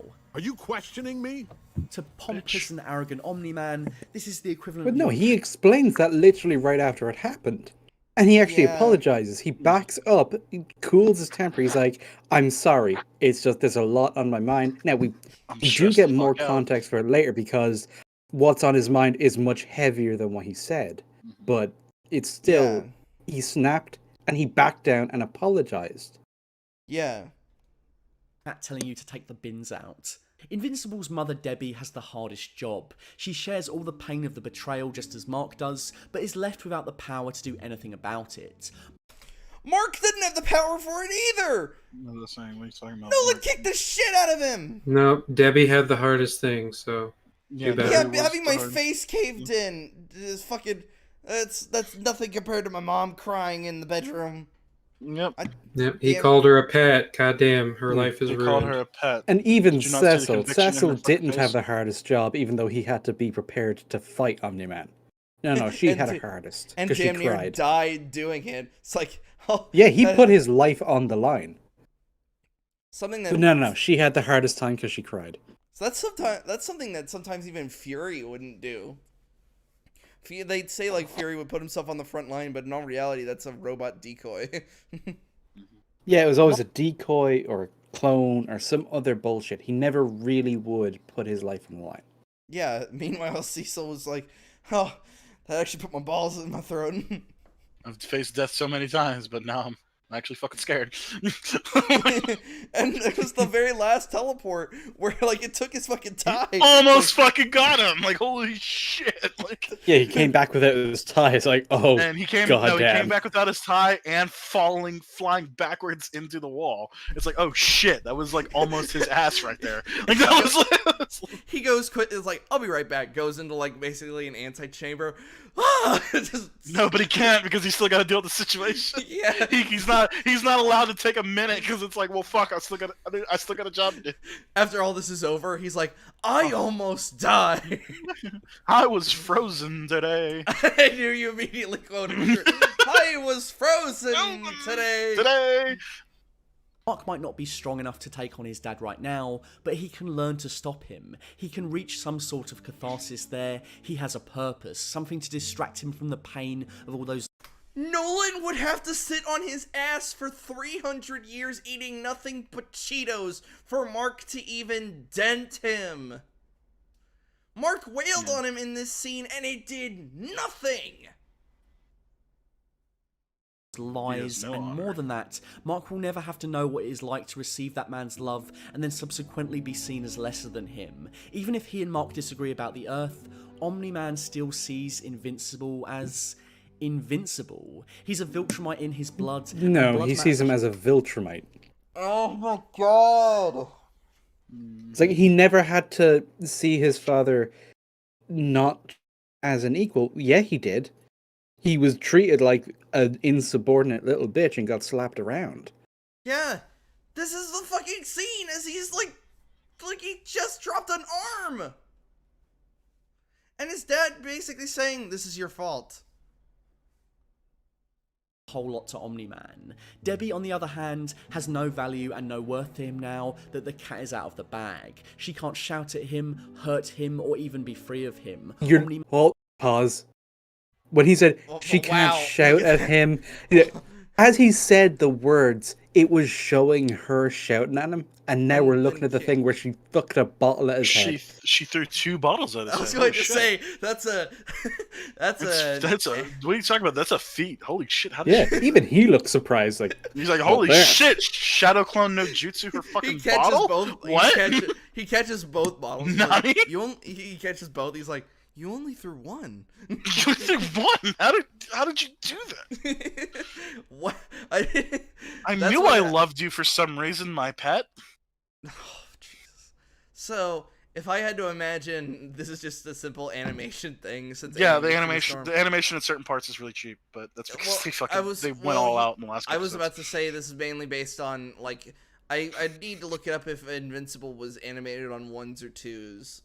This might be a 2-frame, where it's like, oh wait, no, if it's a 2-frame, that means it would be still. This might be on a 1 then, and they just forgot to kind of erase the previous in between frame.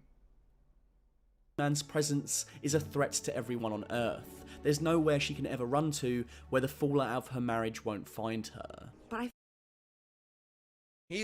What? We'll talk later. But she did, though. I mean, if he wanted to, he could go to her and destroy her, but she did have somewhere she could go. She wasn't... It's like the whole domestic abuse thing. You know, a lot of women in those relationships, they only stay in there because they feel they literally do not have anywhere else to go. That's not the case for her. She had a whole institution that would take her in. And yeah, understand. she went to S.H.I.E.L.D. basically. because I'm not gonna try to pronounce the fucking name anymore. I feel like I'm standing on the edge of a cliff. GDA. GCPD. I almost said that, and I was like, that's like Wow. I've got too many acronyms in this head already. I'm not gonna put any more. I'm like, I've got no more. The easiest way to remember is that she went to the goddamn Americans. She went to Cecil. Yeah, I was gonna say I'd rather say like she went to Cecil. Cecil! Cecil! Walter Goggins! I'm the only one of us who can't You know what? fly. It's 5 No, o'clock. Sorry. He humiliates Debbie in front of It's a reference Cecile to Predators. and everyone in the Cecile? Cecile? Cecile. It's What? Cecil. No, He said no, Cecile. no. I was joking. Can you back it up, please, so I can hear that? No Hold on. way. Not only No am I fucking He said way. Cecile. Dude, Not that only just am I gonna- invalidates your Back so fucking far. video. I was about to not only. Can you imagine working for fucking My Hero Academia and then saying Deku? Oh my god. Like this, no, like what the fuck is wrong with you? This is your job. Not only to restate the point that like how Bakugo. Jesus. All night. is a threat to everyone on Earth. There's nowhere she can ever run Oh, to Miggit. where the fallout of her marriage won't find her. But I So feel dumb. like I'm standing on the edge of a cliff. And I'm the only one of us who can't fly. Nolan humiliates Debbie in front of Cecile, and Just turn the video off. I don't care what this person has to say anymore. I really, Oh, I they're actually just don't fucking give a fuck. wrong. This Yeah. person is just completely invalidated his fucking video. I'm like, oh, okay, I'm done. Good How job. did he not get in trouble for that How if did this you is being like? paid How for did you by Amazon? fuck that up? They say his fucking name. They say it Oh my many, many God. times in some really Many times. important scenes. So, yeah, you He's should a know. really important I'm character. gonna guess this person hasn't actually watched either show, The Boys or Invincible. Those shows are too graphic for him. Probably. It's Oh too no. fucking Gore. hard for his fucking sensible fucking mannerisms. This is fucking. This is I actually. mean, you just think of like all the people's names that I fuck up because I just don't remember what I called Omni-Man Norman because Oh man. like names I get it. But when you have one that you do remember because he's that important, it's because they made an impression. I was about to How do say you fuck you've that up? forgotten Cecile. names, but you've never really fucked up pronunciation. Because Norman is definitely not how you say Nolan, but it's still a different name. Instead of just going Cecile. Cecile. everyone Not in the to be control confused room when with he Cecil. tells Mark just how little he values her, and yet she stays focused on the same thing. Oh my god. Like I said, I don't care what else he has to say. Like he just like. It's like, oh, it's a math teacher, and it's like the first thing he says. It's like, oh, 2 + 2 = 16. Like, where's that? There's that picture, like my favorite fucking GIF of Tyler the Creator going, okay, Okay. As everyone else, stopping him. Mark gets the spirit of Invincible from Debbie. The interactions of the Grayson family across the entire season. Cecil, we're dumb. He gets I'm the bar. spirit of Invincible from I would think it's both his parents. Yeah, hold on. You remember in episode 5 when everybody's getting the shit kicked out of them and he rages out? Do you think that came from him or her? I'm pretty sure that came from her. That's like a weird thing. It's like, oh, like he actually, Yeah, like, there's some like weird. Him there's some, like, spurting out weird that came from human his shit. mother. I mean, no, I like the think that's- spirit of the fight and stuff. Like that, you hurt the people, I'm going to fucking break you. That's more of a, that's more of a Norman thing. I'm trying to understand the layout of this house because the layout of this house is actually I'm like, what is this? It does How change. big is this house actually? It's a pretty big house. It's a pretty nice house, to be honest. Season proved just how They ignorant do- and obsessed They do good for a fucking real estate agent and a fucking travel Author. travel book author, whatever thing.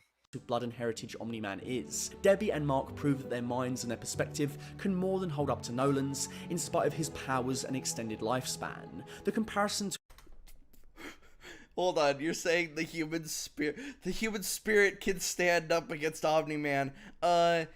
No. I hate to say it, the finale kind of proved otherwise. I could do this all day. We literally resorted to throwing an old god and an immortal being at him, and it did nothing. It's it's the meme of like, I do not fear the dark side. You should. Meaty thwack ensues. What? It was a meme I read on Tumblr. It's like, I do not fear the dark side. You should. Meaty thwack. That sounds so horrible. Jesus Christ. To a pet is astronomically flawed. Debbie and Mark aren't creatures that need to have their bowls changed. They are not helpless without Nolan, and they are more than capable of. Oh my god. He's so hung up on that one fucking line. Like, he's so hung up on it. He really is. He's not letting it go. Kind of, what's the analogy? literally. Like a dog with a bone? No. Ooh, got him! Oh shit! It's like we all Take just that, Cecil. Cecile. Cecile. Whatever. Oh my Oh god. wow, I accidentally said his name right. I like how he's even taking it to the literal ass. I was like, they don't need their bowls changed. Like, It's bullshit. what are you on about? What is that- Hold on, what does that that just makes mean? me think that when he heard the line, he took it literally. Your mom's I think like he your did. Pet. But the only Like, pet I he's ever take her had out is a for dog, I walks. think. You don't need to be walked or taken to seal.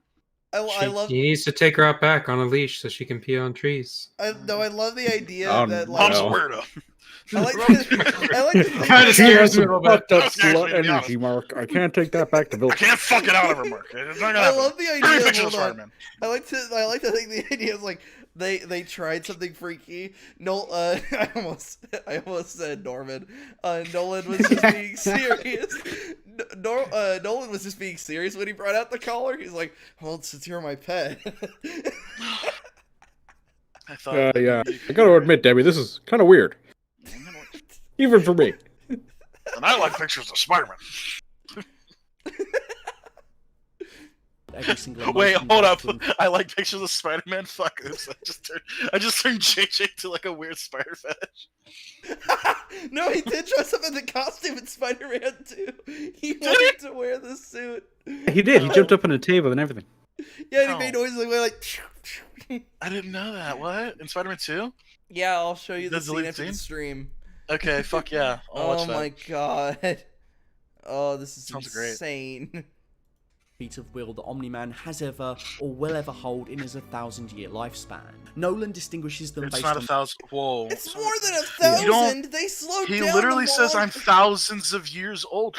Dude, did you watch the fucking show? They said that Viltrumites age slower the older they get, meaning that while he I'm looks like he's in thousands his of years old. 50s, he's probably fucking he said he's thousands of years old. He says he's So what thousands is of years old.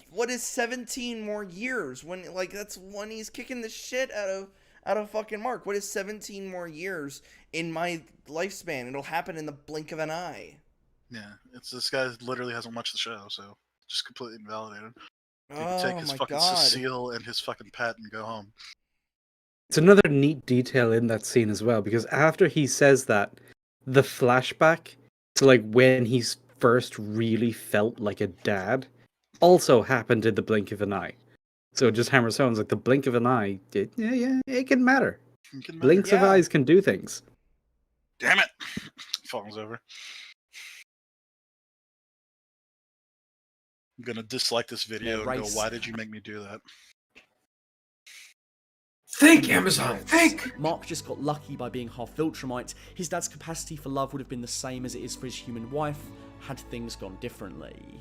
Where he Oh would have my- stayed in the loving family relationship until eventually they both lived full, healthy lives, passed on as is the natural course of things, and moved on with his life, like we do with pets. It doesn't mean he would have thought they were literally just animals and slaughtered them with the rest.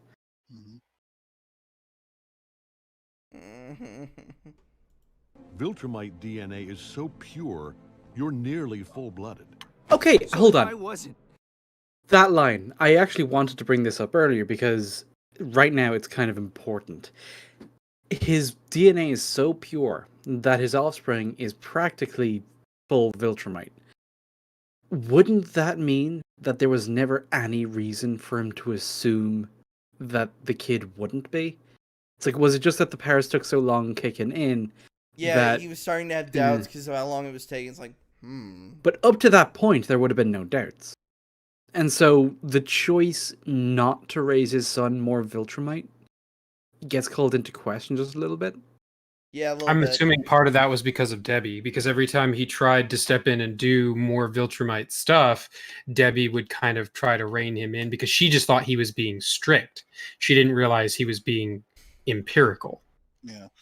Yeah, Right. okay. The whole thing of like him stopping the fight, and it's like, oh, that's because he's like, all right, well, time to go out, and she's like, no. But then also Cecile jumped in to say hi, take him to space.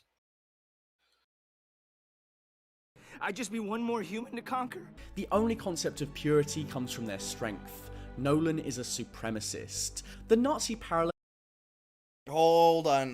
may not be as pronounced as the boy's blonde-haired, blue-eyed soup, who dates a literal Nazi, but they Oh my god. So the one that's just the bad writing of The Boys season 2, the fact that they make her a literal Nazi experiment, even as the picture with Hitler. And then just Homelander for no reason kind of just goes with it. No, but see, they're the racist ones. Anyone with blonde hair and blue eyes is a fucking Nazi. Whether it's Homelander or if it's Steve Rogers, there's no difference. They both have blonde hair and blue eyes. Yeah. I was about to be like, no super serum, no blonde hair, blue eyes. I don't know why I gave Sam Wilson the Robert Downey Jr. voice from Tropic Thunder. I'm the dude playing the dude disguised as a Captain America dude. Do better. You're the dude who don't know how the World War II it is. You the dude who don't know what dude he is. I love the idea of I think you're confused. I think I am. Oh, I challenge one of you guys to read the fucking do better speech in that voice. In Robert Downey Jr.'s fucking. Oh, what's that service called? Cameo. Let's do it. I don't think this is going to end well for us.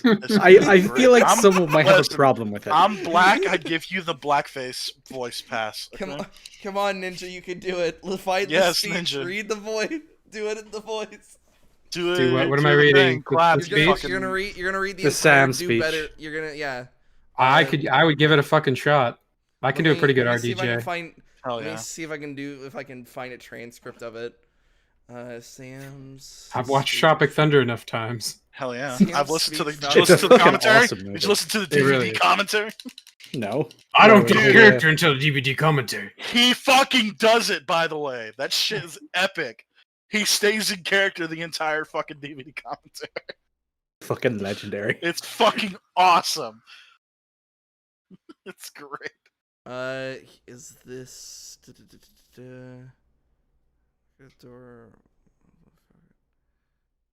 I found the transcript. I'm trying to find the spot. It starts with "I'm a black man." And there it is. Let me. I may have researched it myself. And how let me take a screen cap of I'm a black man wearing the stars.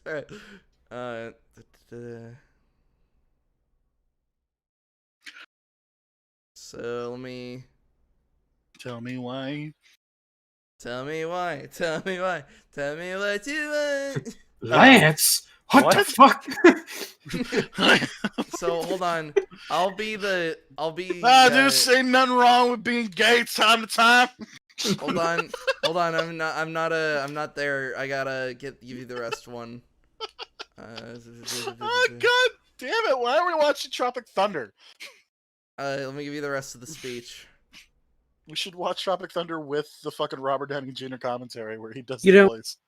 Weirdly enough, I don't think I've ever seen any of the video essay crowd actually talk about Tropic Thunder. Yeah, because they know it's fucking. They know they come off as. The only time I knew it came up recently was when they were trying to cancel Robert Downey Jr. for it. You know what's funny though? Do you know why they try to cancel him? Because it was after he fucking did the interview with Joe Rogan talking about it. Right, it's like they were literally talking about how it was a fucking parody of these insane actors. So I accidentally messed up the order because I missed the beginning of the speech. Like, you gotta stop calling them terrorists.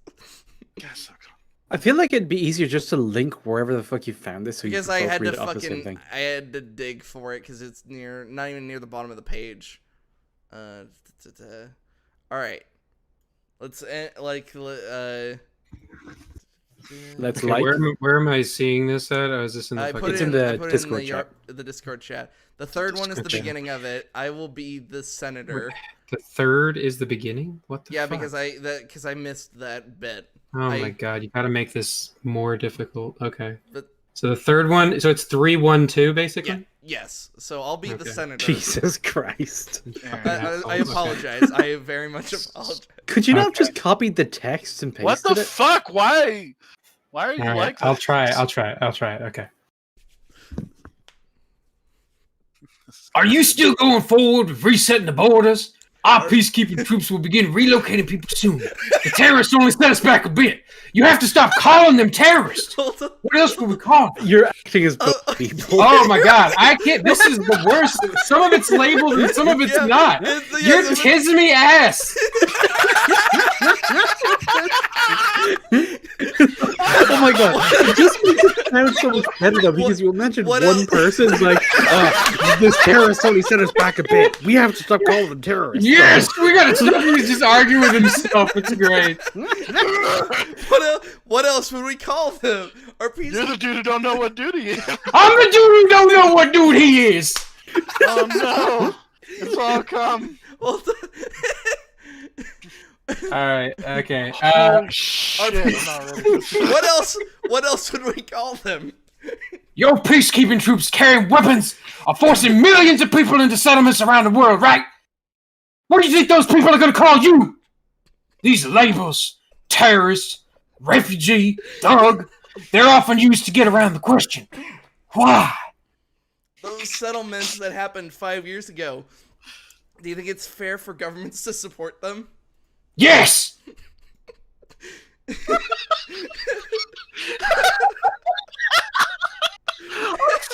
Come on, Wyatt. I'm legit picturing the fucking guy. I know, it's awesome. Fucking incredible. God damn it, Wes, you fucking beautiful bastard. Oh. Alright. Oh. God damn it. All the people who reappeared only to find someone else living in their family home, they just end up homeless. Look, I get it. Now you know. How did it feel to be helpless? Now, if you could remember what it was like to be helpless and face a force so powerful, you could erase half the planet. Look, this shit is because it's all over the floopy place. I love how you found a way for it to make even less sense. Oh my god. It's amazing. It's making less sense. Look, you just don't understand. Okay. This isn't about easy decisions, Senator. You just don't understand. I'm a black man carrying the stars and stripes. What don't I understand? Every time I pick this thing up, I know there are millions of people out there who are going to hate me for it. Even now, here, I feel it. The stares, the judgment, and there's nothing I can do to change it. Yet I'm still here.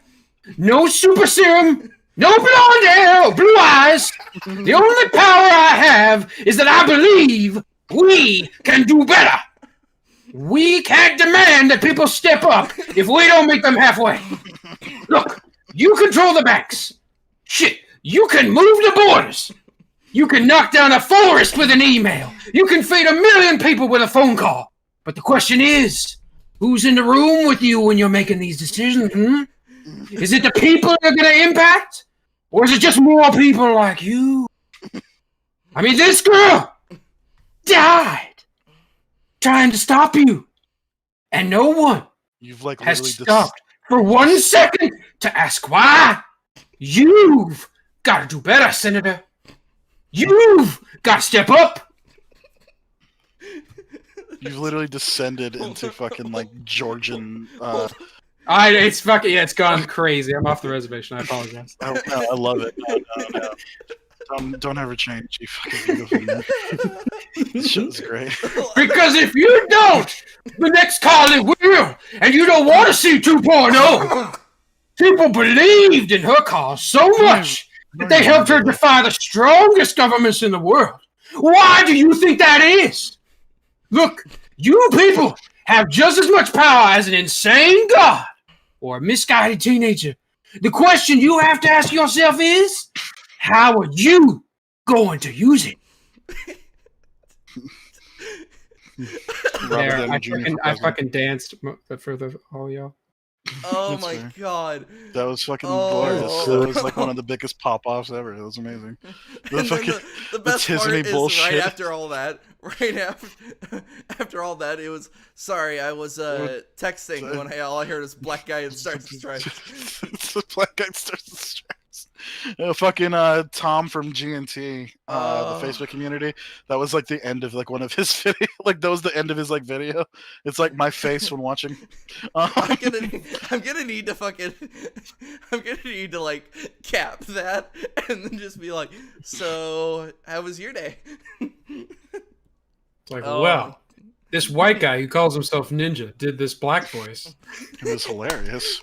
Oh my god, I was watching this podcast called Yarp.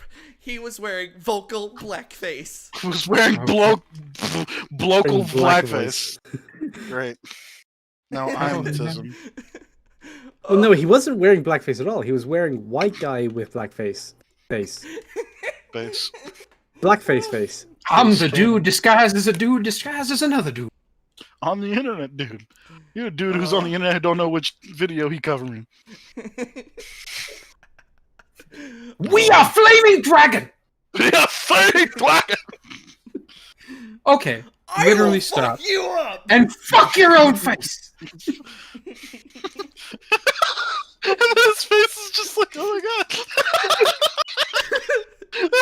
we gotta just start doing impressions, like reading, like, you know how Seth MacFarlane can do the Taken speech in Kermit the Frog's voice? I want to hear the Tom Cruise speech done. No more frequent flyer bitch miles from my boy. I want to hear that done by Nolan.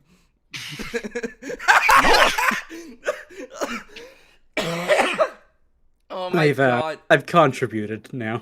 I can rest easy. Hold on, I'll throw up the cover so I get. Oh my god, Slur's just fucking killed.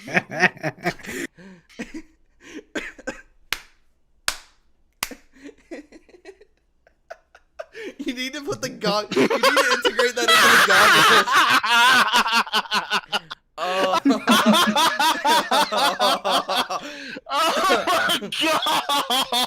god! Oh, this is amazing. Somebody tweet that. Oh my god! Oh my god! Okay, whoever's Slur. coughing, you need to die quietly. God damn. Please send that to me. I need that. Body just shuts down. I mean, it's in the Discord. You can just grab it. Oh my god. Oh. I need to. We need to. Can you clip out the fucking speech too? Like fucking. Put that as a thumbnail and just put the audio. No. I'll make a fucking meme of it. All right, we're almost there, guys. Okay. Oh. Can you like do the fucking like South Park Canadian thing of like lip flaps? Like this fucking mouth move with the audio. Just make his head fucking bob as I'm reading. Yeah, like a Canadian, like I'm saying, like a Canadian. It's just Canadian. Oh fuck! Doesn't even matter. It's just part of the meme. It fits perfectly. Yeah, just let it go. Still clearly present in Omni-Man's mantra. You know, I remember the first time I was in a crowd. Probably didn't bother you. I was terrified. All these people. I paused due to copyright. Oh. You gotta go back to this shit video after that amazingness. I just want to hear Omni-Man read the Tom Cruise, like, I will fuck you up speech from Tropic Thunder. That's because Omni-Man can do it. Or Omni-Man just smacks Mark down into the fucking ground. It's like, not my tempo. Were you dragging? Or were you rushing? Answer! Oh my god. Whiplash No. is such a fucking good movie, by the way. I haven't seen It's it. really good. I haven't seen it. I want to fucking watch it Wake now the because the fuck up, fucking Mark. chick- Oh, you should. It's It's time to think. it's not a comedy. It's not funny. It's just a character drama thing, but it's really good. It's quite intense. Like Yeah, I said, I've it's a- watched that. I've watched that scene, and it's pretty horrific. I've only been When he's like Bob- slapping him and shit, it's like, oh my god. So since I was in jazz band, we watched a bit of That's a hell of a that- segue. of Whiplash because Whiplash is basically about a jazz band, And stars it on me, was- man. specifically we saw the slap scene, and I immediately went like, okay, or I really hope you're not gonna fucking slap the shit out of us, just because we're off tempo. Alright, so I'm really confused as to what his point is, mainly because we just got so fucking distracted. Oh Just no, let we it were play. confused before that as well. No, Yes. we're done with the video, like when he fucking said Cecile, so let's just Yeah. fucking end it. Keep playing. Staring at me and reaching out, trying to grab me and egging me on to use my powers. I felt like I was drowning. Homelander's Season 2 arc is tragic because even though he lies and manipulates his son, the longer he spends time with him, the more Ryan's good-natured heart rubs off on him. We see the potential... What? He's not... When is he using Ryan? Yeah, he's never. It's never Ryan's good nature. It's fucking stupid. Keep going. Like I said, like this person doesn't know what the fuck The they're only talking reason, about. the only reason Homelander is the way he is because he never had a mother. He never had any of this stuff. So, like the scientist man said it himself, because we raised you in a cold lab, so you turn out into be a cold person. he might have had in another life to be an emotionally intelligent and stable person. You cry?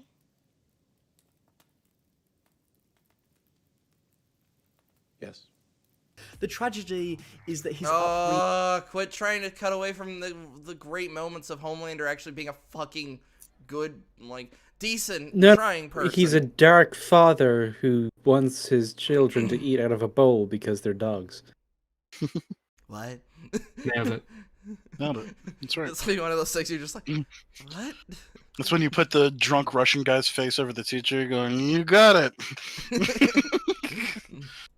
and trauma has shaped him and turned him into a monster from which there is seemingly no redemption. He has glimmers of humanity, but always returns to the comfort of his controlling, abusive, and monstrous ways.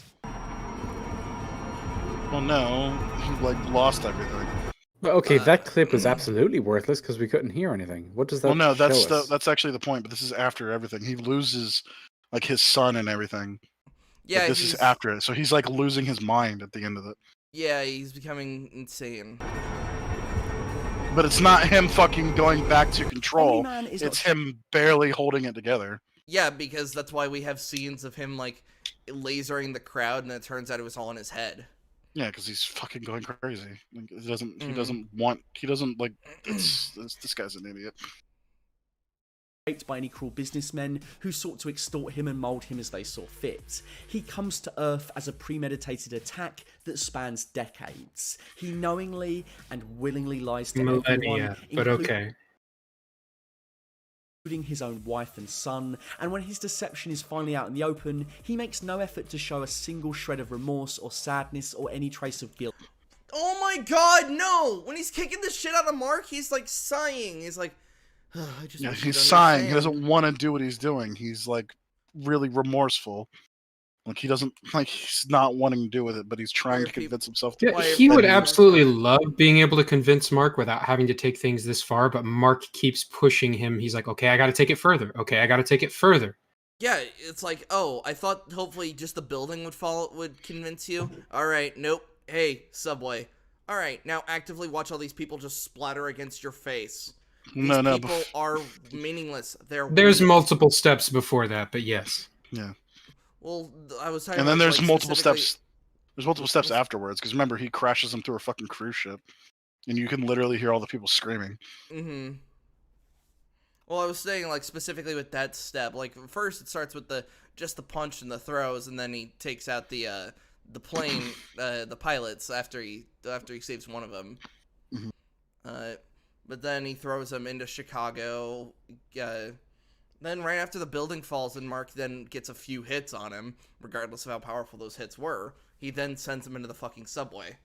Because the boat and the avalanche, those happen afterwards. He is an alien in every sense of the word. Homelander is living each day to the next with no overarching plans. He is not an anarchist. Okay, that's breast milk that was in that glass. That's one of those like details, like the context like rips you right out.